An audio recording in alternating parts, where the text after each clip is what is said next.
Так, трансляция пошла, все.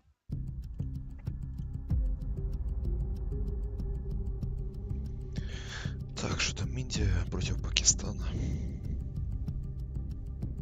На составы есть что-нибудь такое, нет? Да не важно, потом мы идем. До 3 минуты ждем и смотрим, что там будет.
The culmination of the 2023 Blast circuit and the final day for us here in the Etihad Arena. And boy, oh boy, do we have some treats in store for you. Of course, an incredibly exciting show match, that coveted grand final, and some players still hanging around the arena, getting involved in the activities, signing with a lot of fans that have turned up for the final day of the Blast Premier World Finals. We've got so much to be diving into. I'm, of course, joined by Jacob, Maui Snake, and Mathieu.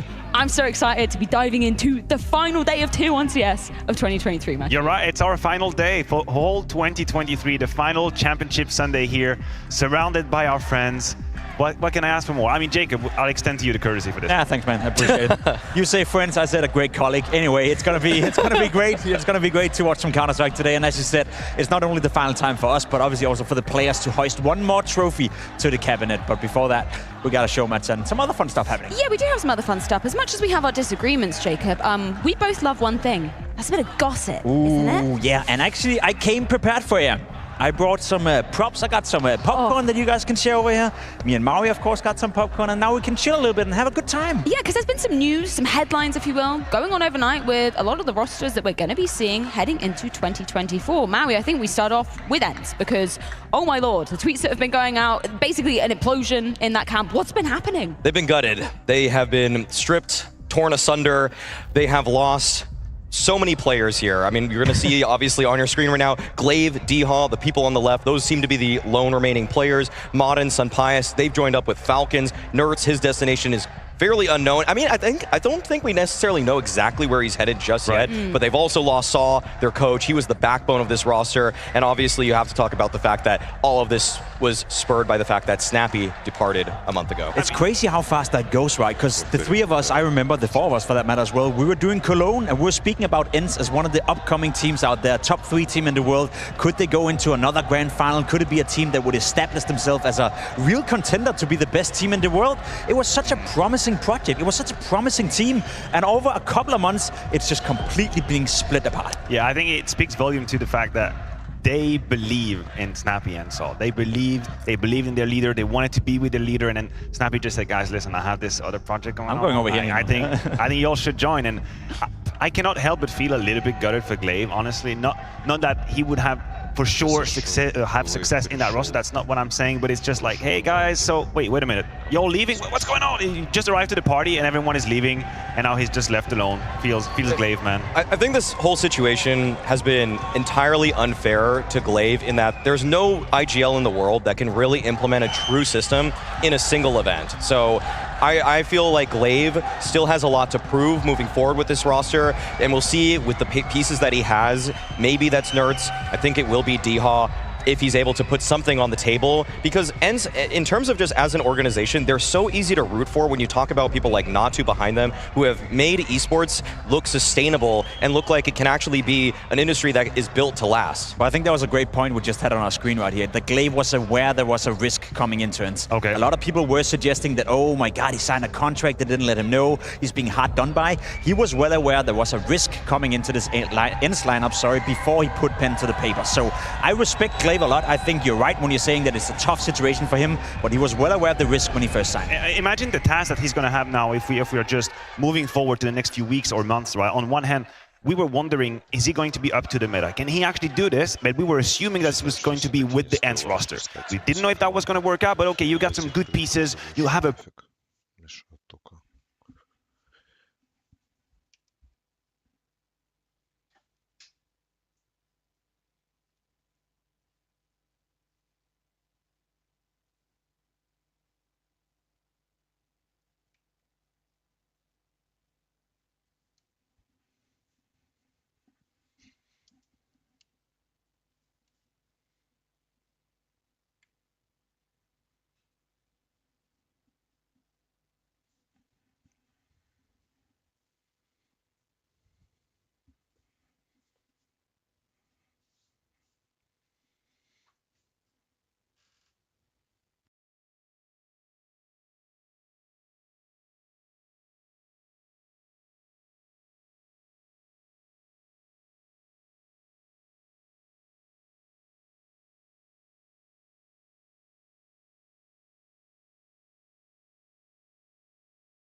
составы какие-то интересные для Пакистана, конечно. Need to get underway, a best of one on Anubis here. Team India starting the team side, T-side and Team Pakistan. And we're straight into Gundan. There's no pistol rounds here. What is going on? They are fully equipped right off the bat. No We don't want to waste pistol. any time. It's a team kill, Team no! kill to start with.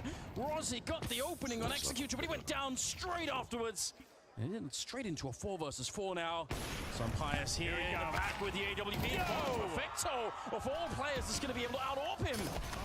All right. We'll get a kill in the meantime, but still, it's a 2 versus 2.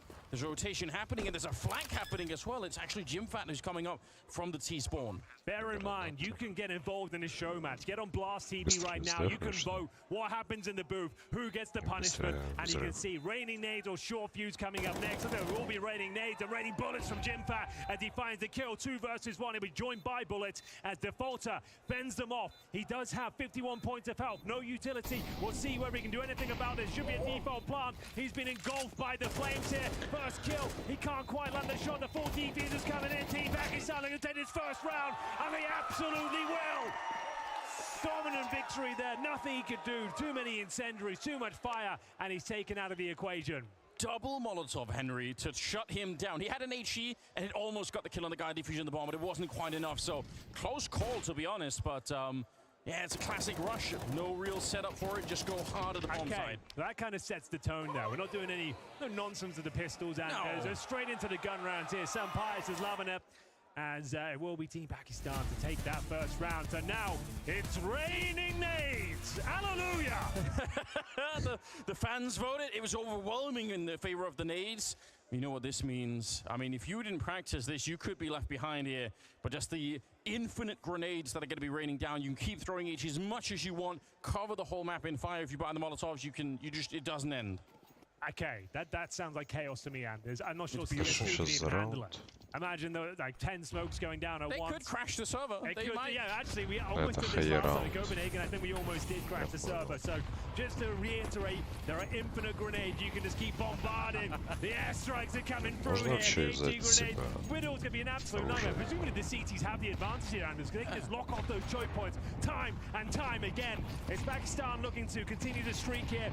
Some Pirates with 1 kill to his name. He's only got a P250, right? He's only got the pistol. Where he Можно just просто didn't even want to gun, I молотом guess. бросать But no, we'll be в focused on just those grenades. It's back and forth we go. It's like dodgeball out here. Keep No one running, use the Jimmy. weapons. Keep running. They're coming for you with the Тут таких nades. гранатов надо забить. Executor gets 1 in return, but this is madness. This is closer to sort of Worms 3D than it is to Counter-Strike at this point in time. They're just all using the HEs. They don't even stop. Look at how low Executor and Jimfat are Well, both. this is where I expect Team India to take the advantage. Bear in mind, like I said, the #1 cricket Взяли nation. под Got some воздушных игрока backspin on каких-то. these grenades coming through as well. You're really poking at an open wound there, Henry, you know. It's a serious thing Oh I've no, heard. Jimmy's blown himself up. He exploded himself. Why did he do that? It's unreal. But now, though, a 4 versus 3. They're actually running strats with the nades. I've never seen anything like it. Oh, here we there's a go. lot of Bullets line showing here. up just in time. Gonna National drop all Да. the nades. The bomb Это не могут attempted to be сюда кидать. planted here. The nades will blow up Ghost in the end. 2 versus 3 now. How do you defuse in front of these grenades? The smoke on top won't matter at all. Just throw 10 smokes around, I suppose. Just throw smoke up the smoke. The grenades coming in. You can Wow. see it's an excellent grenade from Bullet. It might be enough here. Perfecto had to defuse, deny the defuse. He's doing a good job. They can't get on it. You're right. How can they possibly fend them off? Someone needs to initiate the defuse. Is coming in. But Bullet will take him down. It was raining grenades the entire time. But once again, Team Pakistan come out on top. Oh, that is absurd. I thought he was going to be able to just stand there and just throw grenades on top of the bomb so no one could defuse it, but it didn't work out that way. Jimfat, look at this. He's flashed. He's got flashed, and as a result, he just threw it straight into the pillar and blew himself up. Well, that round took so long. They actually rotated mid-round with the nades. My God. Oh my. Are we going back to business as usual? Is that the end of the madness? At least a respite? Yes. For a round at least. I can see some guns being brought out here. Sampire is one of the deadliest snipers on the planet right now. He sees a player crossing over. Nice footwork there. Team India looking to breach open this A bomb side. His bullet to defend. See if he can deliver to his name. Oh, he delivers one right to the dome of Rossi there. Opening frag. As Team Pakistan hold off the A bomb site admirably right now, but Ghost is fighting back. The rotations are coming through. TeSeS needs to be careful. Here he comes. Is Munche mowing him down the M4A4. Grenades being deployed. Flashbang. Will he take the wide swing as the bomb's being planted? Double flash to set it up. Molotov behind. That's surely going to get the kill here. Nice work. He's going to get it with the rifle instead, but the counter grenade comes out. It really slows him down.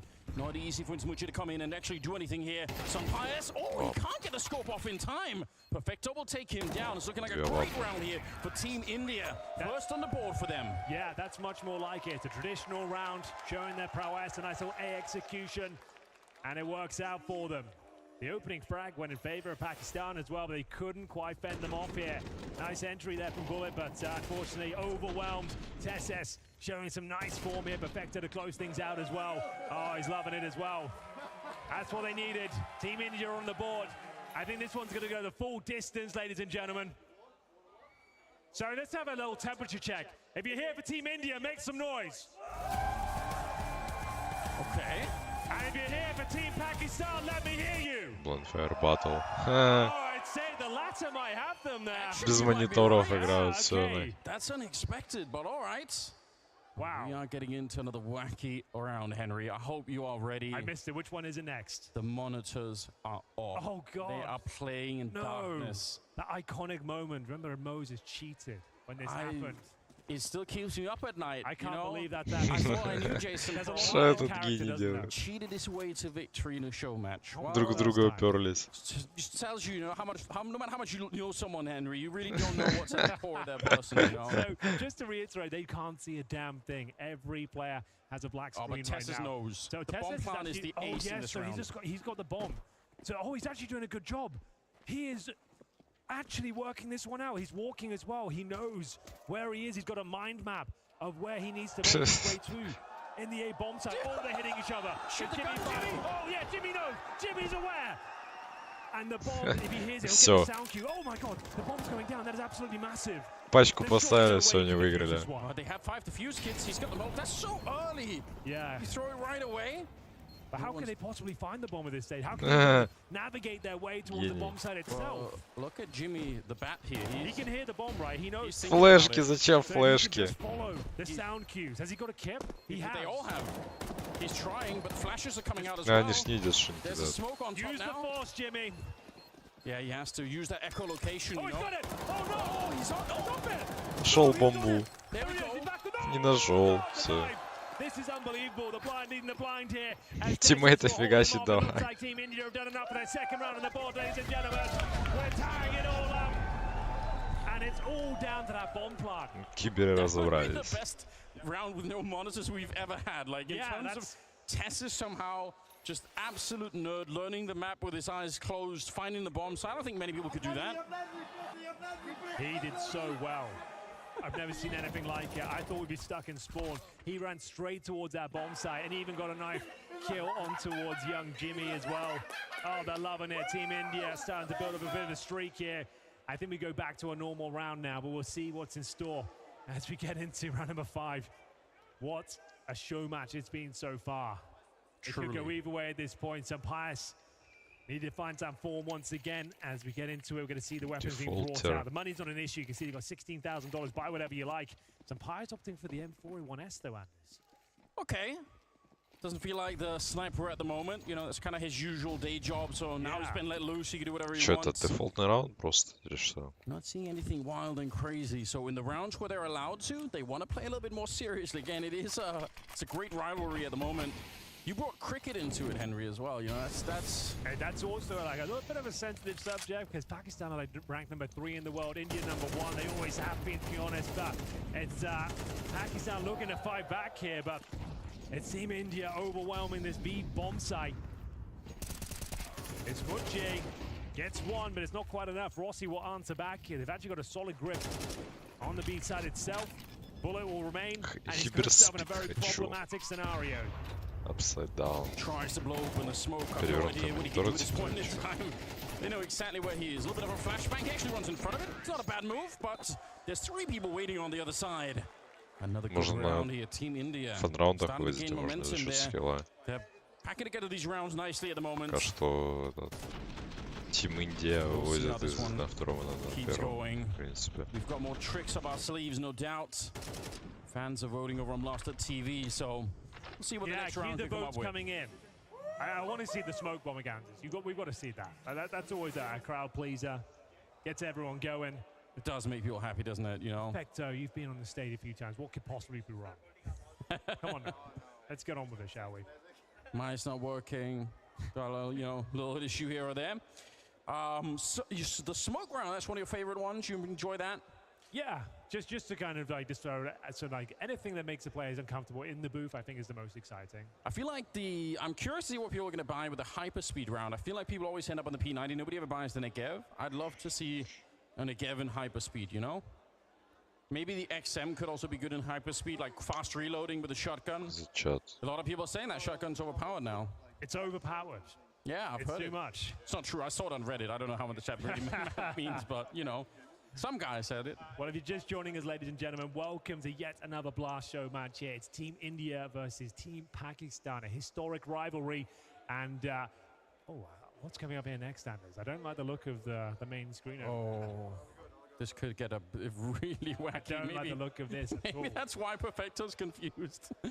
Oh, yeah. It is a show match, and it is for fun, but Henry is also to try and open up a couple of new regions, which would be really, really exciting for the next year, right? We've got the draft coming up, so hopefully you guys caught the beginning of it, but I'm going to try and see if we can shine a spotlight on the Southeast Asian region, and I think that's there's again, there is in other FPS titles there definitely is a lot more legacy in it. Scene. Yeah, it's just not being represented in Counter-Strike so much. We're trying to build it and develop that going into the future. It's a collaboration between Nodwin Gaming and Blast. It kicks off in January. So if you're from that region, you fancy yourself maybe even getting involved, you have the chance to play with legends of Counter-Strike mixed with teams from India and Pakistan. And it's at the Super 6 tournament happening in Malaysia towards February, I believe, is the actual LAN itself. But this is all an initiative brought to you by Blast and Nodwin. So just give you a bit more information, and hopefully we'll be back underway momentarily. There are going to be some tech issues when we're messing up the server as much as we are right now. When we're deploying all of this madness. Pushing it to the limits, really. Yeah, absolutely. Testing the CS2 engine out there. How far can it go? But, upside down. Now Anders. Inverse mouse. Oh, that sucks. It's so hard to play with. Now, we've already established the best strategy here is to try and just play with, you know, AWS, like, try to not move your mouse at all. Just move it like left to right. But as soon as you get into any territory, we have to look up or down. It's madness. So just try not to do that if you know what you're doing. If you're brand new to the subject here, you might be in trouble. But they've bought P90s. They're sure that's it. The best gun in the game. It makes sense. You've said this for a bit. I feel like there's a real future for it. You can see the CTs are the same way inclined. It's going to be a full-on A-rush here from Team India. You can see they're struggling. They're going up, trying to control that recoil. They'll trade blows here at the main entrance. For now, 4 versus 4. Grenades being deployed from bullets. Executor looking to mow them down eventually. We're going to be happy with that initial frag and make their way back toward the B side. It's the auto shotgun for Jimmy here. Sampai's going for the AWP. You can see he's struggling with it, aiming into the sky. It's completely messing in his brain, but we'll see if he can hold on.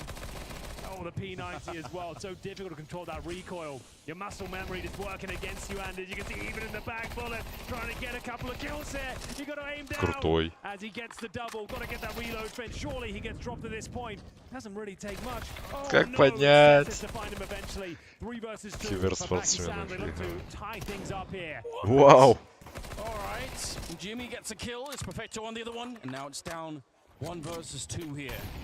Jimpat's barely alive, but Vecto, he's a little bit rattled at the moment. Trying to see if he can find it. Looking for anything. The bomb, not even close to him at the moment. I think going for the kills might be the easier choice. He's going to get one of them there.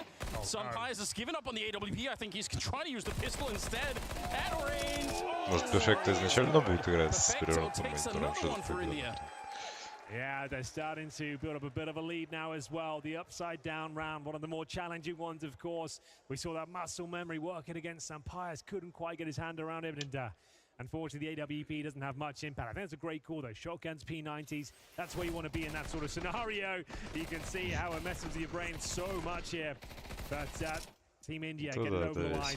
It's actually so hard to play with, especially with any panic sets in. You're just, you know, You said your brain is just telling you to do one thing, and you have to do the exact opposite. They're celebrating. They are loving life for the moment. They've got a 2-round lead, Henry. It's not bad. Not bad at all. The team are running away with it. It's a T-sided map, but yeah, Team India put the best foot forward. Looks like we're back into a more traditional setup here, as just going to be a normal round of Counter-Strike, if you can believe that. It's going to be Sampires looking to open things up as he takes the AWP over towards middle. Ghost trying to crack things open here at the B-bomb side, but it's Munche! Остались два my гения. goodness, he does get a lovely spray down here. Team India on the back foot, 4 versus 2. Perfecto and Tessis. Wow, quite the combo. Difficult going to be shut this one down.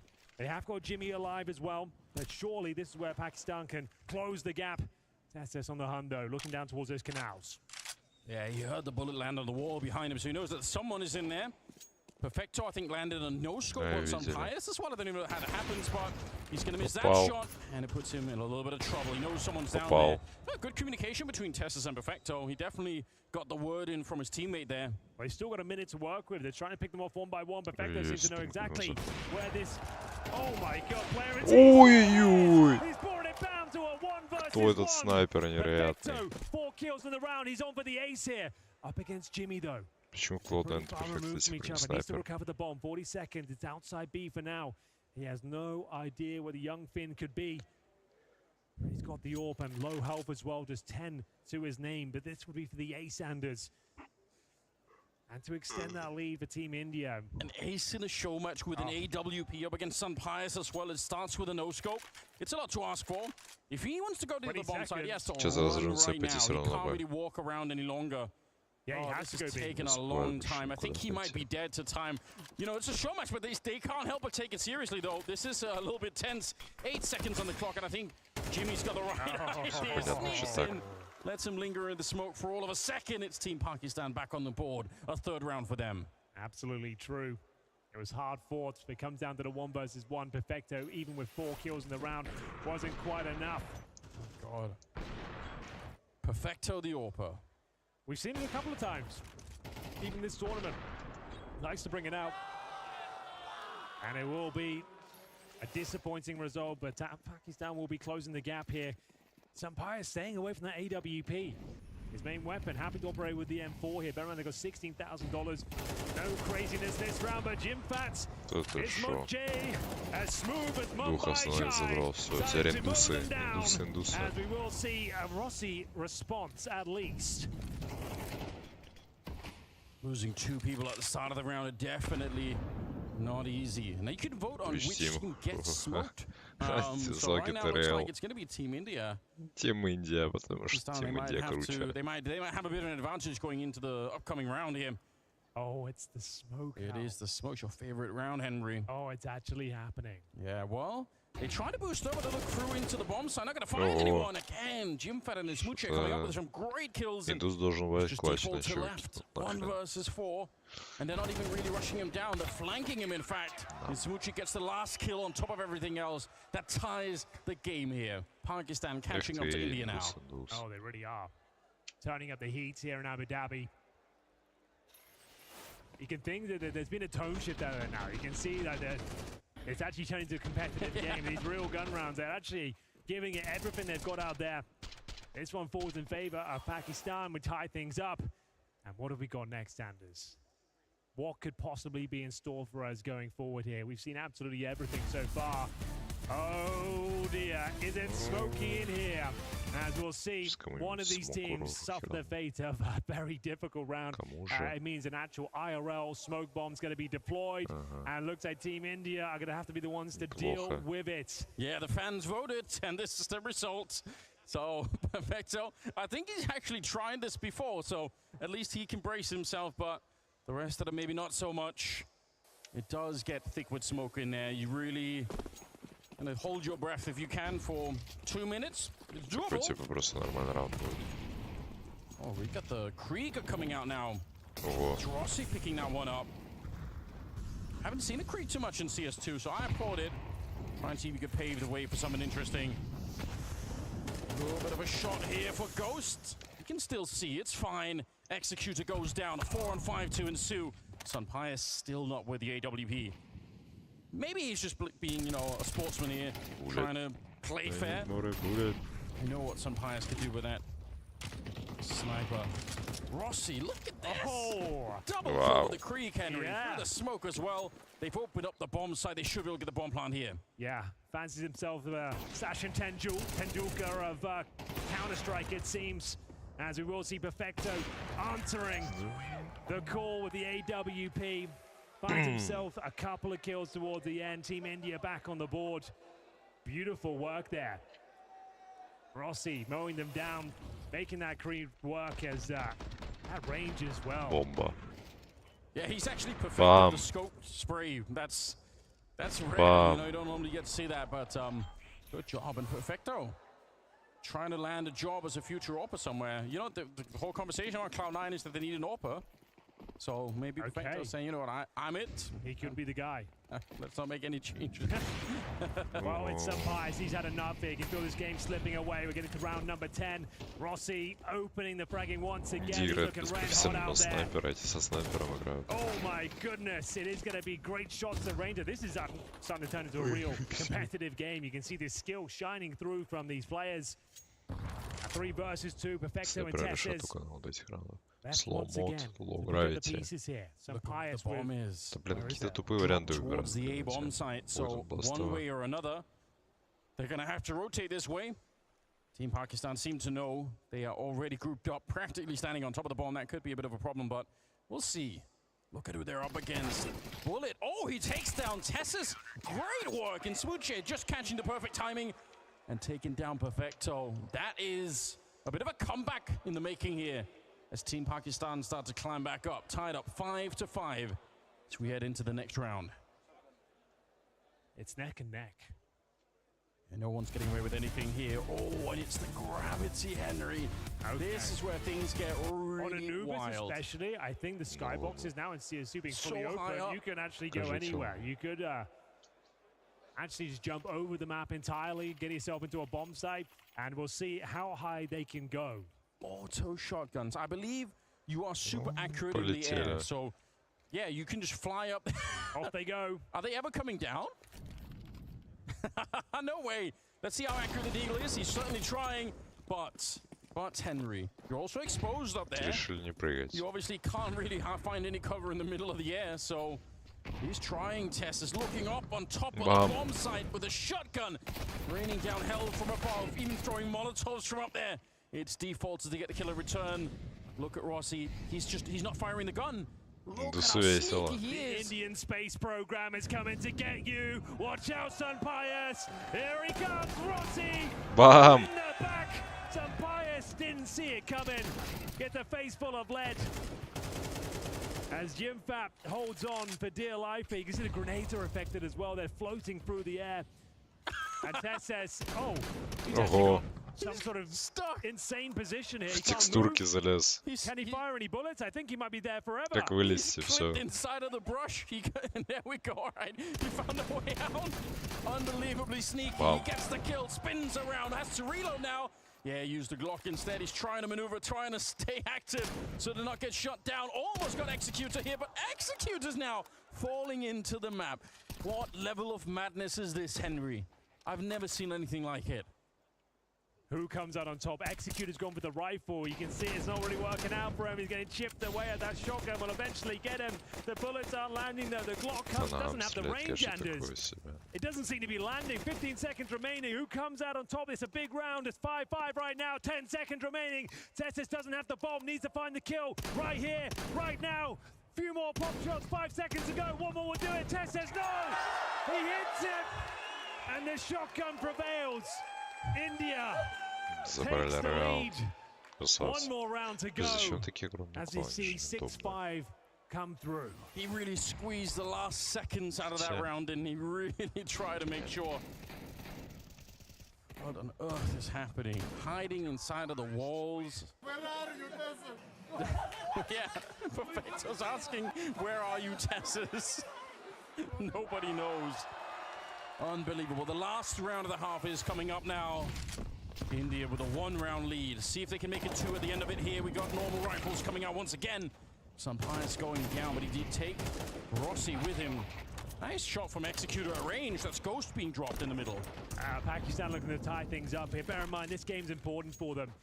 India undefeated against Pakistan in the Cricket World Cup, Anders. Just want to put it out there. So this would be massive for Pakistan to pick this one up in Counter-Strike and show they are the stronger nation here. As Perfecto fighting for his life here outside the B bomb site. It's going to be a 3 versus 2. It's Tessus and Perfecto once again, this deadly potent duo. Looking to answer back, but I don't think they've got enough. I think Pakistan might have actually found the winning round here in the very final moments. 3 players remaining. Perfecto would have to do something unthinkable with the Desert Eagle. Simfap waiting towards A main. Ladies and gentlemen, it's been an excellent first half, and it will be Teams Pakistan answering back here, tying things up. We're just turning up the heat here in the arena. It's like a nice Indian Vindaloo, Anders, as we get ready for the halftime break. We'll see you after this. Hey guys, Flames and Messi here from Team Vitality. This is Team Heroic, this is Siphon, and this is Salazar, and we're doing Guess the Rank. What? Oh, it's his teammates. Okay. This is low rank for sure. Look at his teammate. He's just walking into every single angle, and no good player would ever do that. No, but he has solid aim. But he doesn't look at. He keeps pulling out the bomb. Flash, yeah, the flash is. Plant the bomb. We need to plant. 10 seconds. Okay. 13.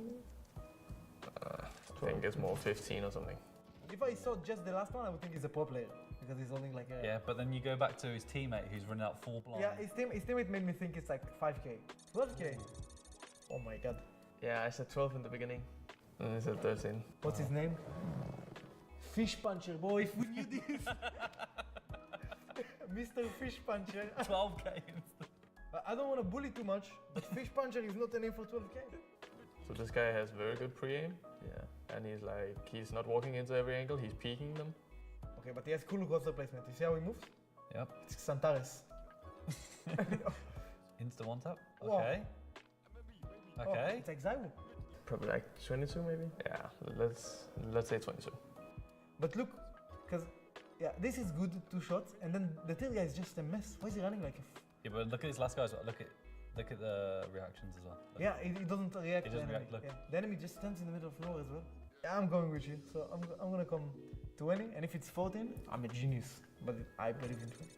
This guy's 14,000? What? Okay. Well, then he shouldn't be there. Yeah. Oh, genius, man. Okay, yes, M9. Oh, oh. Parkour. Okay, that's like 6k. I don't know. I don't know. His name is Yes. PSP1G. I don't know, like this is just movement. I think, yeah, he didn't really show anything that really like shows you that he's a good player. Has to be pretty low. You think so? 17, I think. I think 17 is a... Just freestylers. Yeah. They come to the room. Yeah, They're just here for fun. I would give him 15. Yeah. It's random, I guess. And like in this clip, because it's just movement. Okay. Not bad. Nice angle his teammate takes. Like he's just jumping in apps for no reason. Oh, it's not too bad, I think. That's no? this is high. Like his movement is not so accurate in the sense that how he picks, but he has good aim. Again, his movement is all over the place. 17k. Let's just say 15. Yeah, 15. Oh, well, that's close.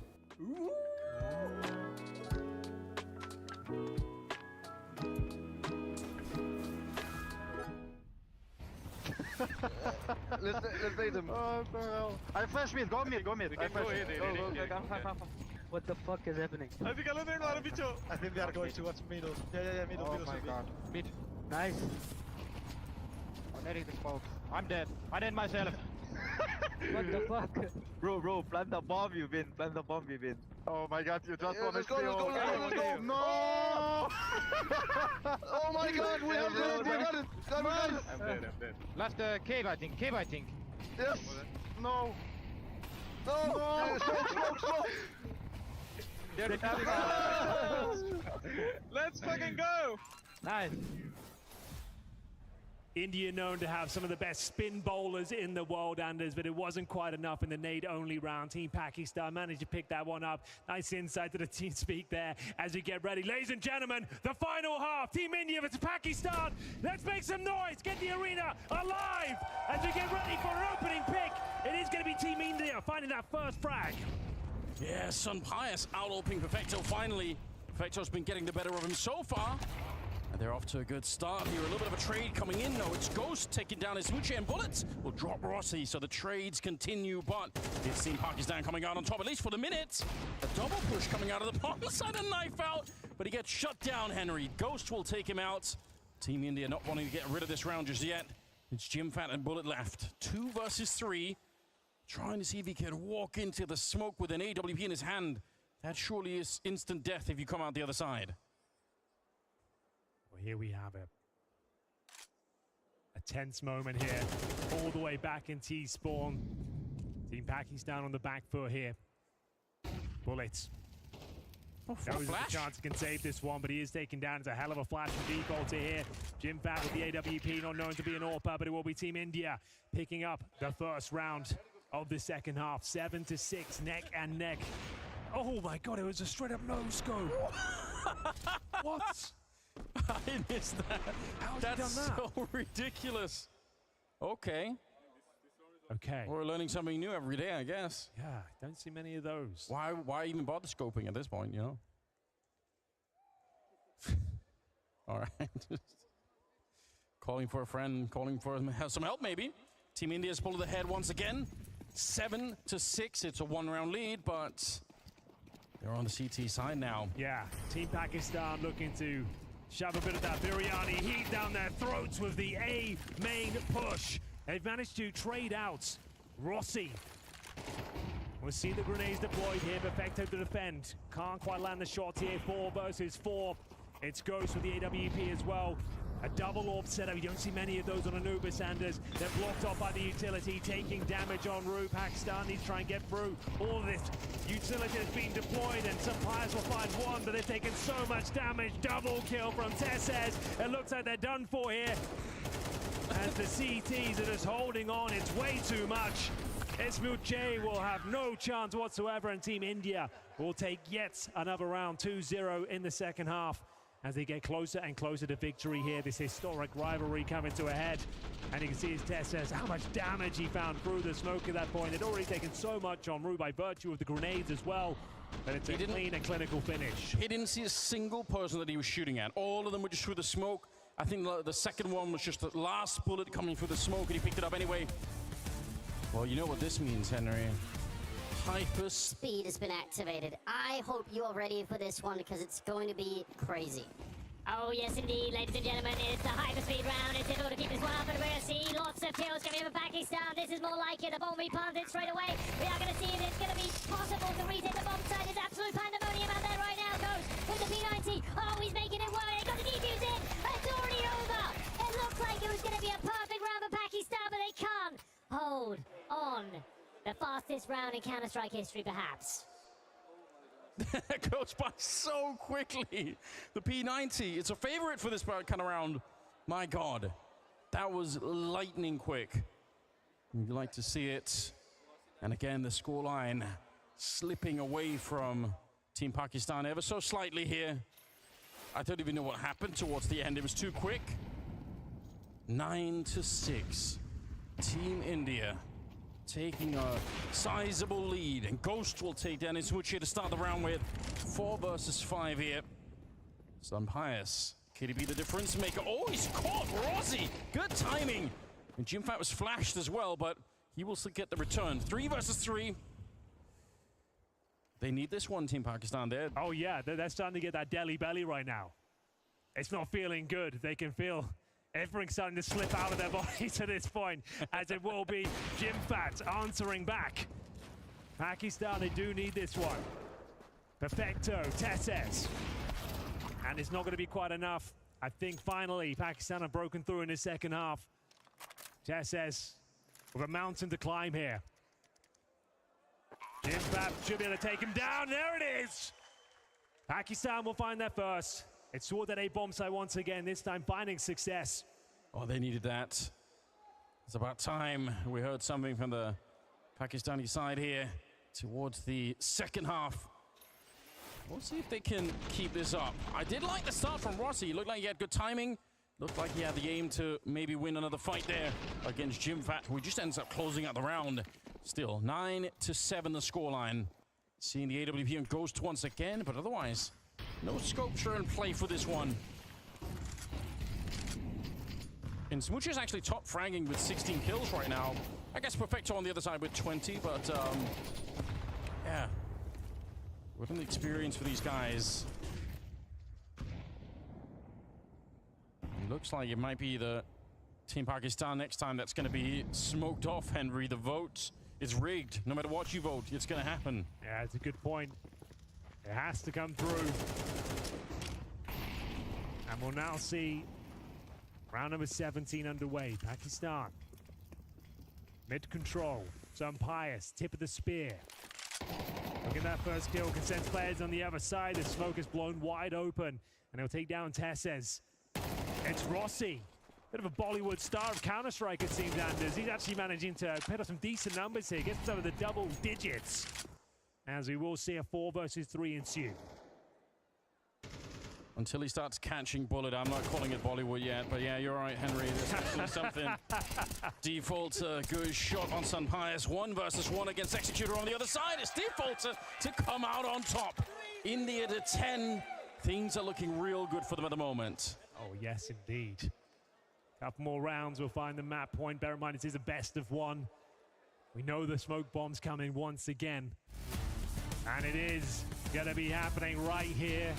Right now, ladies and gentlemen, the best part of the show. And now it'll be down to Team Pakistan to deal with this one. They're already trailing behind, Anders. Yeah, now this is the last thing they need at this stage. They're playing with this. I swear they've got more smoke as well on the side, you know. Let's see if they can play through it anyway. Again, just have to hold your breath for about 2 minutes. You'll be done with a little bit of practice. Try and see if you can make it through without getting too distracted. You know, gets in your eyes, that smoke, like you're gonna have to blink a lot more. It's just not a comfortable sensation at all. JimFat locked in, clearing all the angles. Playing like it was any other game at the moment. They are setting up for an attack towards the A bomb site. Looks like they're gonna get flashed out, but they're pushing in front. Oh, this is gonna be a, looks like it should be an opening. Rossi, I can't believe that he's still alive back there. Finally, he will get finished off, but still, Tessis is on the site, and he's good for at least the 1. They keep it going. They're over on the bomb site. There might be a bomb plant to follow it here. Perfecto shows up, and before the bomb can even go down, they pick up another round. They get it to 11, Henry. It's really started. The Team India, they're pulling ahead in a massive way. If Team Pakistan want to make it back right now, they have to start winning rounds. They really do. And I guess you have to put it down to the smoke screen on that one, Anders. Like, what are they supposed to do? You can't really see your monitor. You're struggling for air in there. And yeah, you can see how difficult that'll make things. Jimmy's not happy about it. And it looks like Team India 1 step closer to victory at this point. It's smoke all around. You can see it's affecting everyone in those booths. As we go to a bullet bonanza. Now, what could that possibly mean, Anders? It means you could keep shooting forever and ever and ever, Henry. You never have to reload. Never run out. So which gun have you always wanted to just hold down and just keep it going? Well, it looks like some Pius picked up the AWP. I don't know why. There we go. Look at the rate of fire as well. Yeah, increases the fire rate of the weapons. And I guess you get all the bullets as well. So we'll see whether it affects the AK-47. Will it even be worse? Will it be difficult to handle the recoil here? Time will tell. Oh, there's a huge flank for the middle already. Ghost really role-playing his name right now. He's walked up all the way behind it. Absolutely not ready for it. Some Pius is there. The spray is insane. Taking down Nsuchi on the other side. 3 versus 5. Yeah, and you can hear there's AK-47. So much stopping power now. The high rate of fire. Sounds like a Mac-10 out there. As India getting closer and closer now to map points. Finding glory against Pakistan. It's just like the Cricket World Cup all over again. Pakistan need to fight back at this one. Is there any way Jimmy can save them? It doesn't look like it. Rossi looking for a huge spray, and it will be map point for Team India. Oh my God. They actually went and found them outside. They're up to 12. It looked like it was a great start. Ghost coming up with these 2 shots here, and Team Pakistan just unable to return into the round here. Look at the spray there. He even finished it off. Glad they're enjoying themselves. Ghost, I think, ending up with a triple in that one. They just need one more round. They do indeed.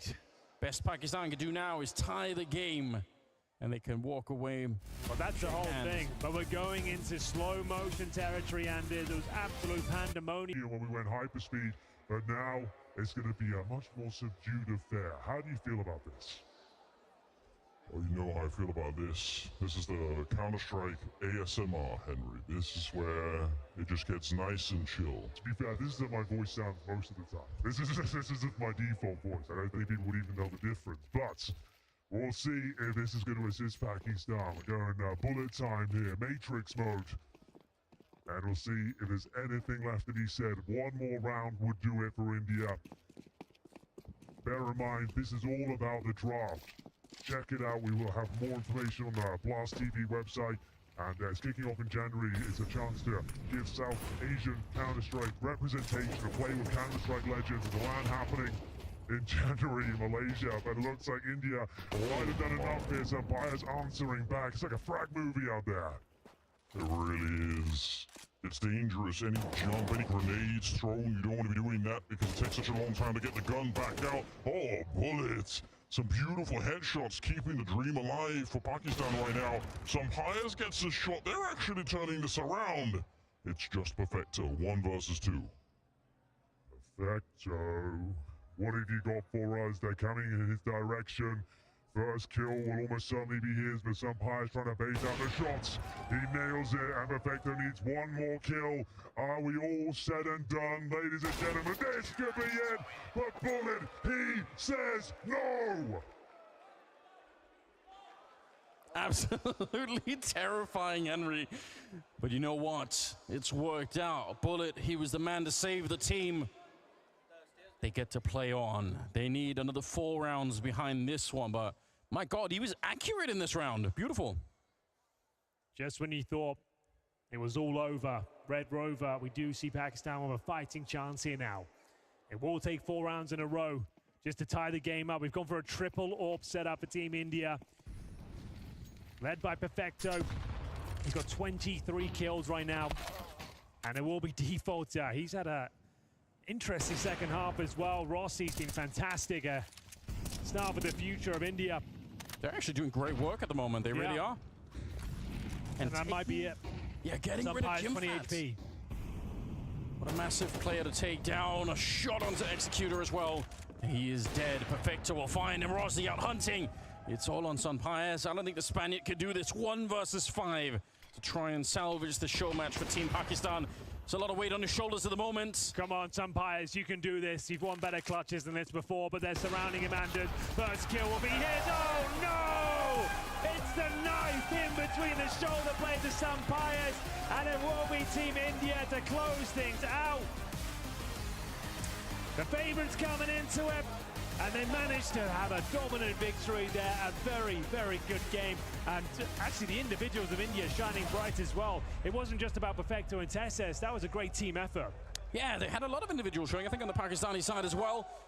Yeah, a starting rivalry in Counter-Strike. As you said, it exists in other sports, but we want to get it in here as well for the region. And again, to see what kind of talent is there. Hopefully we can find that. Oh, absolutely true, Anders. An amazing show match. Thank you so much to our participants. That was Team India versus Pakistan. We're going to throw it down to Freya to build the hype for the grand final. We'll see you there. Thank you very much, gentlemen. Yes, congratulations to Team India, and plenty more Counter-Strike coming your way. As of course, we've got our coveted grand final, the rematch of what went down in Copenhagen with FaZe versus Vitality. But first, we've got some very exciting news about the Blast roster going forward into 2024, but you're going to have to wait until after this break.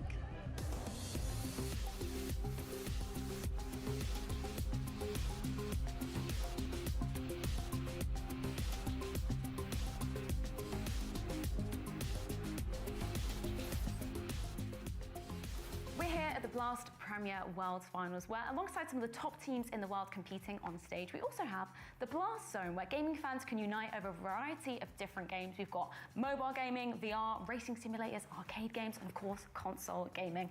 It's about uniting the gaming community here in Abu Dhabi.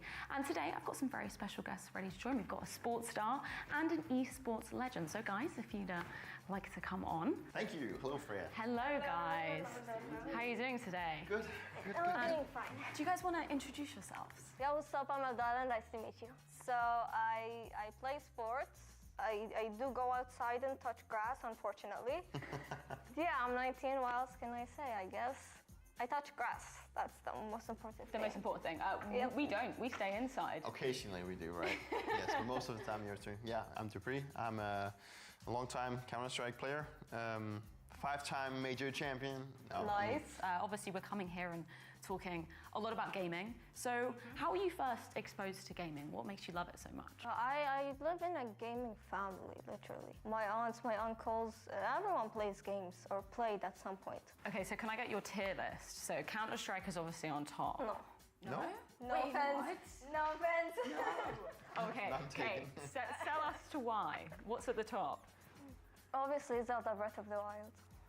Ooh, okay. I have never played, but I've heard really good things. It's great. It's great. Yeah? You have to. You're missing out on an entire another world. Are you much of a single-player game kind of man? I mean, outside of Counter-Strike, I'm sure. Yeah, I actually am. For me, it's like reading a book. Like the whole idea about, developing a story, getting into the characters and everything. So yeah, I really enjoy playing single-player games. Another thing common between both of you, obviously, you both competed in the UAE for the UAE. So what was your experience like last year? Yeah, I've been here quite a lot, and my first experience was in Dubai, and overall it was a really great experience. It was the first time we came here to compete, and we were kind of surprised with the whole support that we got from down here. There was so many that was interested in gaming, so it was a really good experience. The whole idea about coming here has been really great. We've got the Blast Zone here as well, so obviously alongside CS, whole eclectic mix. Basically, any type of game you want to play, you can play it here. Any games that you guys want to kind of dip your toes into whilst you're here? Any other kind of genres? Maybe some arcade games? I prefer VR. Same. Yeah, same. There is this game I just downloaded actually on my laptop. It's basically slow-mo. When you're like a red guy, slow-mo. I know what you're talking about, yes. I bought all 3. It's a good decompression tool, yes. I find. Gaming for me, honestly, it's my therapy. I don't even go to therapy. Gaming is my therapy. Yeah. Well, there you have it. That's exactly why we love games. From whatever country you're from and whatever field you compete in, it truly unites us.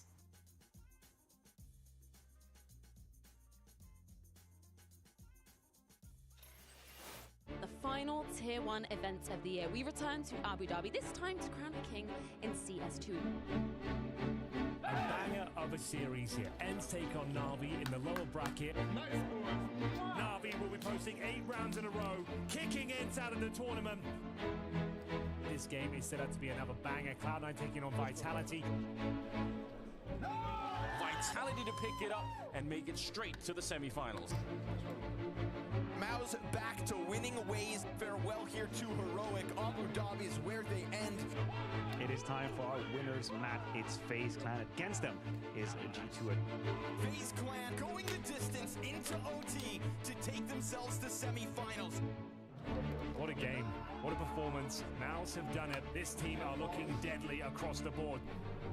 One more opportunity to make it towards the playoffs. Semi-finals on the line. The yellow and black strike gold in Abu Dhabi. Take a bow. Semi-final Saturday has arrived here in Abu Dhabi, and only 4 remaining to potentially lift the final trophy of the year. Broky, he gets a shot.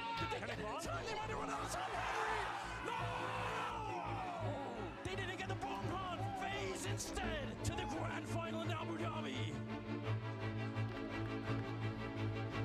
5 frags on the approach, and the flash is great, but it's only 1 kill out from Ema, and the pressure on CT's too much.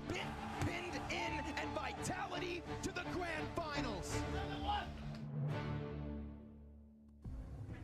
1 year in the making, and today we will be crowning the champion of the Blast Premier World Final. So many monumental moments going down here in the Etihad Arena over the course of the last 5 days. And of course, I've got Mathieu and Pim to be breaking down every second of the action. Because by Lord Mathieu, we have been treated to some absolute bangers this weekend. I agree with you. I think the Counter-Strike has been stellar, and I also don't think we could have wished for a better grand final. We're talking about Vitality, obviously touted as the best team of the year, or at least a very good candidate, and FaZe, who took the storm, or the world rather, by storm with CS2, dominating, and they clash to close 2023.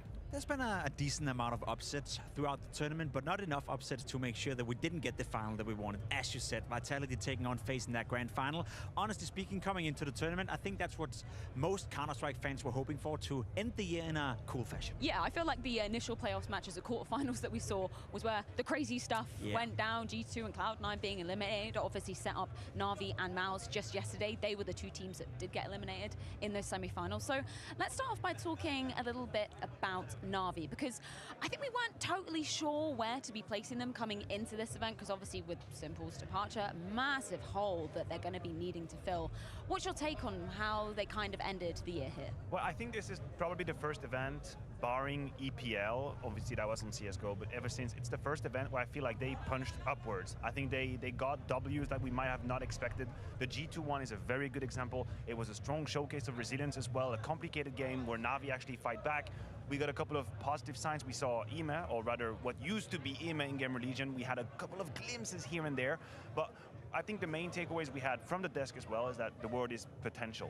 We're not looking at an Na'Vi team that today is going to lift a trophy, but we're having ideas, sort of pathways that we can follow to get most or more out of these players. Yeah, it's sort of like a new era for Na'Vi, right? Because we've been used to them being a team that always would contest for the trophies. When Simple was in the lineup, when Electronic was in the lineup back in the days, Na'Vi would be a team that we would always go into a tournament thinking they can win if they're, getting things right. That's not really the case with this new iteration of Na'Vi. They went the international round, they went in going with Alexa B, and we have to manage the expectations in a little bit. However, I do want to say that they're trending upwards. They're getting slowly, surely better, game by game, tournament by tournament, and as you said, the potential is definitely there. It's just whether or not Blade can relieve it and make it happen before the Copenhagen Major. There's definitely a load on the shoulders of the experienced models and figures in that team, and that I'm talking about Blade and I'm talking about Alexa B, of course, because beyond that, you have to realize, arguably, your second most experienced player is Bit. He used to be a rookie in 2021. That's we used to talk about his first LAN events and how he won everything in that Na'Vi jersey and how he took everybody by surprise. And he's your second most experienced players. JL, IME, wonderful. These are not even, I'm not even going to do the Sprout joke, but these are Sprouts. Like, this is just the very beginning of what could be a long career. It's far from being finished product. And I think we have to be reasonable as well. We knew that when Na'Vi decided to go international and when we were presented with that roster, even with Simple, we knew it was going to take time. We knew success wasn't guaranteed. That's exactly what Blade was echoing in the exit interview against James Banks, which there was so much to be dissecting there. He was talking about, he knew that they weren't going to be lifting trophies this year. It's such a long-term project for him, right? Yeah, it is. It is a long-time project. It's a new world for Blade. It's a new world for Bit. It's a new world for the Na'Vi organization as well. And sometimes you got to bite the apple and be like, yeah, it may be not going to taste good now, but in 6 months' time, 12 months' time, as Blade was talking about, that's when we're going to see the team come to fruition. Again, as long as they keep trending upwards, as long as we're not going into tournament thinking what on earth is going on, or Na'Vi starting to perform worse off time by time and game by game, I'm okay with it. I think the potential is definitely there, but I'll also say that I don't anticipate and I don't expect Na'Vi to be a team that's going to make any grand finals next year. I don't see that happening with the current roster they have. Okay, that's a take. You want them to make a roster change? Not necessarily now, but I think down the line they'll figure it out. We're going to see what piece is going to stick. We're going to see if IME can come back to that level consistently or not. We're going to see whether or not Bit can find full comfort within that lineup. We're going to see whether or not Alexa B and JL can continue the upwards trajectory. I do think, however, if Na'Vi want to be a team that contests for trophies, a roster change down the line maybe will be needed. I think the consistency of IME is something that we need to see, soon, right? Because obviously he looked incredible back at the Paris Major, really hyped everybody up. I feel like it's been slowly but surely getting better. He wasn't, falling off the face of the earth in that series versus Vitality yesterday. No, you're right, but I do have a problem with how we're looking at IME and how we're framing it as he has to come back to what he is. We don't know what he is. We witnessed a very good final run, major run rather, with Gamer Legion. There's nothing to take away. You put it aptly, he was an MVP candidate in Paris. I'm never going to touch that. It was an incredible performance amidst a very specific context. One tier 1 competition with a roster with which he was feeling comfortable, and he got the most out of him. This was one event. We don't know who Ime is. He still has to prove a whole lot. He has to prove that he can do it in a different context, with different teammates, a different philosophy, more pressure, different jersey. Why do we say come back to? This was something, this was just a blimp that happened in Paris. He has to prove that that can actually become something that he will. I do believe sometimes we went crazy in terms of expectation for him. Yeah, definitely.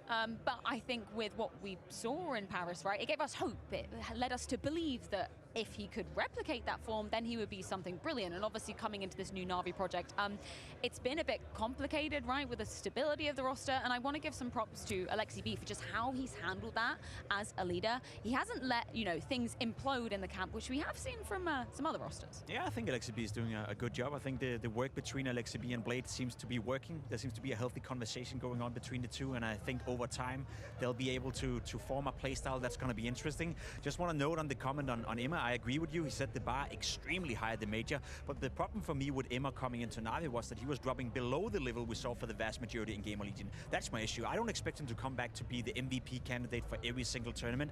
I just want him to be a guy that every single tournament is popping up with a 1.10, 1.15 rating, and that hasn't been the case apart from this one-off event right here that he's had in Na'Vi. So I do think that, again, and that's why I'm saying, I think Na'Vi is an interesting team. It's a great prospect. There's a great potential win the camp, but a roster change may be needed with a star player coming in if they want to contest for the trophies. Those are some really emotive shots that we just saw. Obviously heartbreaking for them to lose out in that fashion. Just to round off that conversation, obviously going up against Vitality, we were questioning them picking Anubis again. Obviously the context of that was it was a rematch from the group stage. Vitality are just one of the best teams in the world on this map, so it's unfortunate that that kind of map pool crossover happened for Na'Vi yesterday. Yeah, you mentioned map pool crossover, and I think you were absolutely on the money. And this is where it gets complicated for a team like Na'Vi, who isn't anywhere near a 6-strong map situation or 5-strong map situation. They're still very limited and kind of clustered in what maps they can play. Blade touched on interviews, the amount of time they have to spend on a map to kind of catch up with the very, very top level. Look, they're competitors, they're professionals. Once you enter that booth, it doesn't matter what are the expectations, you want to win, you give it all out. And when you lose, disappointment hits you. But I don't think there is anything to be shy or disappointed about in that Vitality game.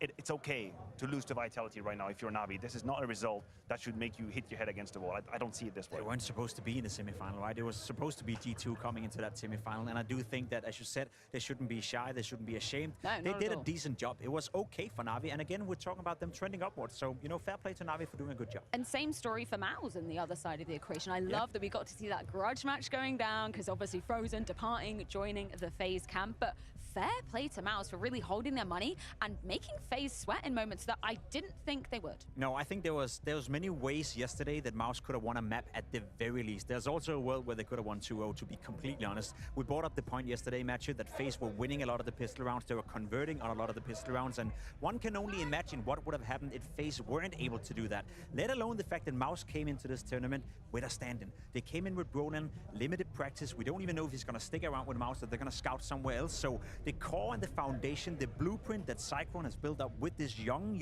Mouse lineup once again proved itself at the biggest stage. I absolutely agree. This was a great result for Mouse as a whole. I will say my only disappointment, my only regret is that I hope they would not get into their own heads once they were about to win, because we witnessed it. I truly believe in both maps, you're finding yourself in very advantageous situations, and you have sort of that psychological breakdown when you overcompensate and you're looking for the perfect play to win against FaZe. And I was hoping with this standing situation, there was maybe a moment to be a bit more relaxed, but then again, I'm standing at the desk, they're at the booth actually playing the game, but you could feel that tension. So many of these crazy rounds happened at the end of Overpass where I think it got to them a little. Well, you mentioned Psycho's name, and he gave us some really insightful words courtesy of James Banks in his exit interview, so let's recap a couple of them. But it's still a good showing with a standing coming into this. So what's the plan going into next year for you guys? Because it seems like even if you can slot in a player like Brolan, you have a good blueprint here with your core, right? So realistically, find someone as quick as possible and get back to training? Definitely it's key that we sort out the 5th position and that we can move forward. Nothing is settled yet in this regard. We're still looking. I think Luden made a good impression here, or Brolan. If it's not going to be our team, maybe somewhere else. But yeah, that's next for us. And as you said, and thank you as well, that even with a stand-in, different tournaments, this one at Sydney also will make things happen. And I'm proud to show that we can play even without Frozen on the team. And clearly we will need to figure out who should step up when he's not there, because we are going to miss some of that. Also that experienced presence. But we have a very strong foundation, and we have a team for the future. We have only young players, young coach as well, so we're going to come back stronger. Yeah, of course, some very eloquent words coming out of Cyclone, and a result that they should not be ashamed of, but still it is a heartbreaking moment, as we see from these emotive pictures of Shuey. Oh, definitely. That game is going to be nightmare fuel if you go down the road of the what if I had done this, what if we had made this decision about milliseconds. But I think the key word from Synchron is what is future. For my money, in this Mouse jersey currently, you have 3 players who are going to remain at the very top of Counter-Strike for as long as they want to. Shuhei, Xertion, Yimpat, as far as I'm concerned, are already extremely strong in their respective roles. And of course, you're banking on the future. You can imagine how much path, how much evolution there possibly is with players like that. So, no, I understand these images, and these are very strong footage we're getting right there. Yeah. But that's really in the moment. The context of that, of course, is they got so close on overpass. The Kerrigan 1v3 clutch, they never should have lost. The Brolin just about not planting the bomb right. We all remember it. We weren't even sure whether or not he got the bomb plan in there or not. So for Shuey to be upset, for Shuey to be emotional, completely understandable. However, I 100% agree with you, Matthew. The future is there for Mouse Sports. Whether that's with Brolan or not, Cyclone weren't sure. We're not sure. I don't think Brolan knows either. But I want to say, and I want to come out with this point, if you're any star player out there, if you're the nerds of the world right now finding yourself in ends, and you're looking at Mouse thinking, I can come into that team and I can be the star player of that team. I can replace Frozen. I can get a lot of cool roles, and I can maybe help them elevate them to a point where they've never been before. That's attractive. Now, the one problem Mouse have, they probably don't have the most money in the scene, right? They can't offer the biggest salary, and maybe they can't offer the biggest guarantee in terms of length of contract. So I see that as an issue, but in terms of the attractiveness of the team and how good they can be, it's the perfect roster to Matthew, can we do some method acting? Can we put your Mouse GM hat on, pretend that you're in charge of this roster? How much money does he have? Brolin, let's just say unlimited funds. Money's no object, it's just a number, right? What would you be doing right now? I mean, I think that Nurse is obviously someone that you would be technically targeting. I also think that the list of people that could position for position replace Frozen immediately is relatively small. It's not that big of a list, right? So it's something that you would have to put a little bit of time in as well. Frozen was getting some roles in order to shine, and I think he made great on that whenever he was presented the opportunity. But yeah, I'm not going to pay that game. You know what? Let's just bring Donk in it. Bring Donk, just get it over with. Get Simple as well while we're at it. Yeah, actually, all the free agent, well, Donk isn't even a free agent. But yeah, you know what I mean. Let's round out our conversation with our CS Money Play of the Day. You guys have been voting on the Blast Premier Instagram because we had some very, very exciting plays going down yesterday. So Jacob, who was awarded the bronze medal yesterday? Well, we're starting off with Kerrigan ruining the dreams of Mouse. We just spoke about it, a 1v3 that, unfortunately for Mouse, they misplayed a lot. And fortunately for Kerrigan, you know, it was a case of not wanting to win the round for either of the two players. What you're seeing right here is a real round. It's not a joke. It's not something we found out with. That's Torsi not wanting to win, unfortunately. I don't ever want to see that clutch ever again in my life. Second coming up is Messi, of course, from Vitality, and the 1v3 that sent them to the grand final as far as I'm concerned. Great utility usage, small pop flash, isolating the 1v1, and then here with only 25 HP playing the headshot angle, perfection from Messi. Up until this point, Brolan was struggling a lot in the semi-final yesterday, but this play right here gave him confidence. He ended up being the highest fragger for Mouse in the game against FaZe Clan. And look at the spray transfer you're about to see right here, right now. It's absolutely dirty, absolutely fantastic from Brolan. And he did get to show us that he's still a great counter. Yeah, such a disgusting play coming out of Brolan. Unfortunately, it does mark the end of the line for Mouse in the semi-finals yesterday, but that does mean we have some very, very exciting CS coming your way. Let's check in with the schedule for today. Of course, we have to round out the year with an absolute banger of a grand final. We're talking about a rematch of Copenhagen where Vitality actually managed to make it quite quick, but I don't think it's going to be as speedy this time around. We're going to head things to a quick break. When we're back, edging ever closer to that grand final.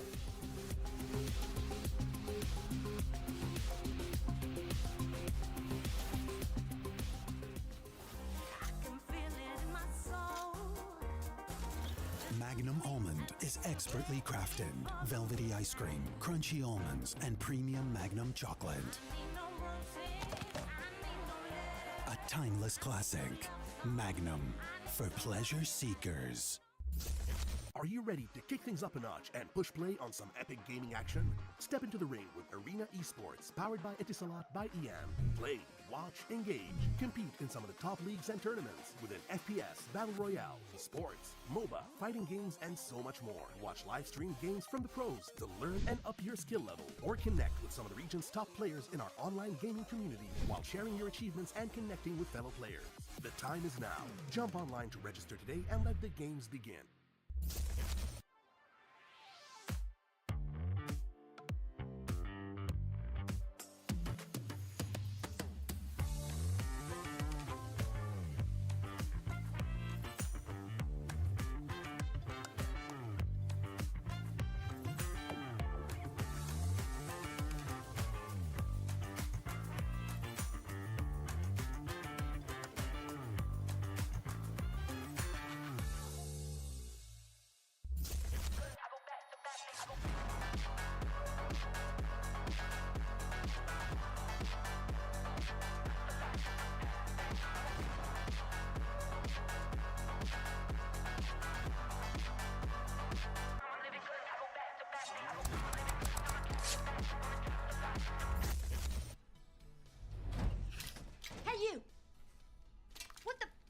This? Brain adapt? Really? Look at me. I'm an NPC, a mob, already at a disadvantage. And now you're creating headsets with some new technologies that helps humans listen better? Hands off that button. I want to speak to your manager.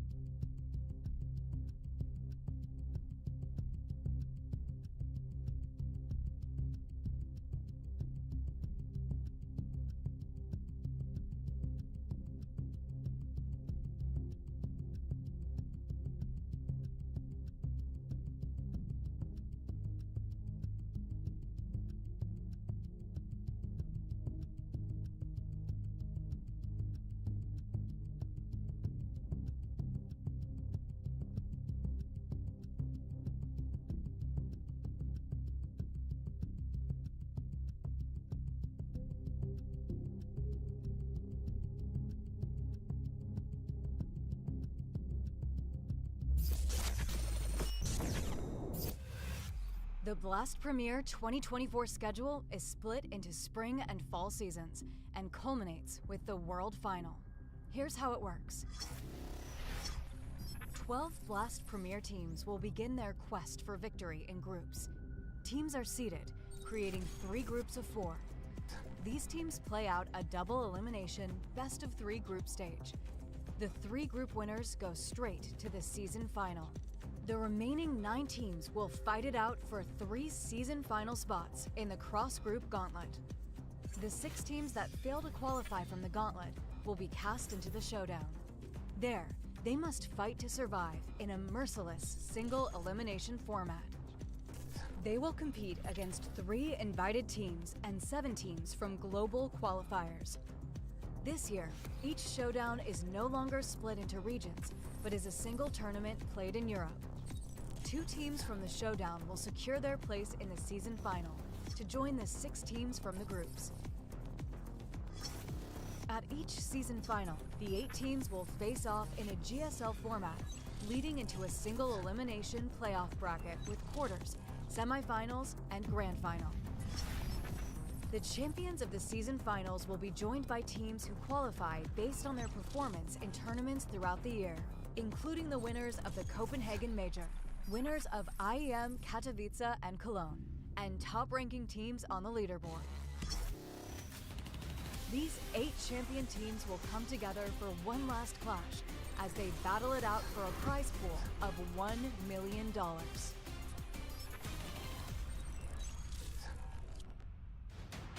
Welcome to the Blast Spring Final.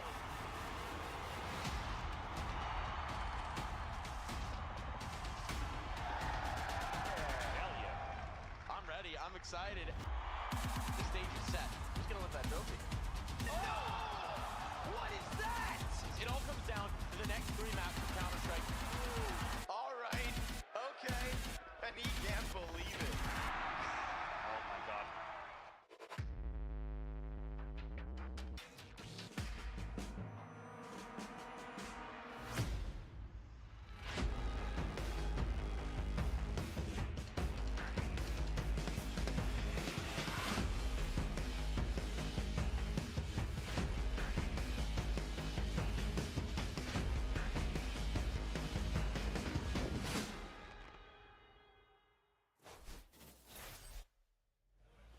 Yes, so much to be excited about moving on into 2024. We're talking London, we're talking a return to Copenhagen. We're also talking about a little bit of a format change, Jacob, because no longer the split between EU and NA. No, I guess there's not that many NA teams left, so maybe it doesn't make that much sense anymore. And also, we just even out the playing field. If you want to get to the fall final, spring final, you got to be the best team. Are you going to miss these 3 a.m. NA showdown games? Because we can make it happen if you're going to miss them. We can talk to people, you know.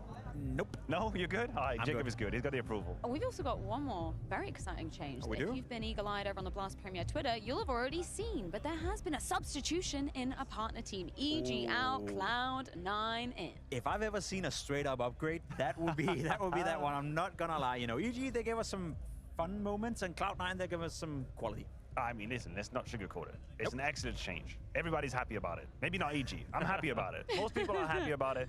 It's great to see Cloud9. For a while, I think this was one of the disappointments not to have them included in the circuit here at Blast, of course. Coming through the showdown, these open qualifiers, we would maybe sometimes have them in fall finals or spring final, but still, you want to have Cloud9. I think it's a name that's up there, and I am very happy with the change. Credit where credit is due, though, because Cloud9, they were grinding their way through a lot of the showdowns. They were grinding their way through a lot of the tournaments, so it's not like, you know, it's good for Cloud9, but also good for everyone going to the showdown, because now they don't have to deal with Cloud9 anymore. That is also very true. We just got to see, you know, all the teams are going to be attending the groups. I'm really excited to see Team Liquid because there's been a lot of changes afoot there, right, Jacob? Wow. Yeah, I think that's one of the teams out there that have the highest expectations coming in, considering their situation. It's a complete new team, a complete mixture of 3-4 different mentalities when it comes to Counter-Strike, yet everyone believes that they're going to be the top one team coming into 24. I'm not so sure about that just yet, but it's going to be very interesting to follow. We're collectively losing our mind with Liquid, I swear to God. Like, we're literally not learning. Like, we're human being 101. We're not learning from our past mistakes. When Cloud9 got put together this CIS super team, we were like, oh my God, this is going to be the best team in the world. I can't believe it. And then after a few months, we waited, oh, wait a minute. I hope the roles are fine. And now we've just completely Men in Black. Bzzz, and like, Liquid, oh my God. It's going to be amazing. We're doing the same mistake again. I'm ready to jump on that damn hype train once again. It's a new year. I've forgotten everything that's happened in the past. I'm excited to see Astralis as well. I had a bit of a bold pred about how well they'd be doing in 2024. You have to head on over to Blast TV to read that interview. But I think that they're going to be, you know, the next Danish hope, right? We know every time we go to Copenhagen for an event, the sea of Astralis jerseys. I think this is a really good change. You say the next hope, I say the only hope at this point, right? No more heroic and you know, in all fairness to the rest of the Danish teams out there, they're good, but they're no Astralis. I do think Astralis mean business, though. I do think the signings they've done with Stavn coming into the lineup, with Yabi coming into the lineup as well, it's two of the best players you can possibly get in Denmark, if not the best player in Stavn. So if that Astralis doesn't work out, no Astralis ever will. It's going to be interesting to see how they react to the public opinion of what happened during that change as well, because Stavn and Yabi, they were used to being the villain in Heroic. They embraced it fully with Cadian, and they kind of won the hearts of the fans through the event and all. If you're a Device, of course, you've been beloved by the Copenhagen and the Danish crowd forever and ever, and now Stabby is going to be like, listen, this is how it works. Stabby. This is how it works, okay? Eventually, we'll win them out. They like us again. It's going to take a little bit of time, I think, for them to regain that love, and I'm going to be following that. That's an interesting side, too. That's the thing, you know, winning solves everything. So as long as they win, they'll be fine. Jacob, you got a bold prediction for 2024? I got many. Which one do you want? The worst, the absolute worst one. I don't think Na'Vi is going to make a semi-final you at a already top. said that No, one. I said final. I'm going to raise this bar a little bit. I don't think they're going to make a semi-final at a tier 1 lane next year with the lineup they have right now. Mathieu, have you got a conversely great take that's definitely going to happen in 2024? Something that's definitely going to happen? I would say Vitality will win their second major. Oh, and Messi will be MVP, I've heard, actually. That's going to be very exciting. But Vitality still in the mix here, and the potential chance to lift back-to-back trophies to be ending out 2023. And a rematch on the cards. They go up against FaZe in our grand final after this break. She said bold, not dumb.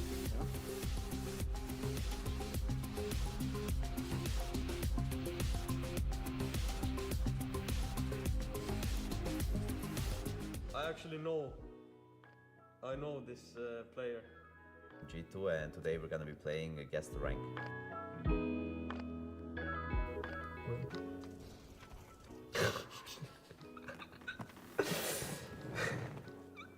He's shooting good.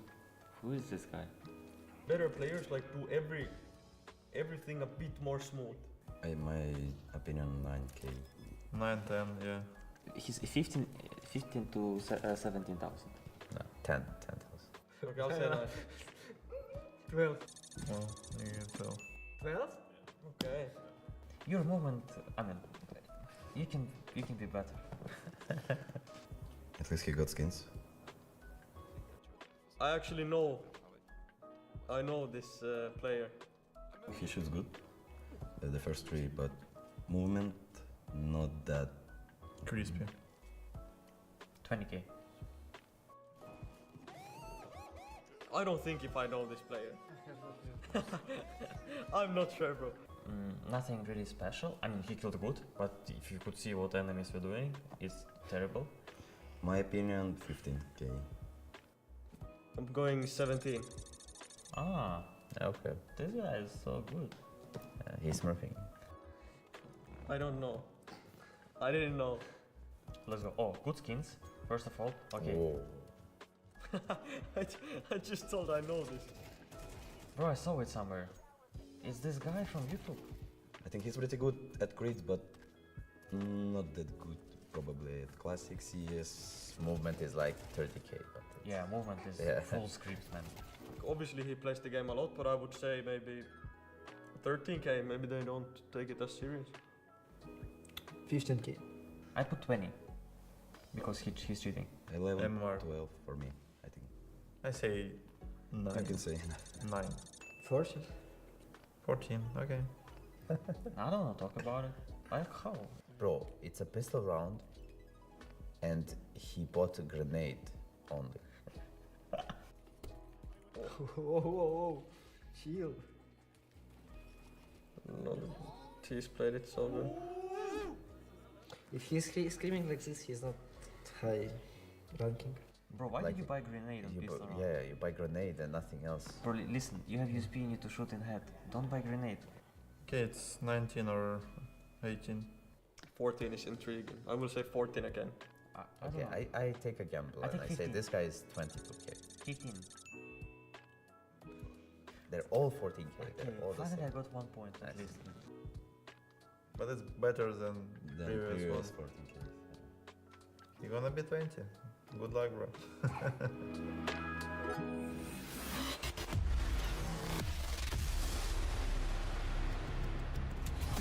FaZe versus Vitality. One final trophy to round out 2023 and one more series to decide who will be taking home the gold. The top two teams in the world ready to lock horns once again because these two teams quite familiar with each other. We're talking about Vitality, who somehow managed to be so explosive in the server back in Copenhagen. They took that grand final in just 2 maps. When we look at FaZe, on the other hand, this has been a story of a team who has started off CS2 so damn strong and not content with their roster moving forward. They've made changes coming into this very event and have looked so solid.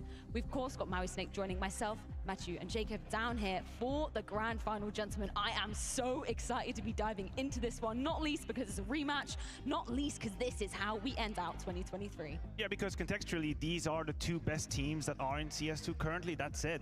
It summarizes the end of 2023 FaZe versus Vitality. You mentioned, of course, a whole lot of history going between these two rosters, an incredible tenure as well, filled with legends. I wouldn't have any other game to finish 23. If you are a purist, if you just want the best Counter-Strike in the server, there are no two teams other than Vitality and FaZe that you would want to face off. And it is a pleasure that we are going to be introing this matchup. Without a doubt, you got the two best teams in the world. You got some of the most skilled players we've ever seen grace the server when it comes to Counter-Strike. And we got some interesting storylines, of course, in Frozen coming in, playing his first grand final with FaZe as well. There's a lot to dissect here. Look at some of those accolades on the screen behind us. This is from, just coming into this year. These two teams have achieved so damn much. Begins with FaZe, obviously netting the Intel Grand Slam earlier on this year. Vitality lifting the major trophy. And then it was a story match of adapting, overcoming when we moved into CS2, and both teams have certainly done that. Oh, you're absolutely right. Shout out to Thunderpeak somehow making their way into that banner. That's pretty well played, honestly. But you're absolutely correct. Both teams have been revigorized, energized throughout this year. You're talking about a Vitality who was able to stomach 2 roster changes, coming in from Magisk and Dupree, of course, to now being with Mezzy, Flamesy, and winning with all of these rosters, whereas FaZe, a little bit slow when CSGO was towards the very end, but CS2 comes back in and immediately they start winning and they make that roster change that kind of had started already before that, but they are very serious about the trophy. I just want to give it up for Vitality one more time. You know, they dare to be proactive. They won the major in Paris, and what did? They switched out to Pre. They say, no longer, Brady, you out of the team, right? We'll bring in another guy. We'll bring in a guy that we believe will be the future of the team. So it's not like these two teams have just been hanging around, you know, and finding the success by doing nothing. They're proactively seeking it. I'll also argument that, you know, FaZe, they come to save the year a little bit, you know, with CS2 coming out. Because at the later stages of the CSGO, it was getting relatively disappointing. We were wondering, is this team going to come into CS2? Are they going to fare well? Are they going to explode? Are they even going to stick together? Well, CS2 was the saving grace for FaZe. And once again, we labeled them as one of the best teams in the world. And for Vitality, we're looking at the context of, you know, so many trophies they've managed to claim this year.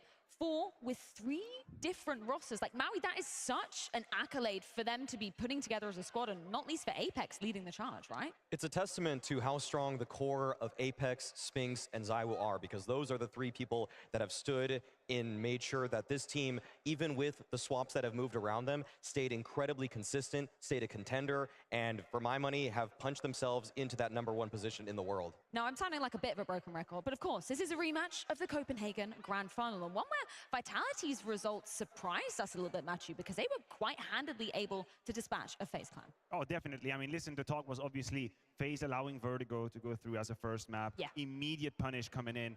Flamesy flying in one of the best Grand Finals I've ever seen him, period. And then you move on to Nuke, and it's actually, I'll just put it out there. This Grand Final deserved 3. This Grand Final deserved 3 maps. 100%. I think for my money, FaZe was the better team on Nuke. If you just look at the depth of the gun rounds, FaZe was better than Vitality, but they managed to win some of these rounds that are part of the legends. Yeah, should we roll one of them from a throwback to that Nuke game? Because this is where stuff just got so crazy. How did Vitality get away with it? That is the context that we have to keep an eye on. Round 23, FaZe 11-11 on the CT side. 1 AK, 1 Kevlar for Vitality, and 4 Glocks. And that works out. Anywho, this is a round that Vitality is going to win based on a couple of mistakes as well. Brokey overstaying his welcome here.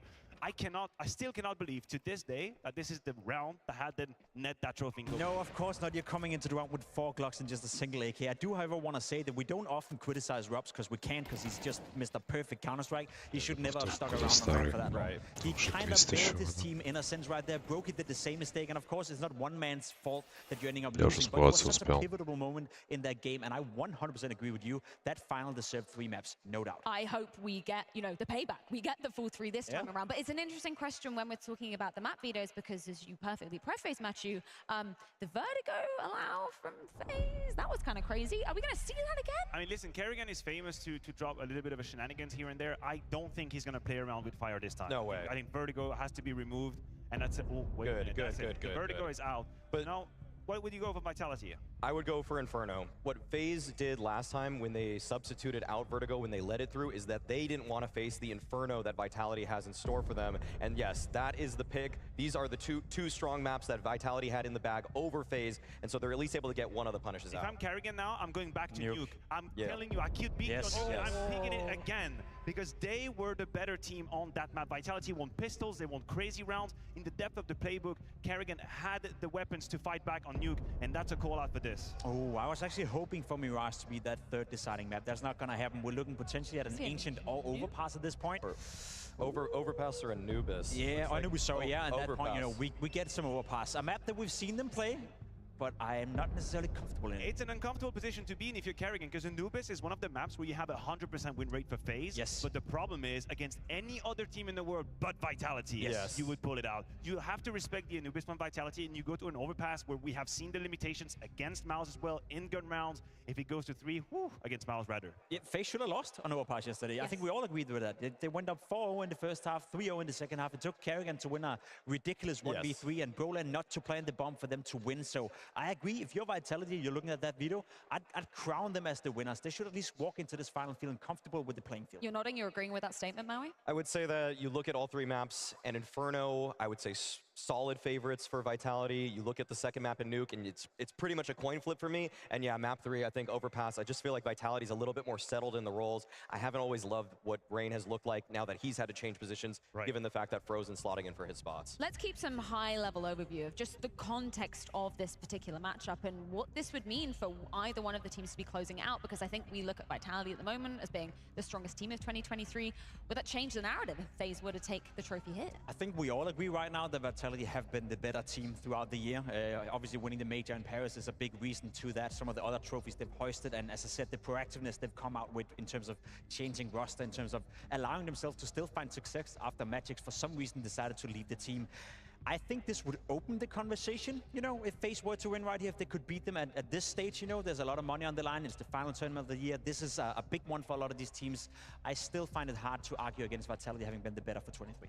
What would have made this really interesting is if this was G2. With Katowice, Cologne. G2 would have a better Then there's a better case. Yeah, I think that's a huge conversation. But if it's FaZe winning this one, I just feel like the rest of their year, CS2 has been incredibly kind to them, and you could crown them if they win this to be the best CS2 team of the year, though. And so that's kind of a different one if you want to open that door. The way I looked at this event here in Abu Dhabi is not about rewriting what happened in 23. I think Vitality have the strongest resume. They are the team of 23. Nobody, even maybe G2 with the double Katowice Cologne, nobody has an argument against Vitality. But what we're trying to figure out here is who the hell is going to be front runner for 2024. We're a few months into CS2. Teams have had a little bit of time to figure out the game. Some players have kind of put themselves as examples, kind of trendsetters. The Robs is a very good example. But this is what we're establishing here. Who is going to lead the charge in 2024? And it feels like we have the two front runners. Well, we've been very curious about the maps coming into this particular grand final rematch. So let's get some thoughts from Karrigan on that particular topic. Now, coming into this Vitality game, we look back at how it was at the full finals. I remember the Vertigo being left open. It was a risk you wanted to take. You picked Nuke last time. Will you be picking Nuke again in that sense? And do you feel like you should have won it last time? Because we looked at them, we thought that was basically in your hands. I mean, since I came back to FaZe, I hate the word should, because everybody should have beaten us multiple times, right? So I think we had a chance. I think they did a great call in the 11-11 round with an AK, and they won that most important round to kind of like put us in a bad situation, right? So Давай хватит they played трендить. better on that day, and respect Все for же мы that. пришли But посмотреть obviously, на we are not ready on CS 7 maps, класс. right? We haven't played together for 2 years, so that should be obviously answer to your veto. I love the honesty from Karrigan there. Yeah, there's plenty of shoulda, woulda, coulda. We didn't, unfortunately. And I love that, as you said, Machu, they bring that Nuke back into the pool and go, hey, we should have won that last time around. I think they had a strong argument to win Nuke against Vitality, and we're going to have to see it. Of course, we're going to talk about it as we move on to map 2, but in the depth of the game, the yard play mostly with Rain and the Rain Apex fight is something that went so heavily in the favor of FaZe. They have so many strong arguments to create the map control. On the T side, they had like 6 or 7 rounds in a row once the guns came out. This is a very strong map for FaZe, but as you said, I agree with you in the coin flip side, because Vitality is a client. It's not like you're punishing someone. They know they can play them, and they have been tested many times already with Mezzi, and when you do that roster change, I feel like there is such a steep learning curve where you play the map 1, 2, 3, 4 times with a new roster, you figure out all your mistakes. It's not going to be granted for FaZe.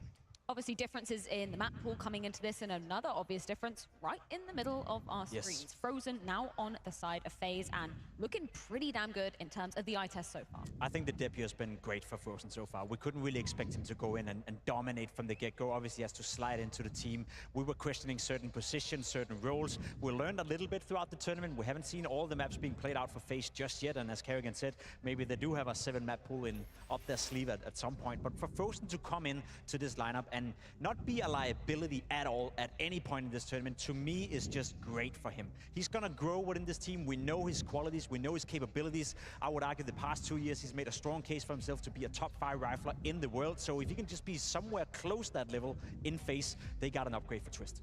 Oh yeah, I see this as an upgrade already, actually. I feel like the positions that he's taken over from Twist, he's actually exceeded some of the performances that Twist would have had in those spots, and when he actually takes over Rain spots, well, there's a good damn reason. It's because he's also really good at those spots too. So I've been loving this integration from Frozen overall. I feel like the way that he's able to work off of his teammates is very strong for somebody that is just slotting in for their first tournament, because we usually have to give so many caveats that, oh, they'll probably feel things out after a month or 2. No, that's not been the case for me. The trading has been excellent among Frozen and the rest of his teammates. Right, I think if you really put the microscope on Frozen, he's delivered even more than we might have expected for a first tournament. But my issue, and I think the counter argument is, what about the systematic consequences for players that had to leave a spot? We're talking about the overpass, that's not going to come in here, but it's a place where Rain ends up being a B anchor now. He plays B short, we've never seen him there. Same on Inferno, yes. Right? If we want to talk about Inferno, I mean, Karrigan had to leave his banana spot, give that up to Frozen, so there's a little bit of a disconnect between how Frozen and Rain play that position. It seems like it's still a work in progress, and it's another great reason that if you want to side with Vitality in this one, well, there might be a little bit bit of a hole there. Well, I think that amplifies the entire conversation with FaZe, that if you're Rain or if you're Kerrigan, they're so good at changing positions. They're so good at allowing a new player to come in,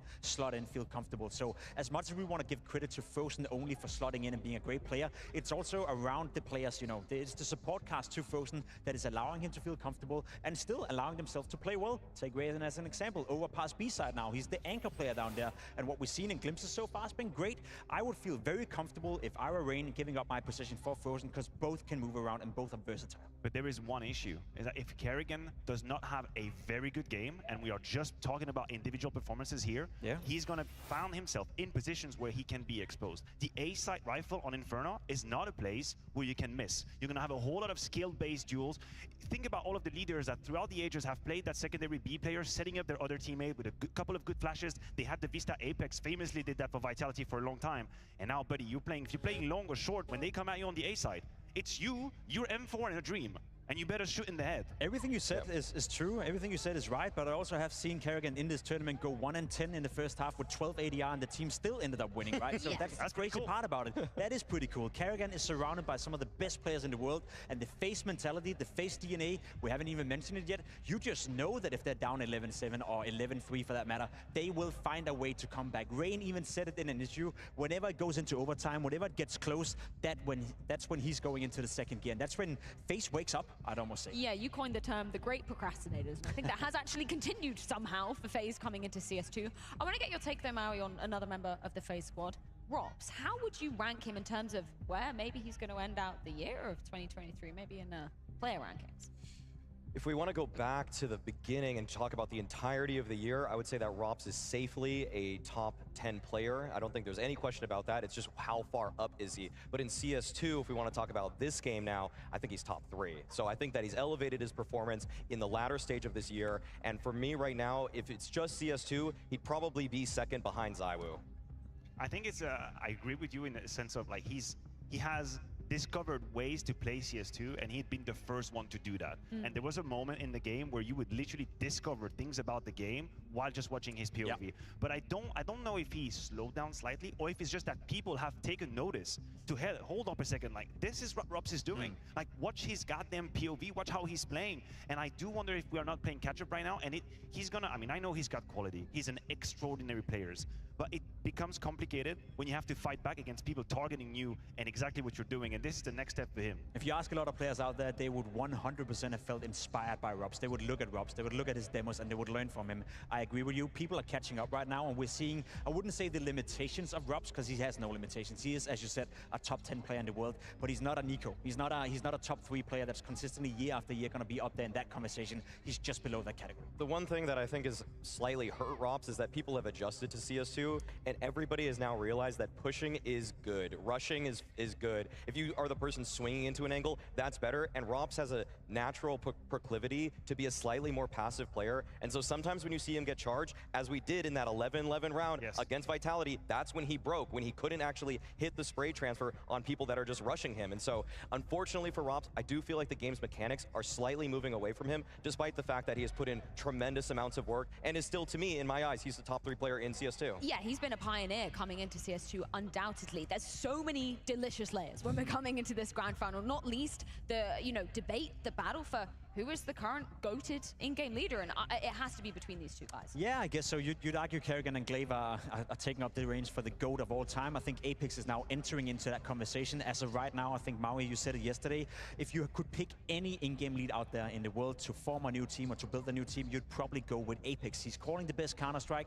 I will also argue he has the best tools at his disposal. It must be nice sitting next to ZywOo, knowing that if shit hits the fan, you can always look towards that guy and he will make something happen. So there's always, this connection between the in-game leader and his players, and the coach for that matter. But one argument I'll put in favor of Apex in that regard is he's done it with different lineups. He's integrated Spinks now to be a world-class player. He integrated FlameC to come into the teams to win trophies, and now he's doing it with Messi again, losing Sonic as a coach, losing Magic as a player as well. It's phenomenal what Apex have been able to do. And it's a transformation of a character. And I think this is something that, of course, Counter-Strike being such an interesting discipline, we're getting new audience now. We're not really familiar with the history.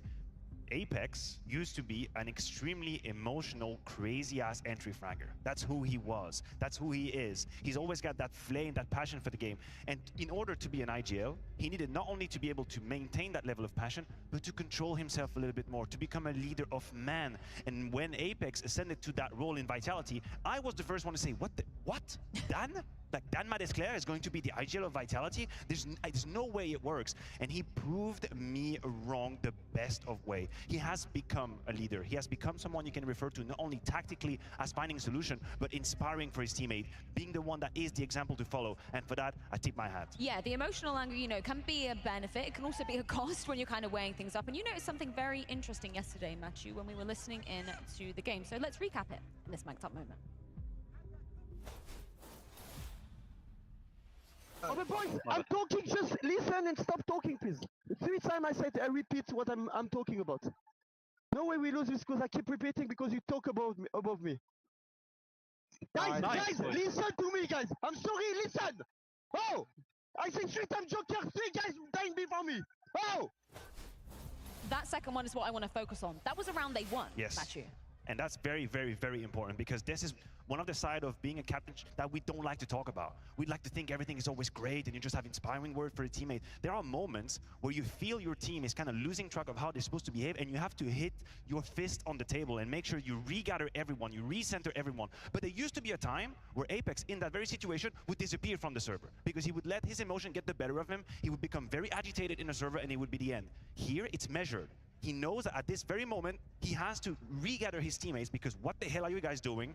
We're all going to stop right there and we're going to look towards a better way to play the game. And this to me is very important that he's able to do that and remain positive in the next few rounds coming up. He's staying centered. Even though that may look like an extreme amount of frustration, he's saying something that is very practical and pragmatic, that people need to listen, they need to focus back up, as opposed to just letting it wash over him. I've seen other in-game leaders at this event just kind of laugh those kinds of errors off, but no, Apex means business, and I think that actually is, again, a testament to what the support staff provided Apex when he was working with people like Lars Robel, when he's working with Zonic. They were not standing for that kind of BS. If people are messing up in those kinds of moments, it's not about results-oriented thinking of thinking, we won the round, it's fine. It's thinking, we should have won that round 10 times over and much cleaner than we did there. I love that he did it, you know. I love that he did it because he has the confidence from the team to do it as well. Apex could be in any other team out there who would be, you know, working in different ways and the entire team would crumble at that moment. They wouldn't be able to comprehend what he's saying. They would be frustrated, they'd be mad, they'd be out of their ways. Vitality are used to Apex working like this and he's stepping up when he's needed the most. I absolutely love that he's doing it in a round you're even winning because he knew that they cannot get away with that one more time. So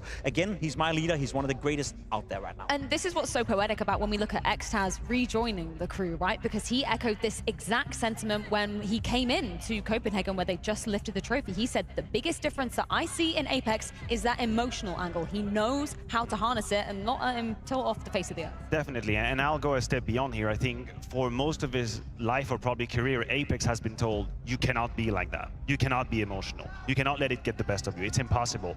And I think now he's moved into a way to look at it in Vitality, which is, let's embrace who I am, but it has to be, as you said, it has to be centered. I cannot just waffle around. I have to know what it is I'm telling to my teammate. When the emotion comes in, there's a moment where it's healthy, there's a moment where it's not. You need to be able to stop that and not let it spill over rounds. And I think Apex has learned how to make the most of who he is instead of trying to suppress that passion that he's got. And he's been an incredible leader of integrating new players into the squad, not least with Mezzi, who's been looking so solid coming into Abu Dhabi. So let's get a few words courtesy of the new gun in the squad. Mezzi, I want to start by looking out for you. What's it like going from these early exits before in your other teams or not going as far as you want to now back-to-back grand finals? I mean, I can't really complain. I think it's definitely the nicer side going through the tournaments. Obviously, maybe I'm away from home a little bit longer, but I mean, like I said, I can't really complain. Making it to finals is what we want to do as competitors and as CS players. So I think, yeah, it's the best thing. Yeah, I think it's worth it being from home for this long for this reason, right? But how does it feel this time compared to last time on your first event for you? I think it kind of feels similar, to be honest. I think I'm trying to take it all in, each experience coming into the final. Obviously, it's always going to be a little bit different, but going up against the same team is, you know, how they like to play. Obviously, they've got a new player, but I think for me, it's just trying to gain as much experience as I can and being around the players that we have, it makes it a lot easier. And in terms of being around the players you have, I learned from the HLTV interview you did yesterday, Flames isn't feeling too well. I would have actually noticed that considering he's been playing so well. So how is he feeling today? I think he's feeling a little bit better. Still not 100%, but like everyone saw yesterday, I think is a player that's always going to give 100% anyway. Even though his outside the game is not feeling the best, I think he's got the mentality and the overall mechanics inside the game to pull it off. And we know he's going to be there today as well, giving 100%. We know he's always got the energy as well, right? That's for sure. Now, I want to ask you, when it comes to this matchup, do you feel like you are favourites in this, or do you feel like it's quite even? How do you view it in your mind? I mean, of course, it's always going to be even. I think when you put us up against FaZe, obviously the individuals match up pretty well. I think everyone's got the strong individuals there. I guess the only thing that puts it in our direction is that we beat them at the last event, and obviously we're looking to do it again, but they're of course looking for revenge and they're going to cry even better than last time, but we're definitely ready for it, and we know we're confident of going up again. Back-to-back grand final appearances. Так, я чуть тебя плохо слышу. Stating the obvious to say he's looked a lot more comfortable and a lot more impactful at this tournament, Jacob. 100%. The performance he had in the group stage was nothing but spectacular. Да, вот пробежали, еду домой. Ну, еду, сижу, поезд жду. Ты не выше... Не начинает, это не начинает вообще капец. А?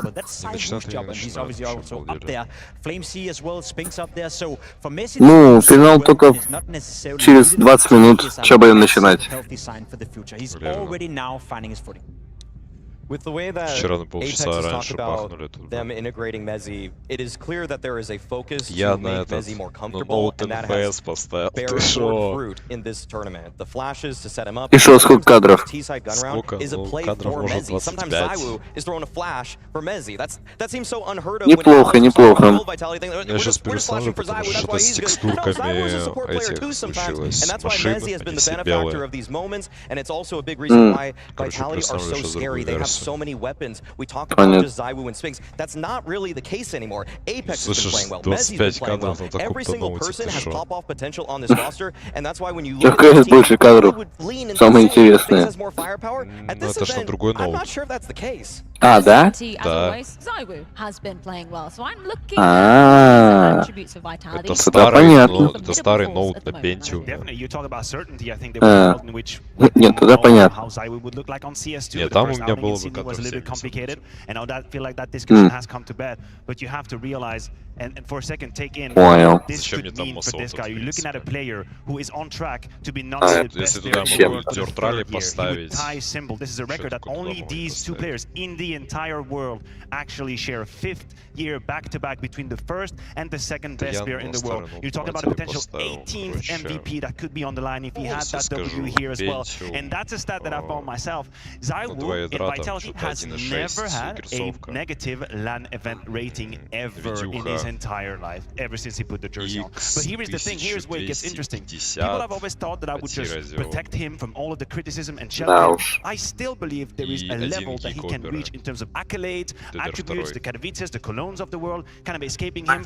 But here in Плашечка ДДР2 сейчас будет. Еще один гиг.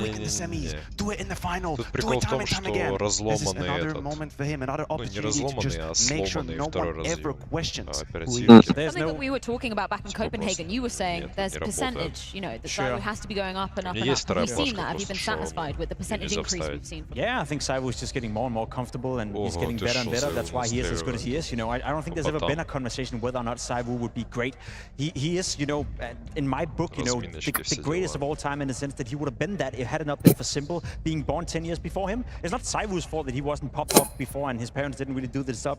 А у нас какой-то трендос, шел, все поезда поотменяли, я домой приехать не могу, сижу на полпути, жду поезд раз в час. Давай пешком. Пешком все равно дольше. Плюс меня жаба давит, и мне билет до 5 вечера.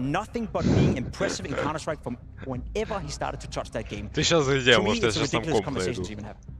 Would you agree with that sentiment, Maui? Is he the goated to end all goats in CS? Кого ты найдешь? I mean, CSGO is owned by Simple. В Милиде. Yeah, I'm still keeping with that. Не найдешь ты тут комп, я тебе уверен. Simple. I think CS2 is going to be ZywOo's game. I think he's already shown that. To me, he's already the best player Какой in он the game right now. хугор. I think there was that conversation. Twist put it out there. Дебил. Was the best За player. камнями. That's over. I don't think that's even a conversation anymore. ZywOo is the best player right now. Не, ну, допустим, камень я и на станции могу найти, тут их много. More ego plays. He has been more aggressive. He's going for more aggressive openers than I have seen before. And I do think that when we talk about what ZywOo has actually said himself at that fall finals, he was talking about the fact that he's trying to show that ego. He's trying to have more pop-off moments. He's imposing himself more. And frequently in these games, he is just taking around and just throwing out the playbook entirely. Украинцы продают ноуты, все понятно. And I also think he's got a healthier environment to do what he's the best at, right? Великолепно. 18, 19, 20. Там много людей, которые могут это делать. 60 kills in a best of 3 or might as well not even look at the game. О, товарняк, сядь на него. Unhealthy amount of pressure, unhealthy way to look Главное ж выйти вовремя. There were moments where he did not deliver the performances No. that were asked from, right? Now that's not the same situation anymore. You talk about it, there's way more possibilities within the Vitality camp to get that W. What you need from him is key moments, pop-off moments, superstar moments in a game. Like he did on Nuke, he was the only one really playing on the CT side. You need him to put your team on the right tracks, and then you have to other people on your team will rise as well. I think that's been seen of Vitality, right? Because it was always the case. We always have that storyline of, oh, it's going to be the ZywOo show. He's going to carry them to the victory. He's going to get them deep in the tournament as possible without the supporting cast really being around them. And that's definitely changed coming into this year. And with this new lineup, everybody is looking really solid around ZywOo. Yeah, there's no doubting that the support cast is Эксперименты. as soon as he got Spinks in there to be his playmate. Sure, it took maybe 5-6 months before Spinks found his footing within Vitality, but we knew the potential of that guy. And now that they're rocking it up together, then that's a very to have on your lineup. I almost see ZywOo as a device just much better, because I don't necessarily think he's the simple player that is going to pop off and have these ridiculous moments. Of course, the clutches we see from ZywOo and the intuition for the game is unmatched, you know. He's fantastic at that. But he's Отопление выключили, блин. Нет, надо панин фермы на зиму ставить, чтобы отопление работало. He's always going to have moments in the game where he doesn't necessarily pop off, but he does what he's supposed to do. Кстати, вот самое интересное, все поезда отменили, а товарняк куда-то поехал. Вот куда он поехал? Там же, по-моему, обвал. Непонятно, короче. Versus Vitality, a rematch of what went down in Copenhagen and a chance for one of these two teams to end off their 2023 with yet another trophy. It's time to get this grand final underway. На Житомирскую. Я думаю, Пешкарусом с незадачный. Да. Дошли. Дошли. Выжили. О, слышишь, начинается. Слышу, начинается. Хрень какая-то происходит. Там аналитики сейчас будут все аналитичить. Не, куем аналитичить, все. Мы будем аналитичить. А что мы будем аналитичить? Я ничего не готовил на сегодня. Я готов трендеть. Много трендеть. Я всегда готов. Так что, мы запускаемся? Я запустил. Я еще шоу-матч транслировал. А, понимаю. Я думал, ты запустишь новую трансляцию чисто под матч. Ты видел вообще, как Team India с русскими играл? Да, как в Team India играл Перфекта, а в Пакистане играл Санпаюс. Ну, Санпаюс хоть выглядит как пакистанец, хотя Перфекта тоже индус, блядь, еще тот. Шоу-матч выбирали как эти, кто больше похож. Нет, там на индусов. Взяли просто 2 звезды и людей из стран. Да все, блядь, говно шоу-матч. Какие-то дауны играли. Какая-то Team India, блядь, и Team Пакистан. Дебилы просто. Понабирают долбоебов. Из Индии, блядь. Почему не Тим Объединенные Арабские Эмираты? Почему не Тим Абу-Даби? Как вообще к Абу-Даби относятся Индия и Пакистан? Что это за нахер, Артем? Не знаю.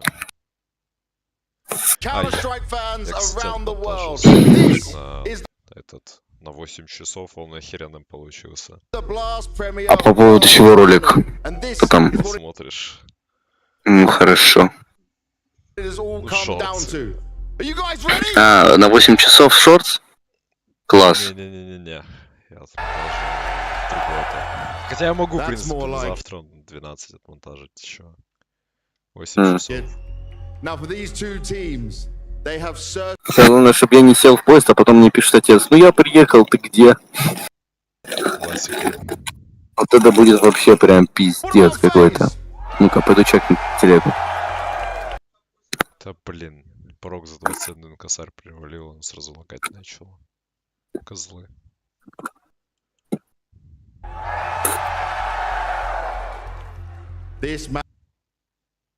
О, только что написал. matchup is going to be special. This is the perfect grand final. Говорит, что мне за тобой, в принципе, столько же ехать, сколько тебе ждать. Так что жди. Так что жди. Осуждение? Да, осуждение. Пусть будет осуждение, пофиг. Что услышал, то услышал. Сказал, чтобы я написал, если вдруг не сяду. Ну, наглость второе счастье, я сяду. Не сяду, так лягу. Запрыгну сверху на какую-то машину и буду ехать. Машину на поезд, за цеппингом буду промышлять. Да блин, все просто настолько сильно плохо. По поводу чего? По поводу стрима. А что там? Ну, так лагает, так лагает. Ты шо? Ладно, я 480 поставлю, вчера вроде работал 480. Вот тоже более-менее работает. А что там пока? Команды выходят на сцену и аналитики пиздят о чем-то умном? Нет, this is FaZe Club. Style and consistency is one thing and a change of players not enough to stop the flow state they found themselves in with CS2. Поздно и рано. Now they have a chance to get revenge for Copenhagen. Поздно и рано, ну понятно. That their own improvements can do more than give them an edge, but give them another trophy to end the year on a high. The Latvian laser. Так, захожу на Бласт. Ну что, проведем коротенькую аналитику? The architect. Chance to grab his first FaZe trophy. Как им классно комплименты дают. Rocks! Я все-таки предлагаю, я настаиваю на короткой аналитике. Etihad Arena. Любительский массаж на скорую руку. Нащупываем КД Кедиана, а потом сравниваем с КД Керригана. Охереваем и продолжаем.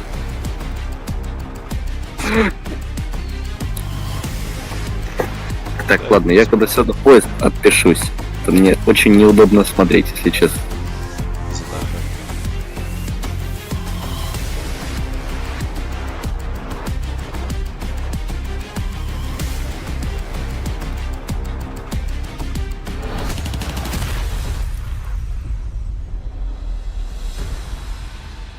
Where all others have fallen.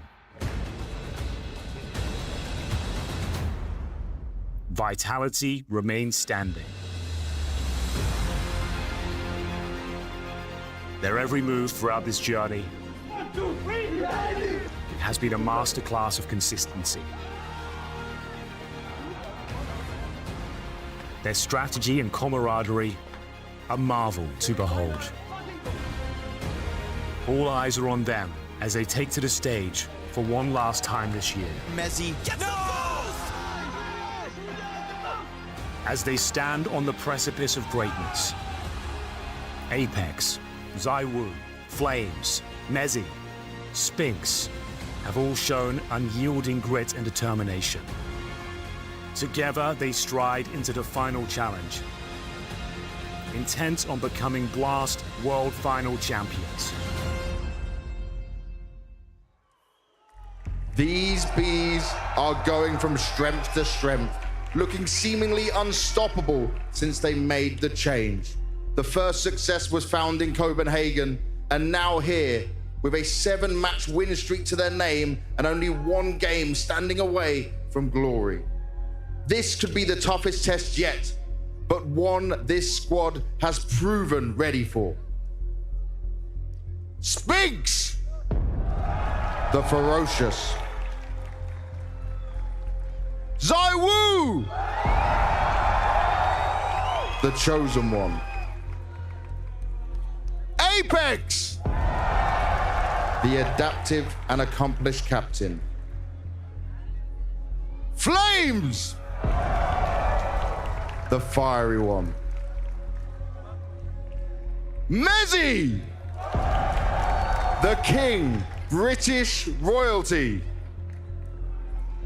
V is for victory! V is for vitality!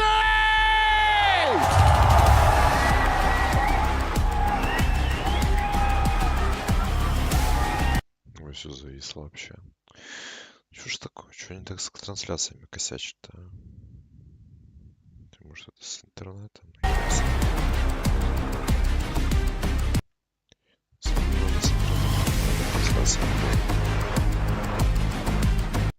Это просто в 3 просто пытается.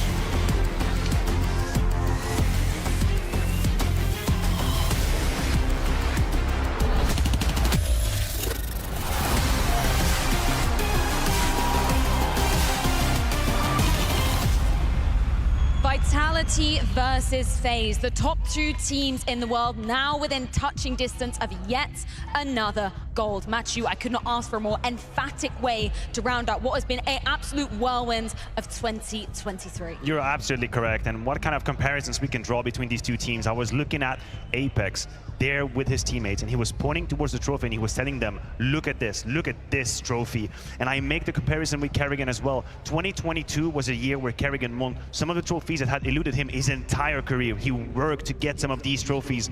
Counter-Strike can be very cruel. You're not always poised. You don't always have the tools to get that success. Apex and Vitality are in that position right now where the cards in the deck are in their favor. This is the moment where you reap trophies. These are opportunities you cannot let go. But FaZe is a client and they're ready to fight. It's going to be a great matchup. Some of the best players we have in Counter-Strike is ready to take on the server. We had the discussion with Robs perhaps being the best player in CS2. We know ZywOo have been one of the best players in Counter-Strike and to ever touch the game. Apex as well, you said it. Individually speaking, he's been having an output on the server. So has Kerrigan at moments in this game. So there's just quality all over the place, Mauri. The #1 team taking the #2 team in the world of Counter-Strike right now, and they want to finish the year on an absolute high. Vitality looked to spoil the coming out party for Frozen. I have loved what both of these teams have brought when it comes to CS2. I have loved even what their coaches have brought too. Have to give a huge shout out to the fact that once Neo joined this FaZe roster, it feels like they renewed themselves in terms of their playbook. They started developing more and more in terms of strategic depth. But Vitality, they are a well-oiled machine. They look unstoppable. They look like no individual can ever actually take them down. It has to be a team effort from FaZe, and I am sure that they're going to bring their absolute best to this matchup. Let's get some thoughts on the first map of this series. Inferno brought into the mix by Vitality, starting on the CT side. Matthew, what should we be looking for in this first battleground? Did you just say they started on the CT side? I've got confirmation they were starting on the CT side. Like, yeah. That in itself is quite interesting. I would have imagined they would start T, but they are being given the defense, and that to me means that Kerrigan has already some sort of idea on what kind of game plan they want to do.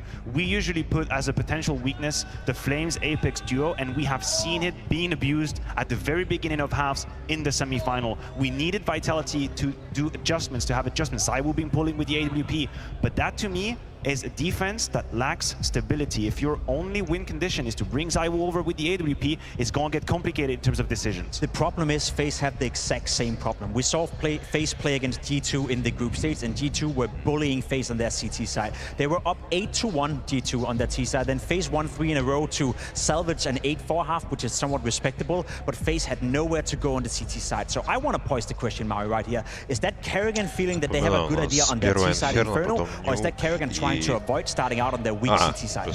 Could be a little bit of column A, column B pimp. I want to draw a little bit of attention, though, to the fact that we obviously know the Flames Apex duo can be a little bit flimsy at times. We still have to talk about the fact that Mezzi, this has been a problem map for him. He has not really shown up when it comes to Inferno, when it comes to that defense, and that actually includes the fact that he hasn't faced an Apps lurker like Rops. Right. Man like Rops. Having that against you when you are trying to take space, because Mezzi hasn't been comfortable in pit. He wants to press up a little bit forward, but that's where Rops will have his number. That is a key matchup in the default I will be keeping my eye on. And it's directly connected to this whole idea, this theme that Mezzi needs a little bit of the game plan to be around him to allow him to have the best performance. He's not quite yet to that point where a Majesk-esque player, we can just basically let him play his position, he's gonna do fine. No, he has to be set up a little bit. But Inferno, and because of some of the weaknesses we're putting forth, is not a map where he's gonna get a whole lot of it. At times, he might have Zaiwu by his side in Apps. At times, they might do a double rifle situation. But at the end of the day, there's gonna be moments where he is in his pit, he's getting executed on, and his only thing he's got is his own rifle. Where are we looking at on the FaZe camp then in terms of Frozen? How has he been slotting into this one, Jacob? I think he struggled a little bit in that first game against G2. It was hard for him to find the impact on Banana. Again, Banana is probably the place on the CT side that requires the most synergy in order to find a comfort level where you can perform. He was going for a lot of duels and he was taken down by Nico. However, Nico on the G2 side is probably one of the best Banana players, so the quality that Frozen is up against, of course, is very, very high in Vitality, but I would argue no one is as good as Nico on that T side. So maybe the work conditions is slightly more healthy now for Frozen. A player we haven't mentioned at all in this segment coming into this game is Brokey. Brokey on the AWP, the most expensive gun you have in the game. Of course, he needs to show up as well. And the way Brokey is playing, especially on Inferno, close combat Counter-Strike. He wants to be on the side. He wants to be in the smoke. He wants to be affected by a flash so he can do some sort of ridiculous flick that makes him feel comfortable. He needs to step up and he needs to be annoying towards Vitality. No Brokey, no win for FaZe Clan. If we want to also shine the spotlight on Apex here, this is a map where he has been just devastatingly strong. He has had such strong rotations and ideas, even if the game plan for Vitality isn't going accordingly for the first 5-6 rounds, they have made the necessary adjustments to right the ship. On top of that, his individual performances, when he has changed up his spots, when he has realized, I'm not holding down this B site with Flames, he slots in a different player, be it Zaiwu, be it even just taking over another player on top of that, another rifler, and still Apex has done so well in reading what the opponents are doing and rotating to the proper spot in order to make sure that he finds value, and he has been keeping himself alive. That is such a welcome sight for Apex, that he is not just throwing his life away needlessly, which was such a problem for him before with the switch to CS2. Gentlemen, just a couple of minutes before we're kicking off this grand final, and that means one thing only, predictions time. Is this going to be back-to-back gold to Vitality, or are FaZe going to claim sweet revenge? I'm going to start off with you, Jacob. How do you think this is going down? I think it's incredibly tough to call this matchup. I see it as a 50-50 game in reality. It was so close in Copenhagen. I know Vitality ended up winning that game 2-0, but we all agreed it probably should and could have been a 3-mapper. I expect the same today. I expect all 3 maps. I have an inkling feeling that Frozen want to do a lot in his power in order to get that trophy. I also haven't seen the best of Messi on a stage just yet, apart from that 1v3 clutch. So just for the sake of it, I'm going to give this 51-49 for FaZe Clan. Oh, very tight. Very tight. Taking risks. This game is, for me, such a coin flip also, and so I'm just going to go with a couple of the key determining factors. One, the best player in the server is Zaiwu, so I have to side for Vitality for that reason. And 2, Vitality have played slightly better Team CS at this event, and so for my money, they're the better team, they have the better individual, but I still see it's going 3 maps, and it's going to be close ones at that. It is going to be Vitality.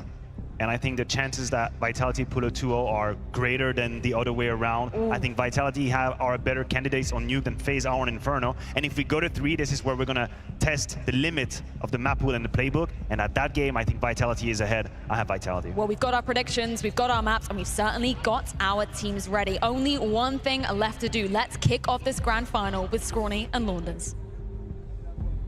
What's up, Abu Dhabi? Thank you so much for having us, and welcome to the World Final Grand Finals. Yeah, the #1 ranked team versus the #2 ranked team one last time in 2023. It feels like the stage has been set wonderfully. It feels like all roads at the start of CS2 have led us here to the Etihad Arena to just crown the final champions of this year. And the fact that FaZe come out of the gate in this version of the game as dominant as they were, only to meet their maker. Kerrigan on home soil couldn't get it done. He'll have one final chance, and it is you who sets the stage with us. Abu Dhabi, make some noise! Let's go! We got Inferno up first in the rematch. We saw what Vitality did on Inferno yesterday. They look leagues ahead of everyone else. If there's one contender, it's got to be FaZe. They're looking for their best game of the event. That's the only way they're going to win this matchup. Yes, they got to this point, but they didn't play Vitality. Not in this form. Nah, we saved it to the very end, right? Best for last. Kerrigan taking it to the T side on his opponent's map pick.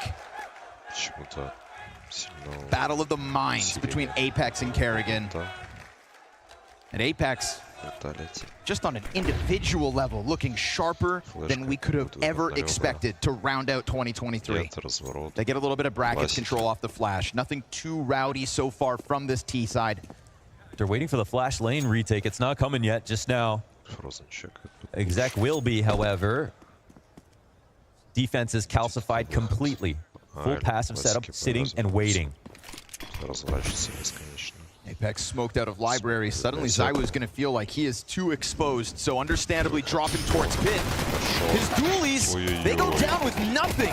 Flamesy from inside of the site dropped out. We do get Apex with a wonderful peek out from library with a player breathing down his back in Brokey. He gets out and ahead of the hits. Looking for a timing on this smoke.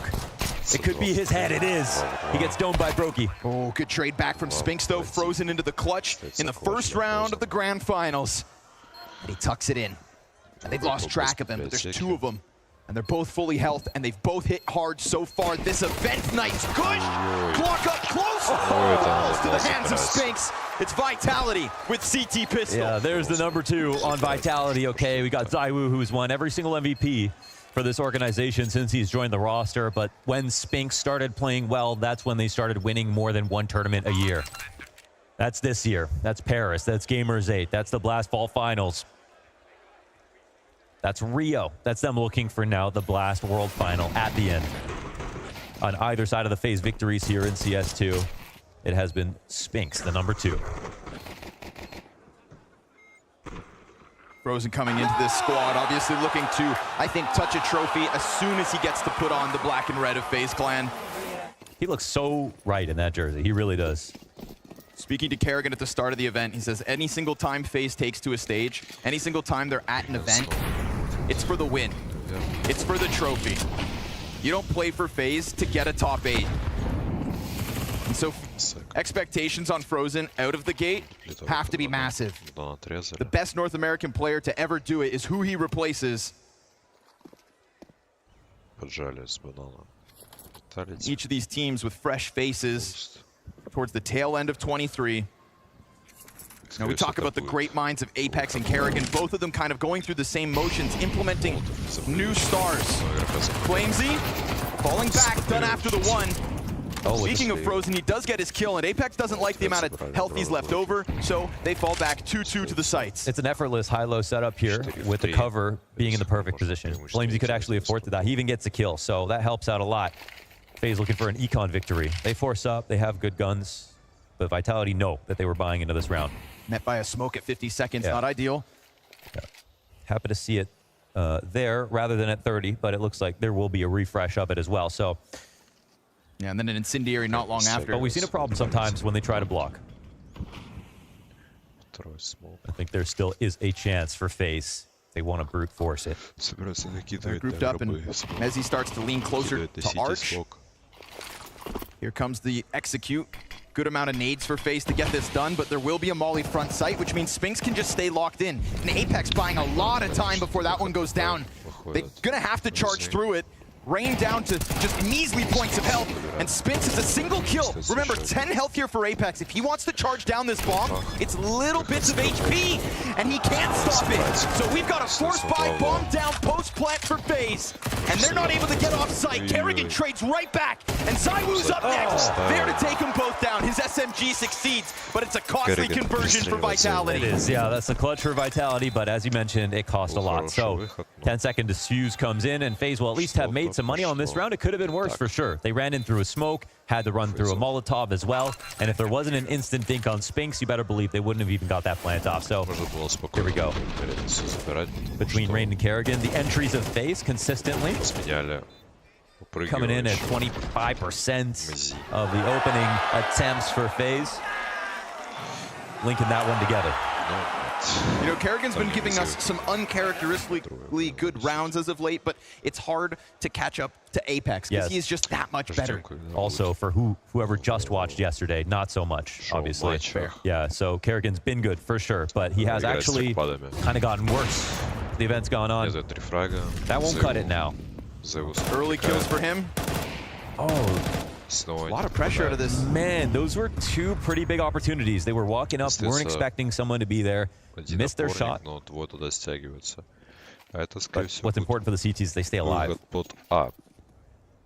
So it's a nomadic rotation out of Vitality. It's two remain now on this side of the map. Пока что сбрасывают бомбу и двое идут на банан.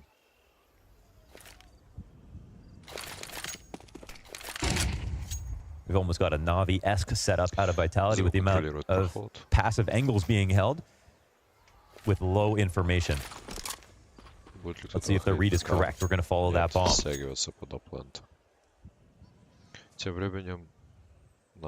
Numbers not here for Vitality. We talked about Mezzy, obviously at times questionable in the pit. The new piece of Vitality. He who stands just behind ZywOo. The one who casts the greatest shadow for this squad, and now he's just tucked down behind box. They get really deep before any CT starts to try and pull them back. Beautiful delay here, and one player out gets caught, but they do clear 2, then 3. Frozen's double, but the smoke comes up.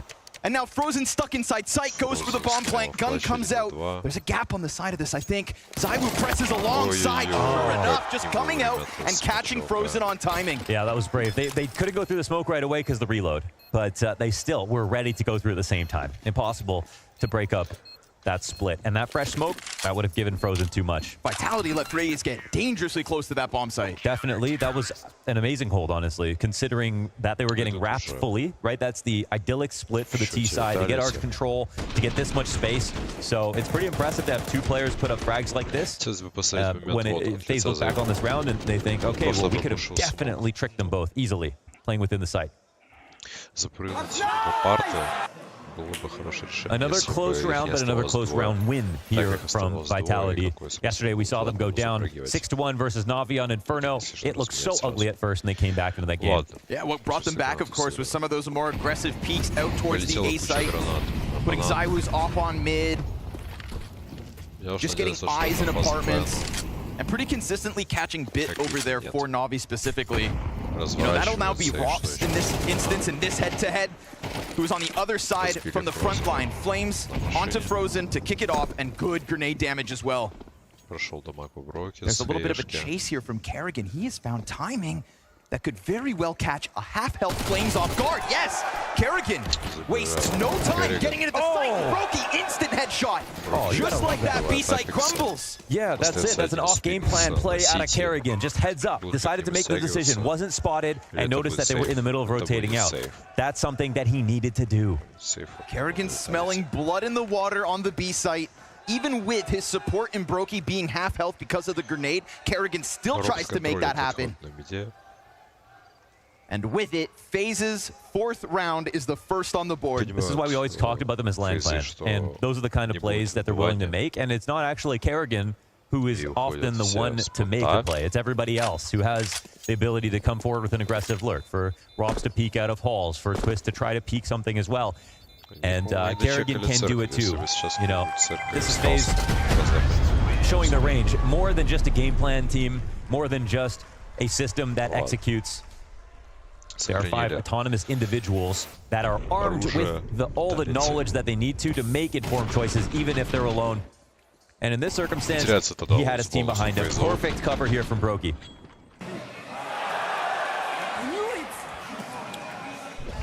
He felt the punish coming.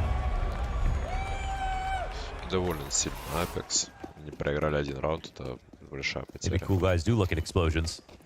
Can't help it when they're this big. FaZe on the big screen. Теперь 3 опорят оплент. That may just be their first and the fourth, but man, there were openings in each of these rounds. So that was actually the most unlikely one that they won. They were so close to closing out the other rounds, yeah. 4 tight rounds of Counter-Strike. Really all we can ask for between these two teams, ranked number 1 and 2 in the last match of the year. Flames had sort of an off game on CT side Inferno yesterday. Looking for a slightly better day, but they survived anyway. Opening here for ZywOo, but it's not on Rops. Right? That's the important thing. It's not on Rops inside of mid as the lurk. It's just on Rain. So their plan's still under guys. Exec coming, 2v4 in the site. Apex again looking to support Flames in the back site, but dies to the smoke spam.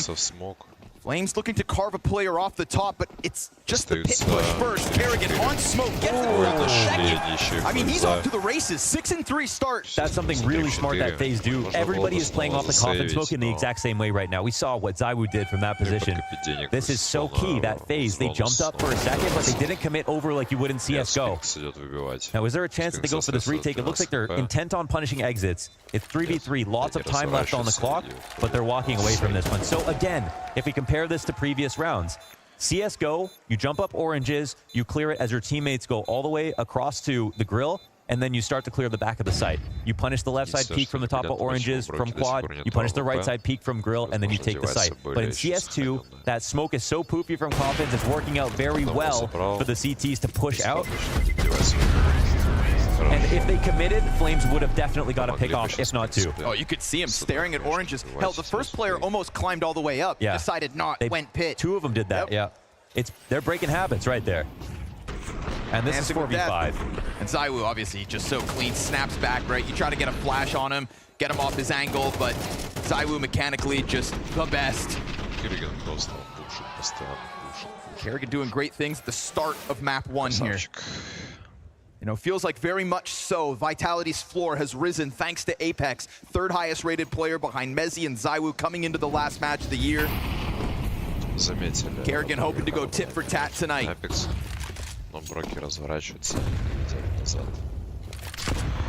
Again, FaZe going to take a quick look towards that banana. A little bit of pressure, as it has been.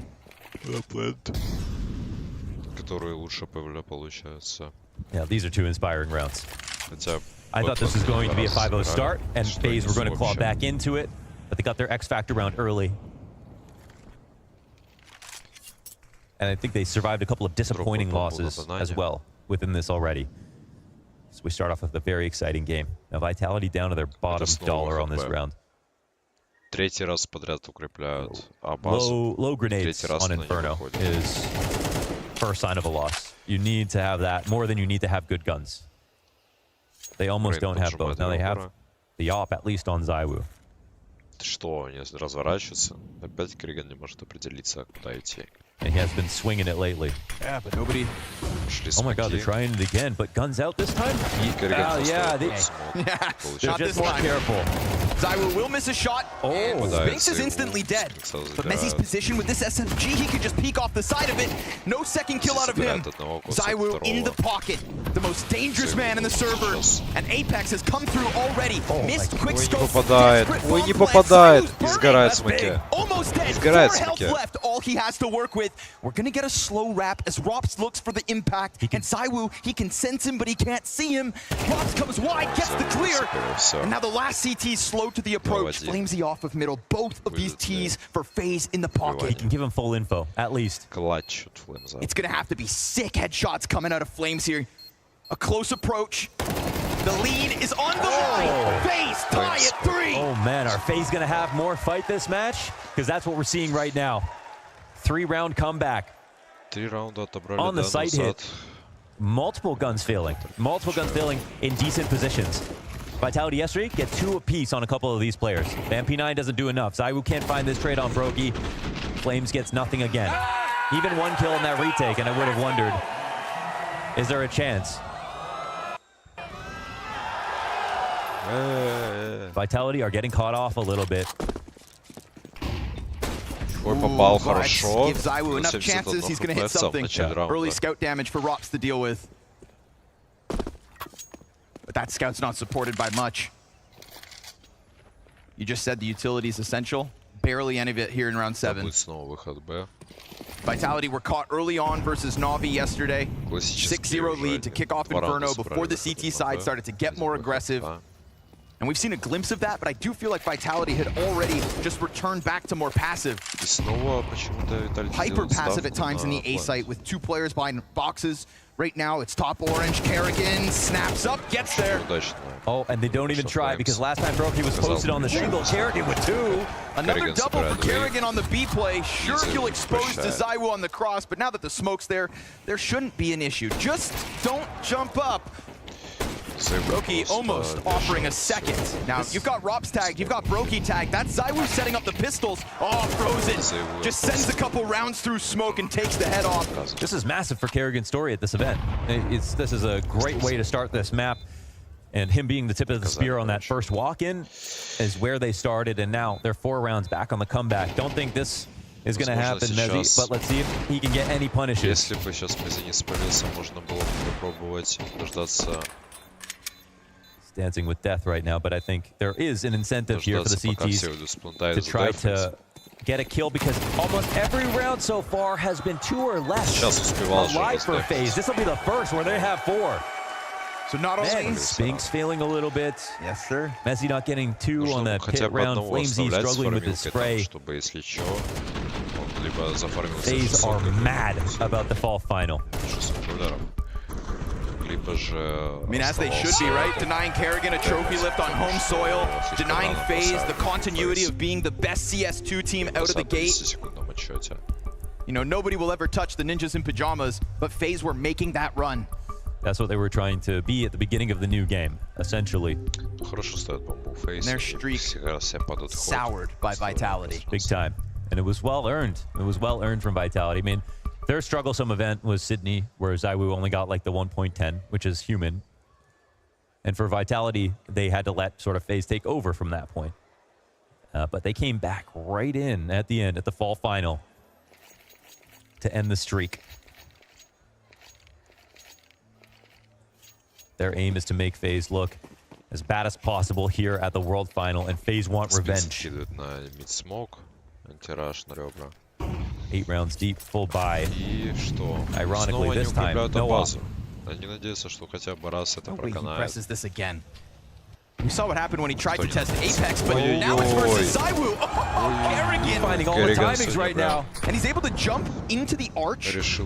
Perfect space creation here from Kerrigan. He has the CT player scrambled. Suddenly, Apex versus Kerrigan and Spawn. I mean, they're looking for him now. His team wasn't ready to exec, but he's broken apart the structure a little bit. He was so fast, but as is Spinks getting back into his slot towards this A site, if they think they can just overwhelm, the numbers are here for the defense. Mezzy pulling Rain off of the approach. Now, half of the pack still stays back, but Rops will hold the front line. And it's man advantage CTs for now, but it's delayed. Yeah, they need to be prudent about their rotations and still get information, and they do that, but Brokey trades back. There we go. An op kill for Brokey. We've been waiting to see it, and now he finds his mark. And Flames is looking for the arch timing. They don't know if the lurk is coming in, but 45 seconds, and time is limited here for FaZe. The lane retake is massive for Vitality's information. It's frozen, look at the headshot. Ooh, and as he looks away and gets dinked, it is a perfect shot from Brokey. Oh, now they need a massive failure to lose, right? We've got 2 players who are just confirmed to be dinked. But 20 seconds, they gotta go. And they're gonna have to run. They're gonna have to throw caution to the wind. And this will bring them straight to the crosshair of Flames. This should be an easy pushover. Не дает поставить пачку, не дает. Hits the deck. Second one's dead. The dink set him up. Yeah. Clean shot from Brokey, but That dink on the second player means no support for the trade towards B. That delay in the mid round is a little bit sort of, you know, you wouldn't see that, I think, with Twist in the map. Now, it's not like Frozen doesn't know how to play a mid round, but you wouldn't see them taking too long in that situation. That's still this period where they're getting used to playing with each other, okay? An instant trade right there would have spelled disaster, but I mean, Flamesy, that was a layup for him. Those low HP players. They couldn't find that last frag. They run into B. They die. FaZe use a first timeout after losing that round. And this is such a close game already. It's been a great start, honestly. I can't believe some of the antics that Kerrigan's getting into. That press through smoke 2 rounds ago into Apex holding CT cross. And then this last round, I mean, he just took it to ZywOo. You don't catch ZywOo off guard. To be honest, you know, that was like 2020 Kerrigan when he was the scout IGL, when he was being overly aggressive back then. In this situation, it still worked. It doesn't convert into the round. And the worrying part about when it was 2020 and he did that, the reason that IGL stopped doing this is because they got so far apart that they couldn't capitalize on the information they gathered. And in this situation, there were 4 players that couldn't take advantage of the broken structure. So, I mean, I love that he's had so many good rounds like this, but that one maybe wasn't perfect. It's a great opening kill for Flames as he runs the risk of peeking down Banana. Leaves FaZe down a man. And looking to respond is Rain. But they've got a general culture right now of just trying to scrim it. Take some fights, and it's work to get them back into the map.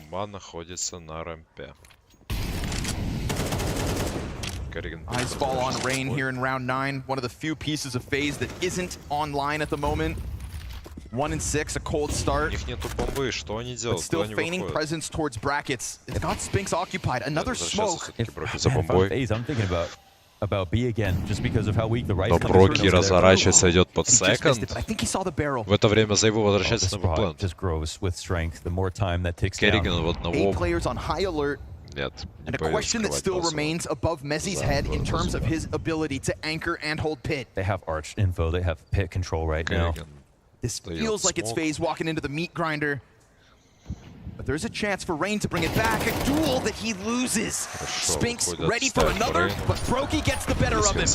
It's a single-man advantage, but it's 20 seconds. Dire straits. And Apex remains in sight. As Mezzi looks to hold the line, Brokey's fixated on him. He hit him through the wall. Mezzi's damaged. Again? Brokey, 2 shots through the wall. Just like that, the upper makes the difference. But the round's not over. We've got Vitality nearby. Vitality pressed through, spotted out. Brokey's in the open. Down he goes to his counterpart. No way Kerrigan can do this again. He shoots. And ZywOo closes. Another clutch. ZywOo just doesn't go down. He has countered all the explosive moments so far at this event when it took taking the wind out of Imma's sails yesterday on Inferno into today. He is the clutch denier right now. Same situation. Just one more thing that he can do. Beautiful shots coming out of Brokey here. This double, and then into the sight. But ZywOo is forever. A round is not won until he goes down. Relief on Apex. Yeah, they brought it up on the desk. He's the best player in the server. That's a boon to Vitality. That's just, you know. Russian second. That's a persistent feature. 9 rounds of Counter-Strike, and we got the fireworks we were promised. Yeah. Couldn't ask for a better start to the World Final right now. Half buy coming out of FaZe. Spinks контролят мид. See if they group up and push. Трое, 2 в Spinks ready with support behind him. The smoke does section them off, but одного it's only the single. It's only the single. That's a consistent thing here for Vitality.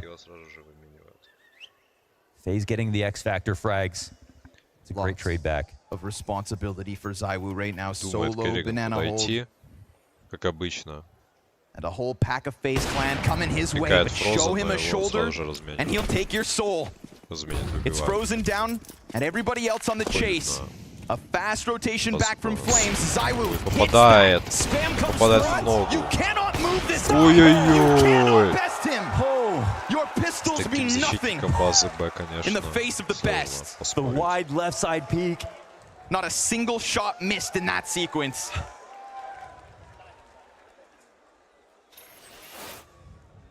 Wow. He felt the rush coming. He said, I'm not getting timinged again. Beautiful swings. Cool, calm, and collected, as usual. Not one shot missed. Not one shot missed. And it's nice we can say that about Brokey as well. Yes. Those two on form right now, we're going to get fireworks. Oh. Yes, we will. Frozen nullified in the opening seconds. And some pretty consistent 5v4s now coming out of Vitality towards the tail end of the CT half, much like versus Na'Vi. But it's off of the back of a ZywOo 12-4 start. Опять три опорника, но в этот раз все-таки... How many smokes are we going to go through in this game? He's doing it again. They're watching for pushes this time around. Surely it doesn't work out. Surely it doesn't work out. Apex senses it. Smoke starts to fade on the edge, gets a little squirrely. Another one goes down. The pack is right there. But Apex cools him off. Takes the risk of running it back into the corner. I mean, sitting in front of the smoke here. Lurking in front of the smoke in a situation like this is maybe a liability. Like they're 5v3 up right now. They just want to punish any risky plays that FaZe want to try to do. Both sides of the brackets to get pinched, and then Apex comes around and clears the board. Shut down on the B site by ZywOo, denied on A by the rest of the pack. Vitality looks solid. Yeah, that was chef's kiss from Apex, absolutely. And he's been feeling the most of the Kerrigan lurk so far. Everyone's been tilted a little bit by it. And that's why I think he needs to cool off, you know? But at this point, now it's another half buy. Now it's round 12.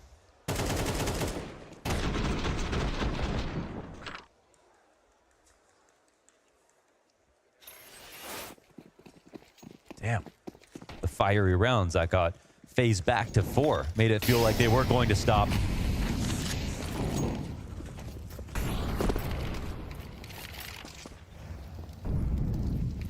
But Vitality have taken the oxygen out of the room.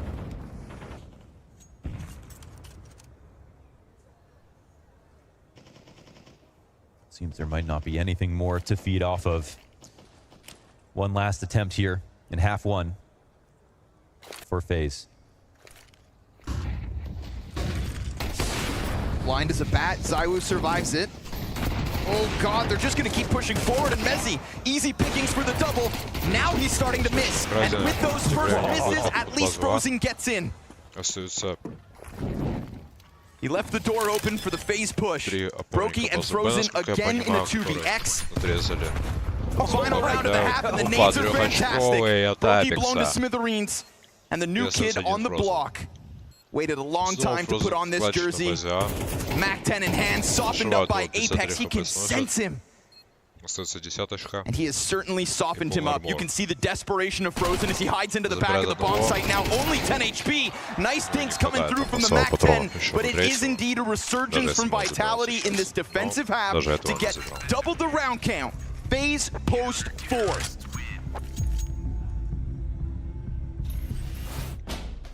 Hey! I'm a little worried. It's not like you're gonna hit it that straight anyway. Come on. Whose team are you on, bro? We're here in the always sunny Abu Dhabi for the Blast World Finals 2023. Set out. Well, hello. Hello, hello. What's up, brother? How you doing? Good on you. Hey, Glaive, come on in, baby. You Glaive, New Jersey. Yep. How are you? You like it? Oh yeah, I like it. Welcome to your chariot, the Lincoln Co. 05. Thank you. Our luxury ride awaits. Obviously, here we are, Abu Dhabi Grand Finals. A great way to end the year. We're mixing luxury with Counter-Strike. Some people go on walks. Some people go on drives to think. You ever go on a drive to think about your career? I do sometimes drive. I love to drive. First of all, are you a petrol head? For me, it doesn't matter. It's more about how the car feels when you're driving it. So when I get home for a tournament and I go for a drive, obviously it's an important, good feeling to be home. Of course, you can drive in every car, but there is a special feeling to driving in a good car, right? Yeah, absolutely. So we're going to the golf course. We're going to go play against Kerrigan and Scrawny right now. I'm a little worried that Glaive might be a golf player. I've got a hunch, man. Ready to go? I'm ready to go. Let's get out there, baby. Let's do it.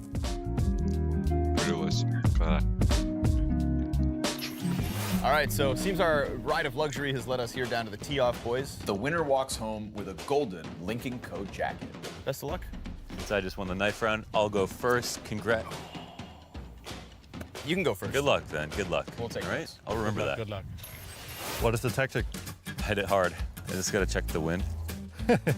You got this. Dream big, Connor. Yes, sir. Hey, you guys mind? I'm gonna go find my ball. Yes, please do. Your third ball. Yo, I got it. This doesn't feel like a punishment. I feel like the grass harder. Good job. It was a warm-up. It was a warm-up. Видимо, хорошо играют. В гольф. Yeah, okay, bro. Комментаторы. It's not like you're gonna hit it that straight anyway. Come on. Whose team are you on, bro? It's just another major baby. Last shot before went to the sandbank. Oh my god. Oh. Nice. 8 and 9? 8 and 9. But it was the best shot of the night, right? Yeah, it was. All right, so here we are, end of the second hole. So with that, we win, which means we get to ride home in style in the Lincoln Co. 05. Yeah, whatever, man. We've won a lot in our CSGO careers, so I can be humble in defeat here. I will put on you. There you go, sir. This is good for you, sir? Good. Thank you. You have a good evening, and Looking sharp. our 05 is waiting. We gotta go in the golf carts? Yeah. Oh, come on, man. Across the board, Vitality picking up 10 of the opening duels throughout that map. Of course, every clutch we see, 3 of them in total, also added to the Vitality side. It is the X factor that belongs to Vitality in the first half of map 1. Yeah, it's crazy to say that because of the rounds and the way that FaZe won them. In looking back now, while we were in it, it was like, whoa, FaZe, they're pretty much unstoppable. They're going to take over this half now. But looking back, I mean, it was a lot to do with Kerrigan trying to find lurks over and over again. And I want to say, you know, not a real thorough game plan outside of that. They were just ready to follow up. And maybe they're happy about the fact that they got these 4 rounds. I'm not sure. Robs, no trade off that. Robs пикает middle. And FaZe staring down the barrel of another 4 versus 5. Не получается Апексу закрыть Робса и аналогично. Обратную сторону. You simply cannot be playing catch-up versus the likes of Vitality right now. This is a team that's just playing such clean Counter-Strike. 45 is going to catch up with you sooner than later. Versus Vitality, best form right now. Best form in the world. FaZe there. Sitting patiently. No re-aggressions as the clock ticks down, of course. There's no onus on Vitality to go and do something too quickly. But now they'll organize. Robs gets info in middle. Exec's coming. Rain loses his line of sight. Broky's ready to push through. FaZe gotta do something crazy. And losing Rain in the bomb site, all of a sudden losing the little runway they had to work with. Frozen does manage to catch one on the CT cross. And then Robs wins his duel versus the lurk on A. Wait a second. Broky's going over Coffins. Oh! Broky just like that! He sets it up. Flames peeking deep, and they didn't see him. Robs now holds the door, and it's Flames just like that to bring it back to the 1v1. It's Flames versus Frozen. And he's on top of the bomb, halfway there already. He comes off of it because he hears the footsteps. This is a song of ice and fire, and Flames goes back around to CT. Time on his side. Time decides. It's Flames to get the final lap. Oh, he has the final note. Flames wins this one, and it sounds like victory here for Vitality. That was a labored situation. I don't know if he made a footstep. That was the hard part to discern. Frozen could have stuck that all the way down to its final second. I thought he fast-stepped. I thought Flames just ran towards the back door. It's almost as if Frozen didn't believe he could get away with it completely. Right? I'm not sure, but it would make sense that Flamesy tried to make some noise right there.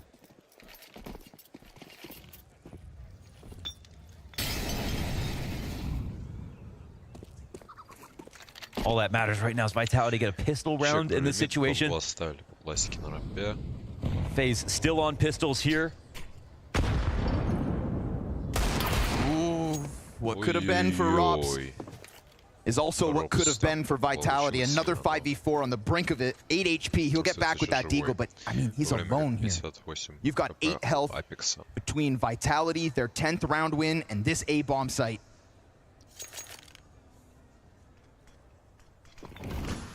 They know what to do with the data, man. You know, like G2. When it's an NTE go round, they can figure it out. If you don't put enough pressure back in certain situations, they've got you figured out. So FaZe make a blind rotation over towards the A site. Oh! Okay, Robs doesn't need to see a thing. Why the hell not? But still so much work to do. You know, you count your lucky stars with that one. Another smoke in the face as well. Vitality not playing any games, not letting this one slide.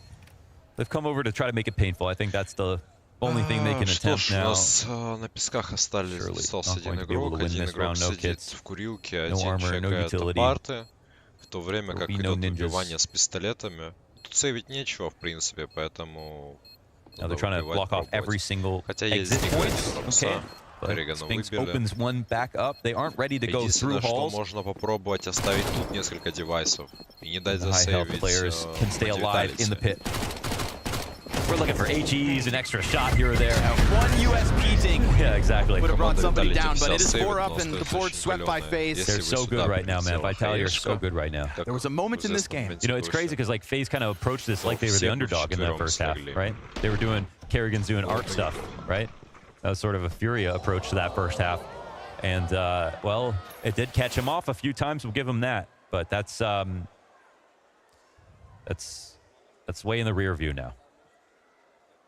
It's the open highway for Vitality. At least before it gets too desperate, we can at least entertain this round. CT side, first buy coming in for FaZe. If there's anything to say about them in CS2, they've made more comebacks than anybody else. And I'd love to know their overtime win percentage, because it's probably 100, based on the games that we've seen. Man, Reigns 1-12, looking for a much better CT side. Already at this event, he has had disastrous opening halves, only to bring back the performance. But that was switching to the T side of Anubis particularly. And Nuke as well. That's right. Bit of a different story here. Luckily for him, Kerrigan tries to pick up the entry fragging instead. And while it did have its moments of glory, Rain will be looking back on this opening map with nothing but frustration. Unless he turns it around now. Flash to Rops, gets him off his position.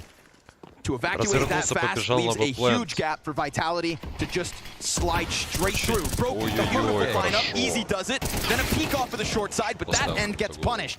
It's Rops in the depths of the site, regaining vision, but losing his head. As Flames knocks him out. Oh man, that's it. That's all they get. They die in lane, they die on site. It's great utility pressure, right? The flashbangs coming out from Vitality. Yeah, it's incredible for them. I'm literally cheering for FaZe just to make this game closer. This is their first rifle in the second half. And it falls completely flat. No utility to go for this. Vitality will take to 11 now.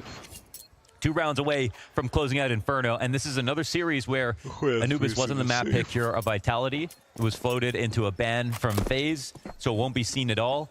And, well, just goes to show you they don't need Anubis, even though they're on a 5-map win streak on that map. If I remember correctly, they still have that. They still have that same ability on Inferno. It's only one event ago we go to Vertigo as the opening map instead. Vitality's map pick back at the Blast Fall Finals. Sure enough, total blowout to the favor of Vitality. FaZe try to wiggle away from it, met by a similar situation. I was wondering when production was going to do that. Yeah, felt like a matter of time, huh? Yeah. Yep, there goes the bus. Let's throw him under it. That's tough. But yeah, it is funny. Like there is a thing where Rain has just had like a abysmal first half and a great second half.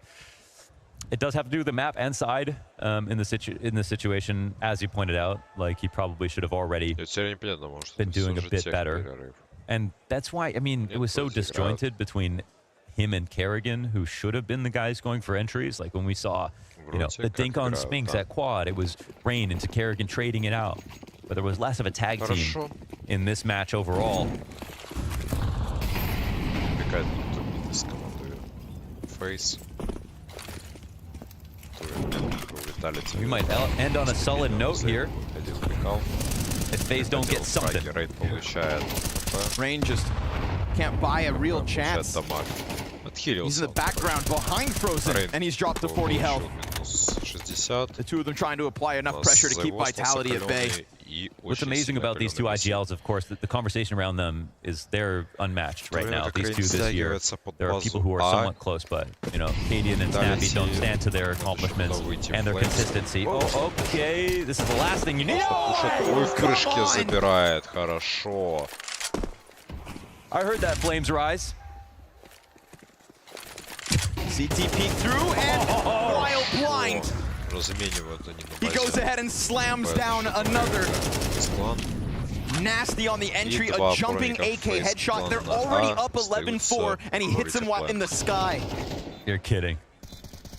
You know, I'd feel bad if FaZe didn't get so many crazy shots to kick this game off in Apex. Well, he wants in on the action. He's been so sharp as well. Wow. Flamesy taken to the top of the scoreboard for Vitality on a succulent double entry. And that conversation, you know, Apex and Kerrigan, something Kerrigan's famous for. Every time he gets a new player, they do well right away, whether it's a stand-in or a new addition. And it has been great. Of course, he's in a grand final right now with Frozen, of course. His former teammate, to be fair, but still a new system and new roles for him. Apex has done that this year more than once. That's the thing, right? We sit here and praise Kerrigan for his greatness and his ability to integrate, and apparently his ability to take a couple players with him. But Apex is an in-game leader now. Not the entry fragger we once knew. An in-game leader looking to leave a mark on CS2 without Sonic behind him. Xtaz comes back, and this would be the third roster that Apex has taken to a trophy lift. He already has. You know, that's in his back pocket. To do it twice with Mezzy in their first two events, come on. Yeah, something has to be said about that. I mean, again, it's about shedding this image of him as this entry that we knew for so many years in CSGO. I'm sure he himself struggled with that. This time Frozen opens up. We put Apex on a pedestal, but oh no! Oh, at least brought back, but Mezzy taking ZywOo out of the round. He's got some slack to pick up beyond it, and so this one gets a little wonky. Mezzy looking human. If he wants to pass ZywOo, he's got to make sure he doesn't get any more kills. ZywOo looking for his, is it 18th consecutive? MVP. The only player to get MVPs in Vitality's history. Rain's first multi-kill round of the entire map. Banana gets shut down for once. And Spinks falls victim to the instant peek from Rain. Is that a sign of things to come? Wow, for dignity here, FaZe. Very nice, and a good opening from Frozen. We can take it one round at a time because it's FaZe. You never know. Every time they do it, it seems like it's harder than the last time. It's not going to happen again, but... Good at Counter-Strike and bowling is Mezzy. Just don't look at him. Just don't look at him. So there can only be one king. No eye contact, and maybe he'll forget. Vitality нужно взять всего один раунд. You saw Vitality take 10 rounds in a row versus Navi. That was 9 against FaZe in the middle of the half. Ой, ZywOo, скорее всего, ставит точку на этом матче. Simply the best. On an AK, ZywOo comes in with 3. 3 киллами. And it doesn't matter how great you may be, Mezzy, trying to put forth his best performance in the Vitality jersey. You will forever be in the shadow of the greatness that is ZywOo. Spinks here to close it. And that is the reality of playing versus Vitality. Every single time you were against the most consistent 4 easy headshots for ZywOo, and another easy opening map for Vitality in this head-to-head. Looking to take the crown of CS2 off the head of FaZe and place it on their own. 13 rounds away from being the Abu Dhabi Grand Champs. V for victory on Vitality's map pick as the black and yellow squad look to speedrun yet another grand final. That was a commanding start to this grand final here in Abu Dhabi, and it's only poetic, it's only perfect that it ends out on the final round, Machu, with a ZywOo 4K, because this man was such a beast on this map of Inferno. It feels like every year we get to find some of these ZywOo banana plays where he just bulldozers his way through, double entry with the AK, adds a third one, closes it. Listen, this was a team effort on the Vitality side. There were way more than just one player on the server, but I will put it out there. Every single time it looked like FaZe were on the brink of breaking Vitality or winning that round, it's ZywOo who stepped up. The anti-clutch, 1v3 in the post-buy, 1v2 against Kerrigan as well, triple kill with the AWP. He played exactly the way he was supposed to. Beyond that, this was a game of adaptations for Vitality. We saw that the game plan was obvious from FaZe early on, that they wanted to hammer that B site. That's why they picked that T side. And lo and behold, as always, Vitality come up with the solution just a few rounds in. It doesn't take them long to realize, hey, there's a problem with us right now on the map. So they switch up some of the positions. They play a little bit different towards A, towards B, and that's all they need to do. I'm not gonna lie, it wasn't the most, close game. It wasn't the most entertaining game in terms of scoreline, but the game in the beginning was quite interesting. And I think we should go back to what some of the rounds in the beginning of that game, because FaZe didn't win the pistol, but they kept on forcing and forcing and forcing and trying to push the issue. They wanted to make sure that Vitality could never rest on their laurels. They could not get off to a good start. You see them running out of spawn here in the second round. Of course, a full force buy coming in. Not too big of a surprise for FaZe Clan right here. We then move on to the following round. They lost that one again, coming out of T-spawn, a full force buy. They have the money to do it. Again, at the score 3-0, they do it. And this is the round where it finally worked out for FaZe Clan. And that was some of the only rounds they were able to get. They succeeded winning this round. And as you can see on the score distribution right here, they banged off 4 rounds in a row based on that. And I thought, okay, at 4-3 for FaZe Clan, we have a game on our hands. Because as you said, Maui, they were hammering on that B bomb side. They didn't allow they didn't allow Vitality to get off to a good start. But apart from those 4 rounds in a row, they got nothing to offer. It's a story of adapting and overcoming, and it's exactly what we saw from Vitality just yesterday versus Na'Vi. They made them sweat. They can obviously see holes in Vitality's defense, but it's how they overcome them and how they adapt their game plan to be suiting what FaZe is throwing at them, right? Yeah, definitely. It's twofold. One fold is obviously strategically you have to find a solution. That's what Maui's talking about. Hey, when we play back defensively to both of us, Flames and Apex, it's not working. We're being abused. What can we do? We can be a little bit more aggressive. We can ask for a third player to be up there. We can bring ZywOo sometimes. But it's also a story of just warming up individually. If you look at the cross replacement and the shots that Flamesy was firing at the very beginning, this was a rough entry, a rough start to the grand final. He missed a couple of shots. The 50-50 duels were not going his favor. He was very much white swinging outside of the cross, and then he steps up, and then suddenly the setup makes more sense. Flames has, I guess, I don't even know if it's been on record, but we know that he's been sick. He's been sick at this event. He hasn't, I don't know whether it's cold or whatever, but either way, it does seem like he's been slow to start. This isn't the first time I've seen it, but boy, did he warm up into it, man. The T-side entries that he was finding were just disgusting, and the way that actually, once he started to find himself on the CT side too, he started to put down some better defenses, his utility protocols look better, and also he started just calling his own number outright. That way that he just jumped over half wall, killing the player on the other side of it, like, what is that? Like, that seems like a play you're supposed to be making if you're on FaZe Clan, not on Vitality, but he makes it work. 2 grand finals in a row. We praised him against Vitality in Copenhagen on Vertigo for having a monstrous performance at the very first map in the grand final. He's doing it one more time right here. I'm not saying Flamesy is a player that steps up in the grand finals, but we're now seeing it 2 times in a row that he's coming in, he's finding impact despite having a strugglesome start. And that's exactly why I like that we saw Spinks hot from the very beginning, because that is one criticism that we had coming into the playoffs of Copenhagen. He was very clearly having a cold start, and I love that we get to see some dominance coming in from the very first rounds of this. You're absolutely correct, and there is this notion of a balance when it comes to the defense. And when you're Vitality and your weak point, your weak spot is actually the B side, naturally you're going to devote a bit more resources towards B. You're going to try to plug the hole over there, maybe with a third player, maybe you're going to give them some utility. So what it means is that Spinks has to make moves like this one we've just seen here. He has to take charge and risk a few plays where if he gets caught out, it can be very complicated. But I felt like whenever he had to make these moves, he got successful. He allowed Vitality a deep breath, clear top mid, clear bracket, send the defense back to B, and for that, kudos. Spinks' read of the game in this was just phenomenal. To push the archway smoke, to just get that control towards middle, even though he only goes 1 for 1, he gives his team so much information for such an extended stretch of time, and he did that in other positions too. So all in all, Spinks, he seems to be one of those players that late in a round, he's going to make that winning push because so many people just hunker down. They try to play their favorite spot, just lock it down. But Spinks is playing for the team because even if he does die in some of those spots, it gives his team so much knowledge about what's coming in the round. Well, you know what I'm going to say next. ZywOo highlights. Roll them up, baby. We've got 3 certainties in life. Death, taxes, and ZywOo showing up to the server. And boy, oh boy, did you do so from the very offset, Jake? Yeah, I think Matt just said it as well, right? He was finding so much impact. One thing is having a lot of kills on your scoreboard, but every single frag you're seeing is at an important moment in the game.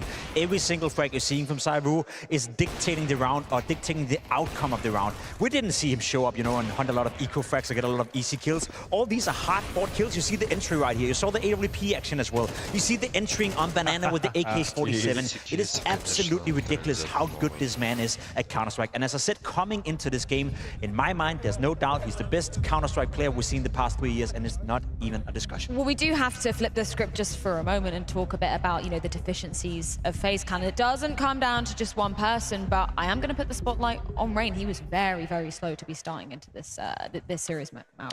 Rain had a tough time. I didn't see also on top of that Rops imposing himself in any fashion whatsoever. Yeah. Is this going to be one of those Fort Minor highlight reels where it's just Rain and a few kills? Like, is this even necessary? Trying, this feels a little rude, actually. I think that's it. I think that's his last kill, right? Okay, one more. That is all right. Four kills. Yeah, not the start you obviously wanted from Rain. I think that the reason though that he definitely had so much trouble with this one is just that the Vitality defenses kept shifting so much. If he's the focal point, if he's supposed to be in an entry position in these rounds, ZywOo was meeting him with the op. Spinks was in an advanced position they didn't expect. There were so many times when he just had to try to barrel into a bomb site, and there's just a crossfire between Vitality players. And that's the difference, right? Rain actually ended up with more ADR than Messi in this game, surprisingly enough. 44, Messi 41, but there was no one to bail Rain out of the issues, right? You had ZywOo, you had Spinks, you had Apex, all the players on Vitality firing on all cylinders. As you said, Brokey came alive at a certain moment in the beginning of the game, but apart from that, was nowhere to be found. Same could be said for Rups, same could be said for Kerrigan, who had a couple of good moments when it was 4-4 or 4-3,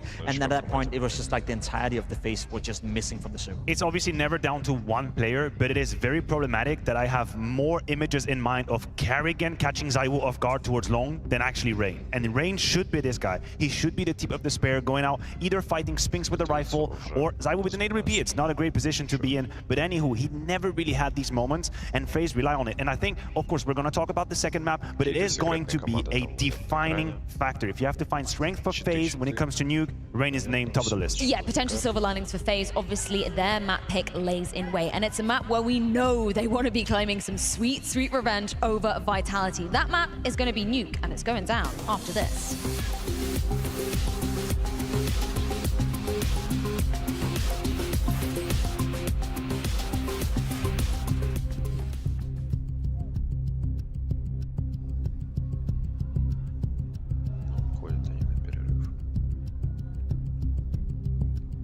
Потрепаться долго невозможно.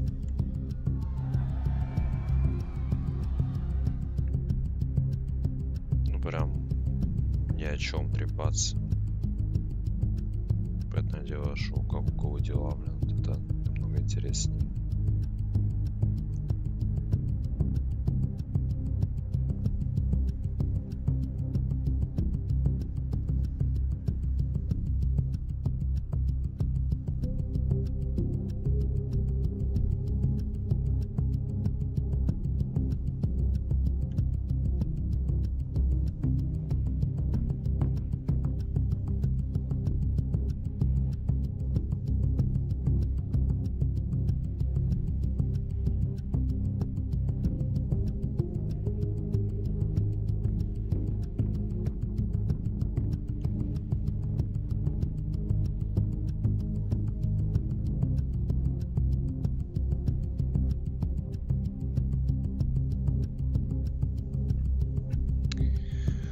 Ладно, тогда тоже на минуту отойду.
Vitality standing tall after a commanding Inferno victory, but now a chance for FaZe to be changing the tides. And we know this is one that has Karrigan salivating at the mouth, Jacob, because what happened last time around in that grand final in Copenhagen on this very map? Well, we already concluded, obviously, that FaZe ended up winning the game 13-11, but it was a game that was dominated on the T side for both teams right here. 8 rounds went the way of Vitality, 7 went the way of FaZe on their respective T sides. Rain was the guy coming out from FaZe playing a fantastic T side, posting a 1.71 rating over there. So for Rain to struggle on map number 1, now coming into map number 2, it is much, much needed that he will show up on that T side. He's the one that's supposed to open up the match. As you said, you don't want Karrigan to be that guy. He can do it occasionally, but you want Rain to consistently show up like he did last time. Definitely. Vitality in Copenhagen try to fight head on. They try to take the fight to FaZe towards outside, and they paid the heavy price. You saw ZywOo being committed, Apex being committed, and Rain was on the silo just shooting headshots left, right, and center. This was a problem for Vitality that they almost couldn't solve if it weren't for ZywOo. No doubt Karrigan will be coming into this one having looked over that tape and being prepared with a new game plan. So what do you expect FaZe to be pulling out in this one, Maui?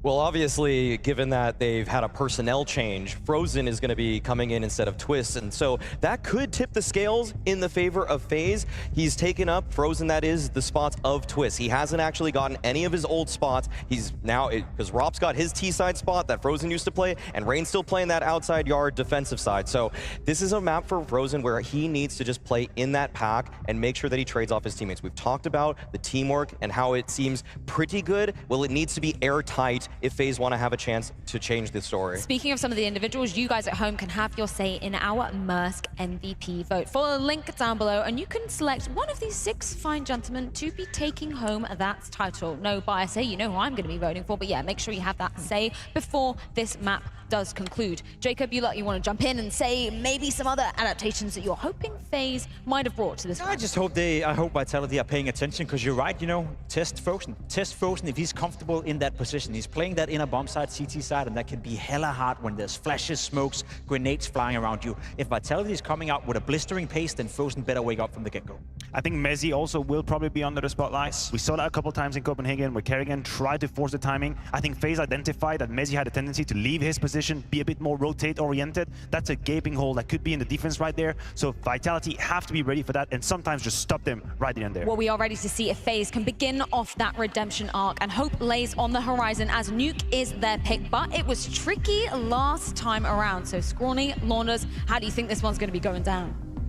All right, folks, it's time to get started, and it might be time to end. This is the second map of the Blast Premier World Final Grand Final between the worlds number 1 and 2. So for potentially one last time, Abu Dhabi, let's get loud! What a wonderful place to end this year, with 1 and 2 locking horns, and with Vitality scaring FaZe to their core after Inferno. That one wasn't even close. Not for more than what felt like 3 rounds did FaZe even have a hand on this match. But they take it to Nuke. And I think just like the desk allude to, Frozen under a microscope for me. Immediately, they go into the ramp. And we get ZywOo taking a quick glance outer. All the greats love to play outside on Nuke. ZywOo, he goes down empty-handed. Welcome to the match, Rain. Welcome to Grand Finals Sunday. Mezzi has lurked this whole time. Back B site gets an easy pick off. And he's got support not far away as well. Just staying alive here is excellent. The fact he drops a second player, even better. Frozen suddenly left alone with no bomb and plenty of time to try and get crazy. Looking at a round like that is the perfect example of why we're seeing such better maps out of Mezzi. You know, he's never had a structure like this. He's never been comfortably in position at clock versus an exec that's coming to him with prophylaxis from the team where he's there early. Hold on, dude. 2 are gushed. He has to get the bomb. That's the one thing. Downstairs with a low HP player sitting on it. Oh, goes ahead and hold on. This is taking way too long. Spinks. Now the fact that he's also down to 20 HP, only 20 seconds on the clock. Frozen in black and red, looking for gold. just barely enough time to make this possible. They layer on top of one another, which means he could still do this! Frozen! Oh my god! How? Strikes fear in the hearts of Vitality. One player up, that's it. How did he avoid all of those bullets? Did he have an evasion aura? That was ridiculous. And that, honestly, in the beginning of Inferno, we're seeing some of those shots being missed as well from Vitality, even though they were still winning rounds. That was too close for comfort here, but they still are able to win, and they're the team that, again, before this map started, 13 away from taking the entire thing. So at least Frozen can show some presence, try to scare him a little bit. And yes, Mezzy is representing the UK with that 2K from the clock. The one and only. God knows they waited long enough. Representation on the big stage, and a big event for him as well. A little cool back on that first map, but plenty of runway for Mezzy on Nuke. Right now we've got that solo AK on Rops. It's a curious situation. You had them that close, and maybe if these Glocks can give Vitality a false sense of confidence, if Rain could just pop somebody with a Desert Eagle, I mean, it all boils down to the Estonian. And Spinks just barely misses that timing. Now, all of a sudden, Rops looking for the head. And as the MP9 peeks in, he duels versus Rops, who sure enough opens this up. Now the pistols can flood out, and Rops has gone ahead to get a second. One AK and a dream. Oh, it's a vent drop. The rotations are not in place just yet. They were both trying to go up to heaven. There's a chance for a plant and a chance to push as well. They're planning for decon. Rain's on the close wall of the ramp room. This would be a perfect way for FaZe to respond. It's a nice transposition here from Rops to reinforce this setup. He could trade. Just keep Rops covered. Keep Rops in a position to go for trades. It's going to take mighty accuracy. Down goes Rain. Rops gets his third. His other teammate over towards the door. Apex duels with that one. That's info for Rops. Finally, he's dead. CT's going to need the kit. They get there in time to survive, but close rounds back to back. Yeah, but it's King Mezzy once again to put a stamp on things. That's a 10-second stick, and he is just such a part of the game right now. When we talk about the fall finals, again, I'll say it, he got his ass carried. Coming into World Finals, best player on Vitality before this Grand Final started, actually so close. It's still ZywOo to edge him out slightly in terms of rating. You could be the judge, who you think was better, but fact of the matter is he's already showing that he's no longer nervous, he's more well-prepared, he's ready for what Vitality want for him. Wow. But still a glimpse of what could be out of FaZe. I feel like that's what we had back on Inferno as well. Close rounds to start, FaZe break through, and then all of a sudden Vitality just get their hands on them. Yeah, the worrying part for me was the lack of sustainable rounds. Remember to vote for your Maersk MVP at Blast TV. That's actually going to be a tough one. This time we'll see how this final continues to play out. It is definitely a fluid situation when it comes to the ratings. ZywOo and Mezzy are hip to hip right now. ZywOo no doubt putting space between them on that first map. Стена смоков пошла, Молотов, Секрет, Хая. На Секрет непонятно зачем. Guns in for FaZe on the cross. Well-timed nade, but it doesn't actually blow open the smoke. That one will, and there's a player down here in Mezzy. Oh, nice headshot. Push forward? He goes up the stairs? Oh my god. That's not how that's supposed to work. Yeah, so we got secret control, outside presence, but low numbers. Apex does not want to give that away. Because positionally, FaZe are okay, crossing a minute. They have both options with secret and lobby still intact. Flames doesn't even have to burn his smoke too early. How does he transpose? Now, normal setup is to jump up the clock. Are we looking for any rotations? Look at the CTs right now. They're top sight. ZywOo's in the open. Rob sees him, and that's nothing for ZywOo on the A-hold. But a missed Molotov to heaven. Just let Apex take a quick glimpse. We've still got players downstairs, so Flames is going to have to try to find a way up then. There's a little delay here because Apex is trying to go back around for the main wrap where a smoke grenade's about to go down. Then that molly does find its mark up in heaven, which means Spinks has been deterred for a little while. Bomb's ticking quick, and Flame's the only kid. Spinks comes out from heaven, gets his. Broky instant trade from behind the fence. Nice crossfire with Rob there towards Hut. Oh! Headshot on top to seal the deal. It's about time we got a little Robs. Face. And that was quiet on Inferno. That was that you know, very careful play coming out into upper site. He saw the gun model from ZywOo inside of Heaven playing up here in Fur from the hut, and then Brokey got the trade after he shot a little bit. Nice. He's the king of CS2, but it feels like more of an interim king as ZywOo's back. If FaZe want the series, they need Rops. Rops hands down, FaZe's highest rated player on Nuke specifically. So it feels like the odds are we could get him, and there it is. Opening headshot towards ramp. Rops establishing 5v4s faster than FaZe could ever get back on Inferno, but a well-timed peek from Apex as he just kept his head down. ZywOo's Desert Eagle starts to miss shots though, so the pistols crumble under the weight of the follow-up into the ramp room, and FaZe seeming like they've got an open door to be. Okay. Another opener. As you pointed out.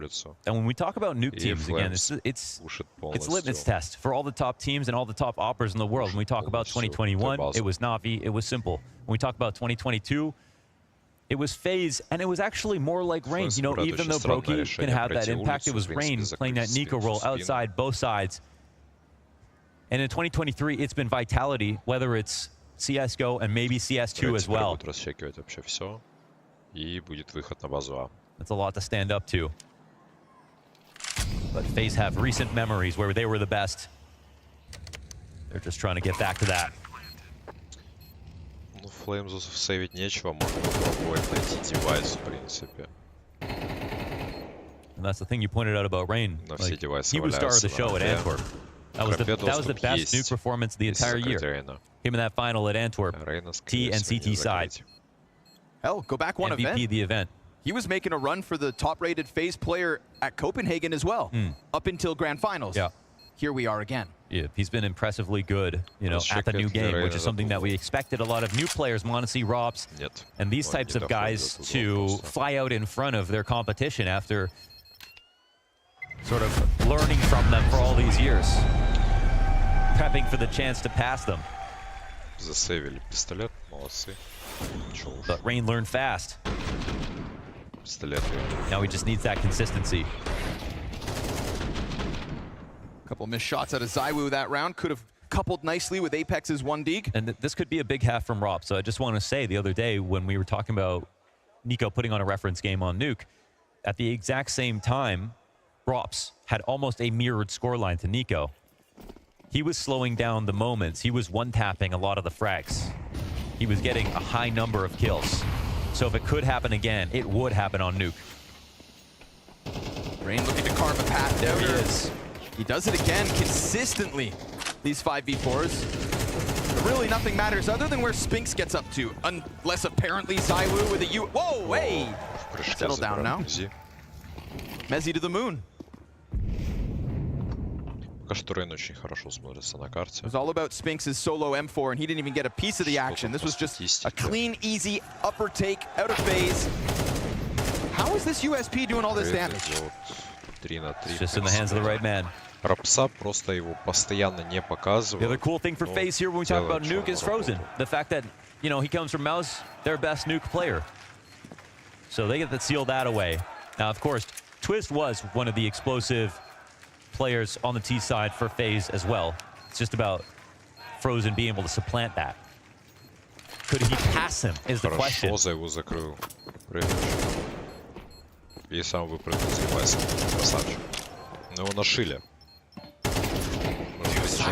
Such a nuisance. Finally going down here, but that's still 2 USP kills. Spinks versus Rain. Hang on. All's good here for the one rifle of Vitality. And he'll run away to save. That's an important M4 to take into the next round, but it's 3-2 on the start, and it's looking a little bit more sustainable to me than Inferno was. It coming down to Rops as a lobby lurk.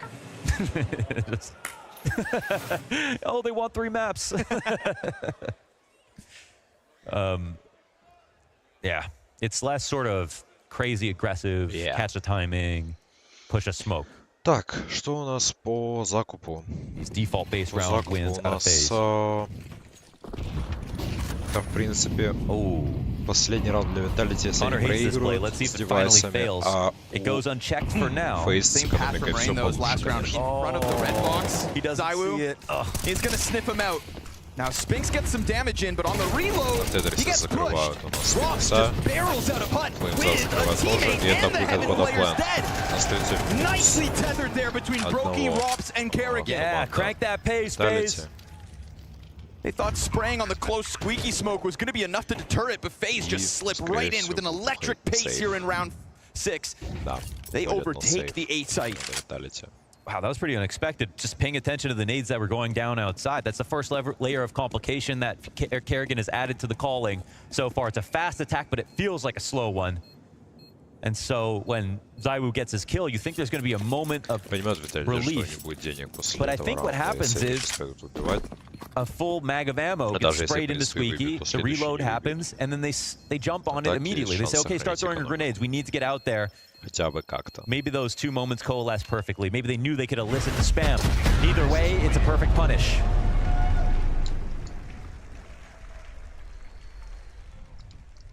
And thank goodness we got a real match now. Не совсем понятно, почему Броки просто не дропнет the start of девайс, Inferno kind of felt similar. Авапу. And Xtaz just took a pause for Vitality, so we'll see what the answer is. You know, what Spinks would have done to have kept a few bullets maybe in that mag, but being full dry, just cowering behind boxes and hoping he went unchecked. Yeah, and post-Sonic, Vitality looks great. Talking about Xtaz coming onto the team seems perfectly fine, going 1-for-1 at events alongside Mezzy, looking for the 2-for-2. We credit Apex, we can also credit him. That's the thing, is when Zonic was playing behind Apex, you know, we talk about integrating new faces. Well, you had Zonic to do it as well. Zonic, who had so much experience with Dupree, with Magis, you know, they came as a core, and it just elevated Vitality. But this is Apex and his old right-hand man. Potentially back-to-back trophy lifts with Mezzy. UKCS out of nowhere. But yeah, this is almost Operation Parasite, the way that they slowly weeded out the Danes. Get him out. Ronaldo. Very much FaZe. Фейзов абсолютно весь закуп. Taking Vitality back to reality. Абсолютно весь закуп. Gonna get more pressure on the A floor. ZywOo and Mezzy are so ready to go. go. Опять же, если сейчас Vitality проигрывает damage as well. That was well timed by Flames. He's softening up a player that is an unconfirmed drop to the lower site. There is nobody down there. None at all for Vitality. They don't know that he's crossed and the vent drop happens. Wow. Oh, and no punishment either. Now it will happen, sure enough. Okay. Spinks not gonna let Brokey get away. ZywOo remains posted, but again, nobody downstairs. Oh my god, they successfully opened the door without anybody knowing. Now the push forward can cap it, but you hear the flicker of the scope, and the first kill comes down. Kerrigan, nice. 2 frags, and they join hands now with Rops. He's inside of the ramp. And the rotator's gonna have no idea he's lurking. There's no idea for the ramp player. Apex is already dead. Only Flames to come out with more. How did they pull that off? That's the best round so far called here from Kerrigan with his kills in the mix. This is the perfect balance between what we saw in Inferno and what we're getting now. They're getting the map control, they're getting the slight lurks, they're not overcommitting, and the players who are entering are still with the pack. And Kerrigan finds the perfect timing, and that was Brokey with an option, Rops with an option getting lower, and Kerrigan with an option. So multiple points at which if they failed, they'd still have a chance of playing. That's what you want to see out of FaZe. Rops doing exactly what he does best, adding himself to the equation, but doing it silently with the element of surprise. It still banks on Kerrigan getting those 2 kills, though. Ходит Kerrigan. Pressing into him. На КТ спаун. Mezzy and ZywOo. But that's what happens. FaZe's IGL. You know, we can call it luck, but that's what happens when you create luck. When you put Brokey in a position to catch someone off a timing, and you put Kerrigan in a position to catch someone off timing. When a team feels like they've survived one thing, they're not going to expect the second. They're not going to expect the third. That's where things just come flooding in, and it's no longer Apex smiling and laughing. Because there are expectations for their CT side here on Nuke. Layers and layers on that one. And FaZe have pushed Vitality back into another haphazard buy.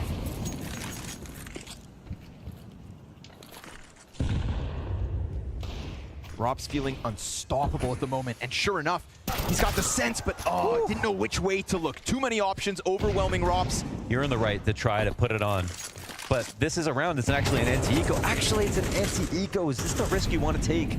When you know regular default should win it for you. You just put an AK in Flames' hands. Is this going to be a missed call? Kerrigan starting to pick up the tempo here. CT spotted on the smoke, but we've got a long-range angle here from ZywOo. They lose 2 players out here. FaZe on fire and evening out. Yeah. Now more spotted outside. That's massive information. They're going to feel insecure about the fact they don't have lobby. But it's a deagle with Mezzi to try and hold the cross. ZywOo easily shaves Brokey off. It Flames. It's a one and done. So Rain into the clutch. He posts 2 kills in an instant. And with a flash wide, he's got time to play this however he damn well chooses. But ZywOo has been the end-all of so many players. Yeah. Emet on A denied. Inferno wasn't his map, but it's still a great day for Rain. But ZywOo will deny it. The clutch denier. Multiple 1vx's back on Inferno, posts his first here on Nuke, and until ZywOo goes down, the job's not done versus Vitality.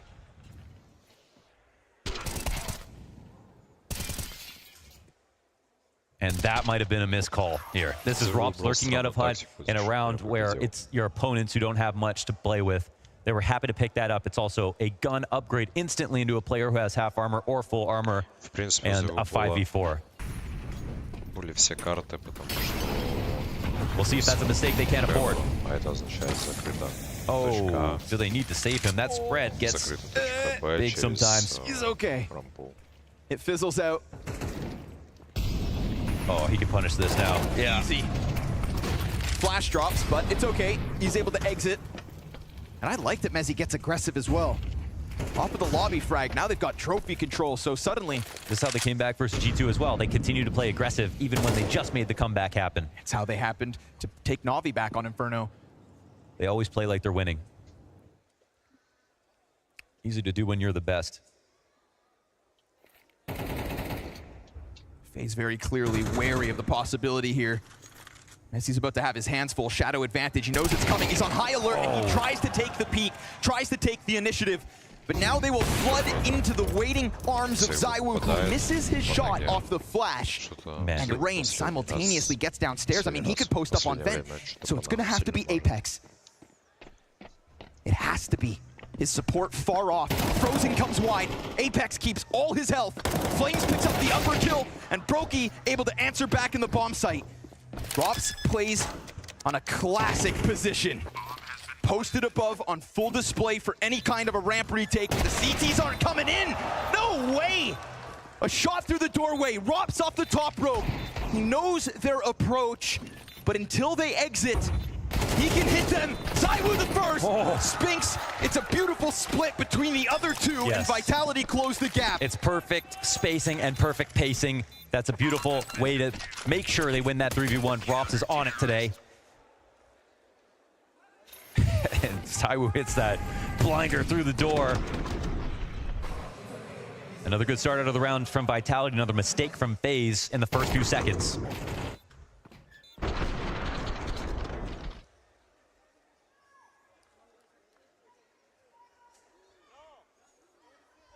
It is getting heated once again.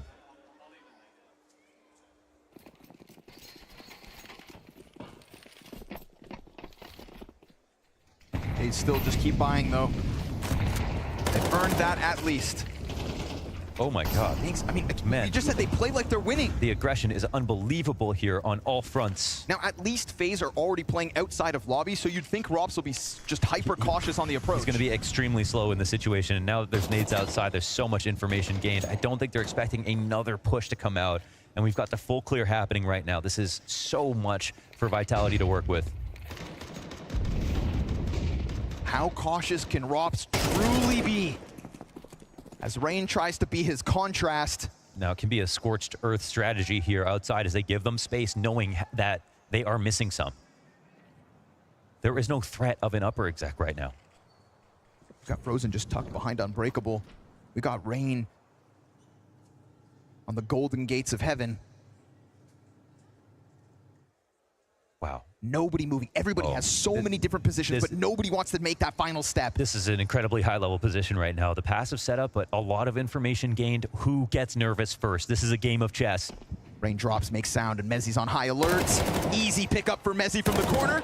Frozen's up next, and he's got his name again. Now the threat of that A hit is real, but in reality, we've got bomb downstairs. And Spinks still committing to inside of lobby. You've got ZywOo in the back corner, peeking wide, swapping bodies as he does, one after another.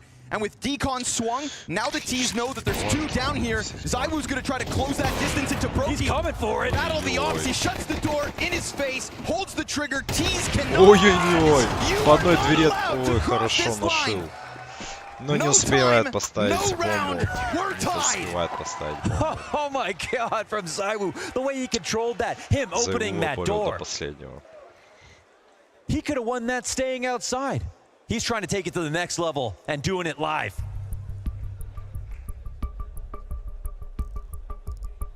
ZywOo with a little ego is something I have dreamed of. Oh, wow. He waited 5 years into his career when he already got #1 twice. That's the way to do it. That's... Техперерыв от команды FaZe. Виталий 7 тоже That is something пользуется. different. Called out for one bad CS2 event, and now we get this? Почему техперерыв, а? He said it himself. He wanted to show a little ego, wanted to play with a little swagger in his step to prove it. Undeniable, unshakable, immovable on B. Everyone had an excuse if they wanted to coming into CS2. He decided to learn. He said he spent every day. It's so ridiculous from this side of the door. I've never seen that before. The one door opening that little into the shot. It's nonsense. He can barely believe it.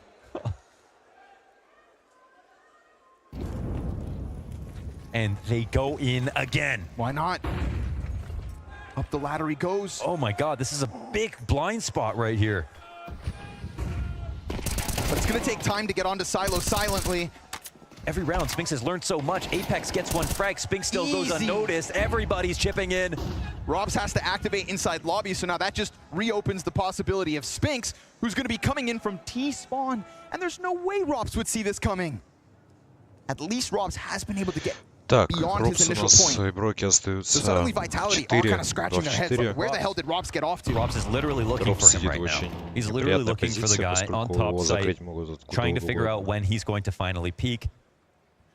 And Spinks decides to say, screw it, let Robs go, let me go clear outside. Yeah, he's played this perfectly. I mean, what can you say?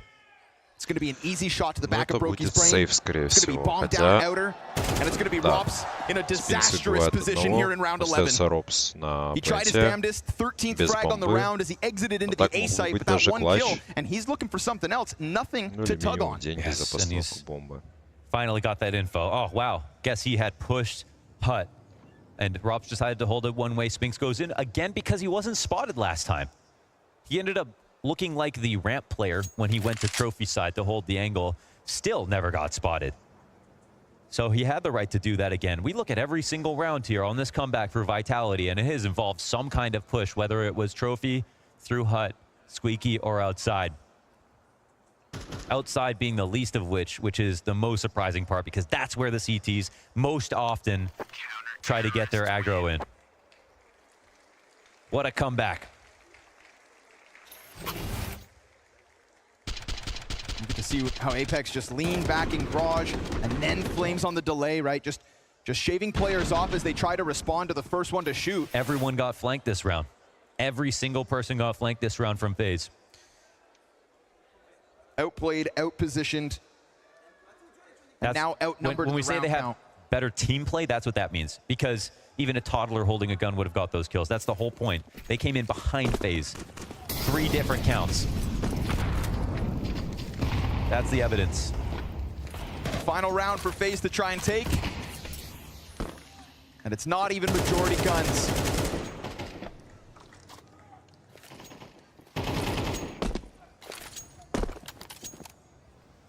The CT side that lies ahead, but momentum in the hands of Vitality. The confidence, the team play, everything in this head-to-head just makes you believe that Vitality cannot be bested by FaZe. Outside of Sydney, the one-off in 2023.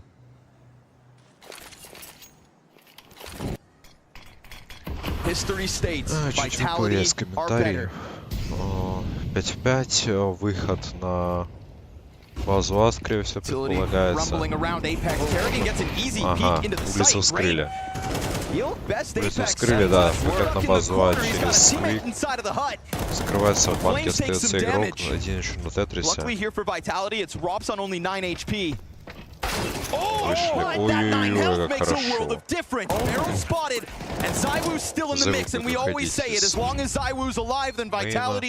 Остается у нас Робс на дверях, Проти,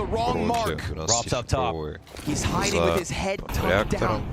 Just trying to buy as much time as possible. Both these CTs on the approach with kits. And ZywOo, aware of the possibility, Flamesy just down beneath him. Robs! Ой-ой-ой, не хватает патрона для того, чтобы зажать. Остается 1 в 1. Просто допушить его, допушить. Допушил, но не успевает раздефузить. Или успевает. Успевает раздефузить. Успел. Невероятно.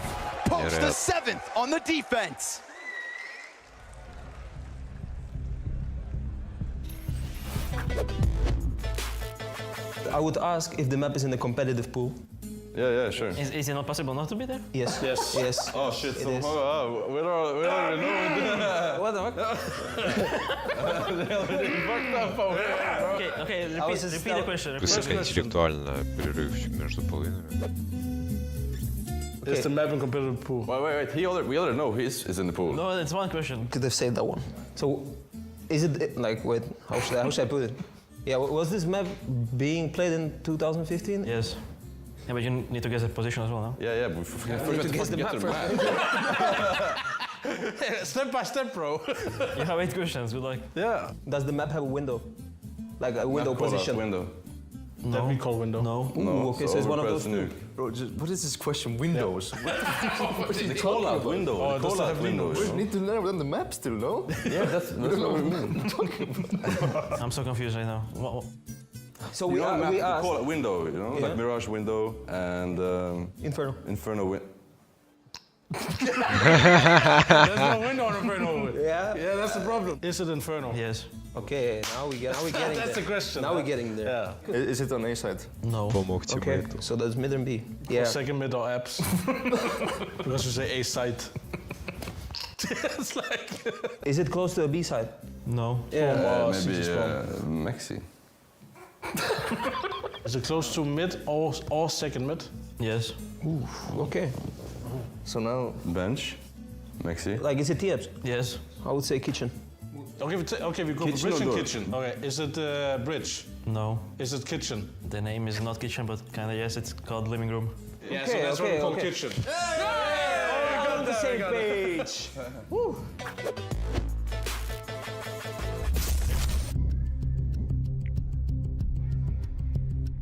Heroic Liquid, это шо?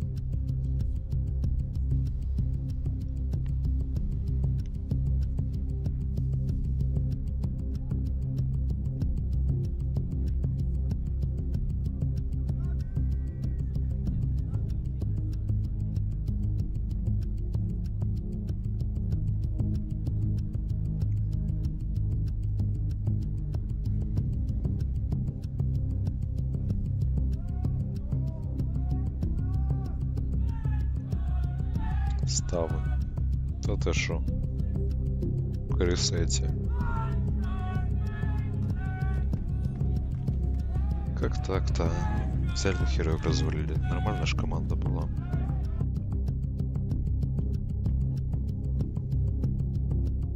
Ну нет. Деньги решат все. And so we dive back into map 2 of the grand finals, the final tier 1 match of 2023. And we thought maybe this one could get close. FaZe had it again, a streak of round wins somewhere in the middle of a half, only to be answered and deterred by Vitality. Yes. Now to set this up, at least we got Rops 15-9, okay? They lose a little bit of a lead, but that was a T-side Rops. CT side is where he gets the highlights inside of ramp. So that's one position that'll be thoroughly strengthened here for FaZe Clan. as they attempt to make that CT side road back to a map 3. Now let's see what ZywOo can do. He's leading the charge into the ramp. We've got dual Berettas in the pocket. Broky shuts him down. But then it gets away from him. Закрывает второго, третьего. Sure enough, tear him up. They put their players in position, and they shred Vitality in the pistol. Yeah, it's a nice round out of Broky. And a good hold overall, but more importantly, it was good to reinforce ramp. It was a good counterplay. This is like when I credit G2 for having such good CT setup for the T attack that's coming in. They always have a good read of what a team is going to try versus them. They show that off right now. Rops goes out right away, and they still have reinforcements. They're ready for that. Time for FaZe to show us what they're made of now. This round's to tie. I feel like this is a half they should be confident in. Again, banking on the Rops plays. And Rain can definitely go from 0 to hero on CT side, but double swing from the pistols. He's dead. Oh, careful. Oh man, you're playing very fire. Careful. What? Be careful! Oh, Kerrigan, a taste of his own medicine. The trade back, but that's 2 players left, 1 spotted now. They can't afford this. Man. It's got to be recovered by Rops. Oh, they were both known inside of hell. Rops down to 20 HP. They're going to need a savior, and Rops continues to be aggressive. Broky's going deep into the lobby to make sure that one's clear. Rops falls down beneath. It's Tech9s and Deagles out of Vitality. It was a chance for FaZe. They look so happy with that ramp hold. Man, mistake outside. I mean, I want to say mistake outside. Mechanical failure outside from Rain. They need him to farm on CT side. He's going to be solo. He's a mercenary for their CT side. His individual level matters a ton, especially on Nuke.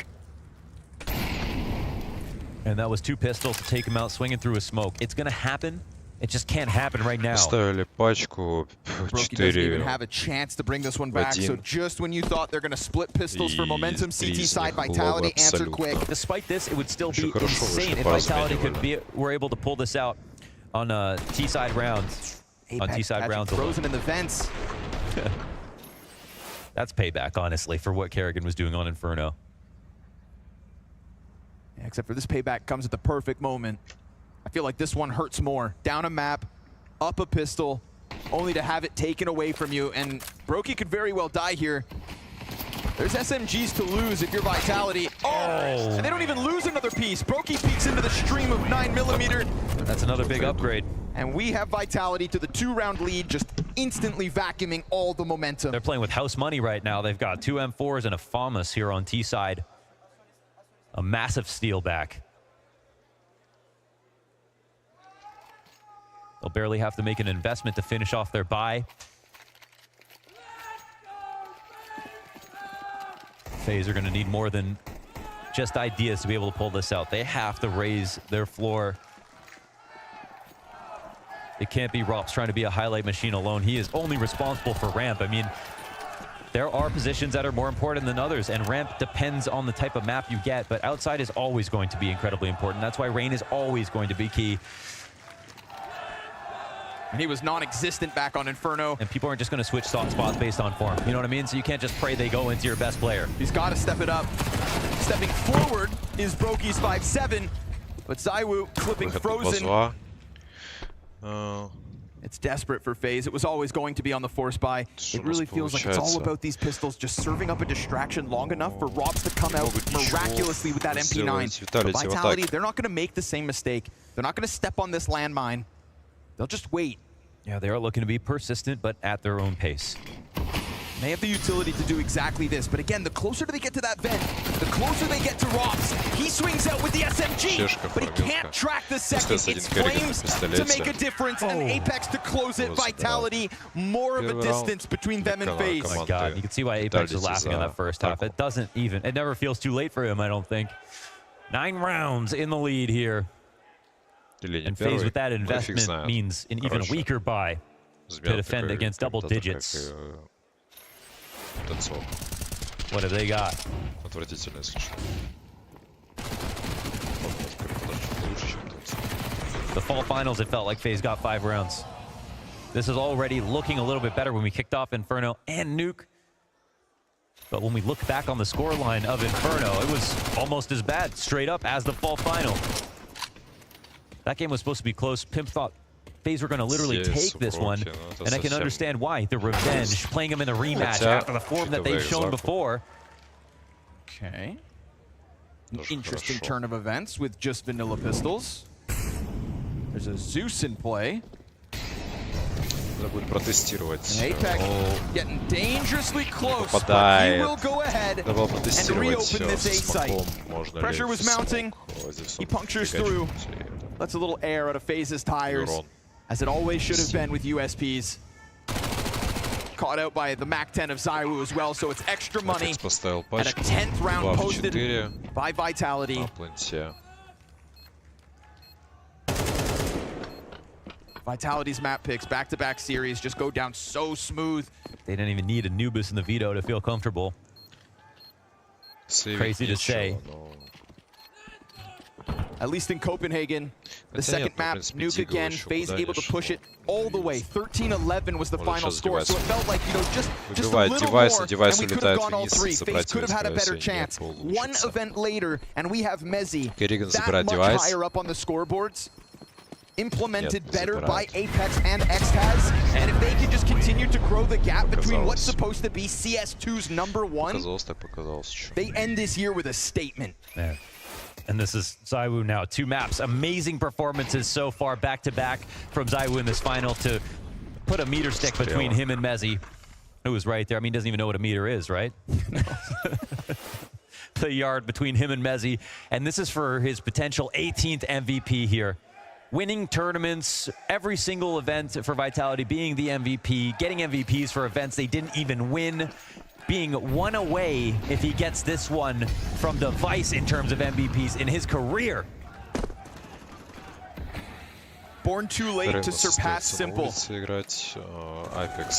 made it clear, time was against ZywOo in CSGO. CS2. Yeah, his goal is no longer to be the best player in CSGO. That chapter is closed, that conversation is finished. His goal is to be the best Counter-Strike player of all time. Right now making it look easy. Frozen able to get downstairs. At the very least, you've got ZywOo on 30 health. Make your life a little easier. Wound him early on the cross. But it is going to bank very much on Frozen doing something here. A jump spot to just get information. It would prioritize Robs coming down the ramp. Frozen sees 2, and he just wants to stay alive as he dive bombs the site itself. Double door swung, and ZywOo on the hunt for his support. When and where does it come from? All the while, Apex starts to take a glance up towards upper. Brokey's gonna be out in the open, but he has a teammate towards Hut and another one on main. It's Apex just playing with him a little bit. Flames has been bested on the 1 of 3 entries, and so suddenly this A site looks rock solid. A full denial. No chance here for ZywOo. That's it. This round's been stomped out. Every lurk stopped. They got a little bit fishy, a little bit scary there for FaZe. They didn't know exactly where everything was coming, but every single individual put up theirs. Rain with 2. Rain on 12 now. That's what it's going to take. Every single one of the FaZe members to cool off ZywOo. Now, he has support, and he has throughout the event, but he is still just above the else. There is no other. No. That one looks solid. It's great positioning. No panic out of Frozen as well. Ooh, Flamesy softening himself up, dying to the first bullet because of that fall damage. Yeah, true. Making Rain's job a little easier. You can't run off. You can't run off that side of Silo anymore in CS2. You could do it more easily when you switch to your knife. Now you need to be at the middle of the silo in the front. That's something that's changed. Gave away the edge. Right back onto the rooftop is Flames, looking for revenge against Rain. He's trying to puff his chest, but there is that challenge potentially for the Red Cross. This is the perfect starting zone for a CT rifler that wants to have impact, but we have 3 crossed. Unspotted. Unspotted, and for now, unheard. Maybe they caught the tail end of it, because Robs is just running downstairs. They just don't have full info on numbers, and Rain gets spotted. He's pinned in. This can reveal the setup. Rain has to burn utility just to get out here. And Flames can keep him preoccupied. How much worse does this get? We've got one watching for a lobby default. Spinks. Separate lurks. Can you hide from him? Frozen just gets back. All the while, Kerrigan. He's starting to take some room over towards Trophy, so it's a very proactive one here from FaZe. Kerrigan comes into lobby and gets caught, though. Spinks with a great reposition, but that does allow for the double CT setup downstairs in sight. Rock's using the silo as cover. Ой-ой, как плохо. Finish his head off. Plenty of time as well for this bomb to go down with a double man advantage. Rain, does he try to press the issue? He had a chance if he wanted to, with ZywOo looking the other way, but it feels like far too much of a gamble with Vitality this close to tournament point. He doesn't want to take that risk, and it will cost them. Oh, like he was on duty right there, but the cross happened. Nobody was back in hell. There was no Brokey holding it with an op. There was no info right there, and they got down lower. They maintained lurks. Spinks so crafty, changing it up with his lurks, and that's why he, for me, has been the lurker of the year. Looking to shut it all down, too. Frozen's gun hits the ground. For me, even over Robs this year, you know, a lot of the lurkers this year have made strides, massive strides. Blame F has made massive strides. Robs has become more than just a lurker, in my opinion. Spinks is staying more traditional with the role and yet being so creative with it. So hard to catch. And, you know, everybody's watching his demos to figure out which playstyle he's going to bring out. But he has brought massive consistency and a resurgence back to a role that a lot of people thought was going to fall out of favor completely. With the way that people have been studying the game in modern CS, it feels like, oh, it was impossible to do what Get Right did back in 2013. Spinks has been able to find a way to do it again over long periods of time. Lots of LAN events. Minimal time to go back into the workshop and figure out a new way to play. Same maps, okay, in CS2. They just look a little different. We go back to Vitality CT side when they were getting squeezed. Felt like they followed through with all of the plays into lobby, right? Playing as if they were winning, and then eventually they started to. Well, Frozen taking that step out from Hut, he almost caught Spinks. Fell back, let Kerrigan take it instead. There wasn't even a second player there. It's not like Frozen was freed up to do anything else. He was just playing an A site. No trade potential as Kerrigan followed through. And when it comes down to taking Vitality out of this head-to-head, devil's in the details. It's going to be a fast one now. Oh, получается забежать. Spinks, a total contrast to the previous round. Yeah, they tried to get him on the vent drop while the pressure comes outside. Bomb still left back, so they were just looking for map control. But they get a little more than that. There's no eyes out here whatsoever. No Warden in the watchtower. No op on Brokey. But they have to make something of this. The 5v4s, the opening kills, they have been far and few between for FaZe Clan. Can he pop up? Will he be able to? Away. He's down to 43. Oh, now they're getting tied up. There's two pieces of resources there. The lurk continues to build. Oh, but Brokey, good awareness. Yeah. That was good awareness. They had no idea he was out there. Just wary of the possibility. Kerrigan sits atop the door in a comfortable 5v3. Mezzi's going to clear it. Is A-site open? Because you've got another player wrapping around Heaven. Выбивается еще и Frozen. I mean, it's one thing to lose the 4v5, but this was 3 players left for Vitality. And they get Heaven control. And a Molotov down into Vent, that's going to deter Roth for the time being. No. Mezzi gets his. He keeps going. That pre-clear. That was supposed to be one free one for Kerrigan. Один лобби, один... He gets exposed. В секрете. A little bit of spam damage on the Vent. But Rain, it feels so desperate, and we've already seen FaZe just sulk away from these kinds of retakes because it doesn't feel like they can do this. Yeah, they're broke. They have no Molotov. It doesn't feel like they can stop them because Vitality in a 3v5 crack open the A site like it's nothing. Here they are on championship point after this round in another beautiful default, showing a lot of variety with their attacks. Slow, fast, getting away, getting into secret, and countering this particular defense that involved double secret. And this is 4v5 with Spinks dying first. 3v5. 3v5. Причем даже по ноге не попал сразу. They also lost Apex as he tried to push ramp. They lost the other half of the exec. All they had was 3 players Hut. Oh my god. And we were sat there praising Kerrigan. Instead, he is the first link to fall inside of the A site, off of the doorway. Mezzi just steps ahead, trying to catch up to ZywOo, but I mean, ZywOo is simply the best. 21 and 10. Тип, ты что, с ума Never сошел? stop believing, the embodiment of FaZe. Так вот, зачем Vitality сейчас берут перерыв, Drink если that они Kool-Aid. дают шанс еще раз подумать They're FaZe? gonna look out at you. You give them the energy, they will absorb it.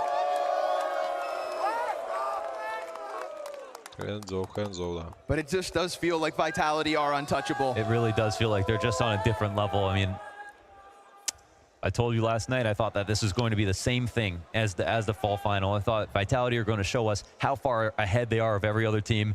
And when the game started, I was like, okay, FaZe are bringing something a little bit different. Maybe things change, but no, it looks like it is that result. We've got 3 MP9s to defend the whole tournament. That's all that's left. You know, nobody else even comes close. But in the biggest moment, ZywOo yet again in the spotlight shines. Wow, over 150 damage done right there with the MP9. That's not small. No kills, but that sets up the other smaller guns, right? That makes some of these one-shot kills for the shotgun on the map. Yeah, that shotgun just sitting over towards the ramp and hoping they run into him. Not going to be the case. It's a great call for Vitality to just use the distance, use the gap, and honestly, keep abusing range. Slow series, he loses his head to flames. Нужно показывать не прицелы этого, а прицелы игроков. An abundance of teammates nowadays to also bank on. Mezzy right behind him coming into the grand finals. Apex looking like he has just ran back years of lackluster fragging. And Apex has found a route into the A site just like that. 5v2. Because no matter how hard FaZe tried, and no matter how great they looked at the dawn of CS2, their challenger has stepped forth and stomped them out not once, but seemingly twice. The bane of Kerrigan's existence, as it felt like they were just gonna run away with CS2. Spinks on full HP, ready inside of main. There is not a damn thing that FaZe can do. Bucky with an auto shotty. It reeks of desperation. And the greatness that Vitality bring to the server, yes, again. They've done it. That's the World Final, the Fall Final, Gamers 8, Paris, and Rio, all in 1 year.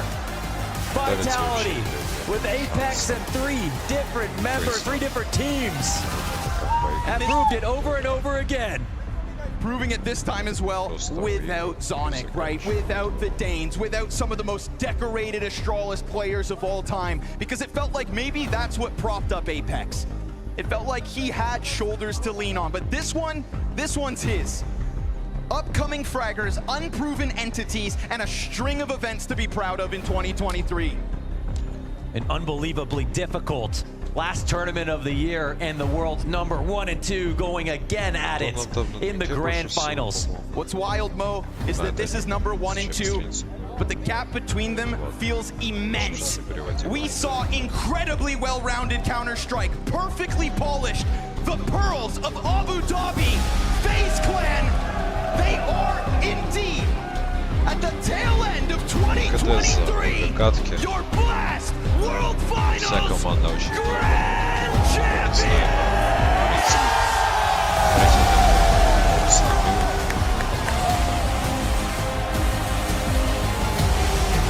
Много эффектов нам совпадает.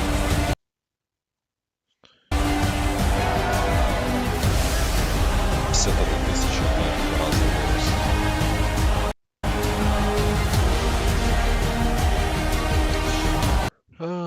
Vitality, ну, за его, конечно, она стрелял КД 2.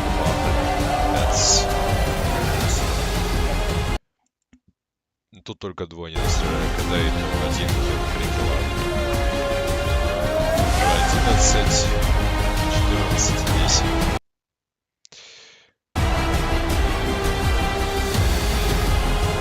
10. Нюке у нас Робс настраивает 16.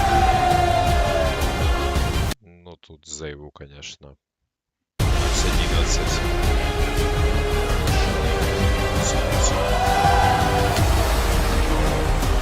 Статистика, конечно. Что, на этом заканчиваю видео. Это сколько оно идет, блин, 5.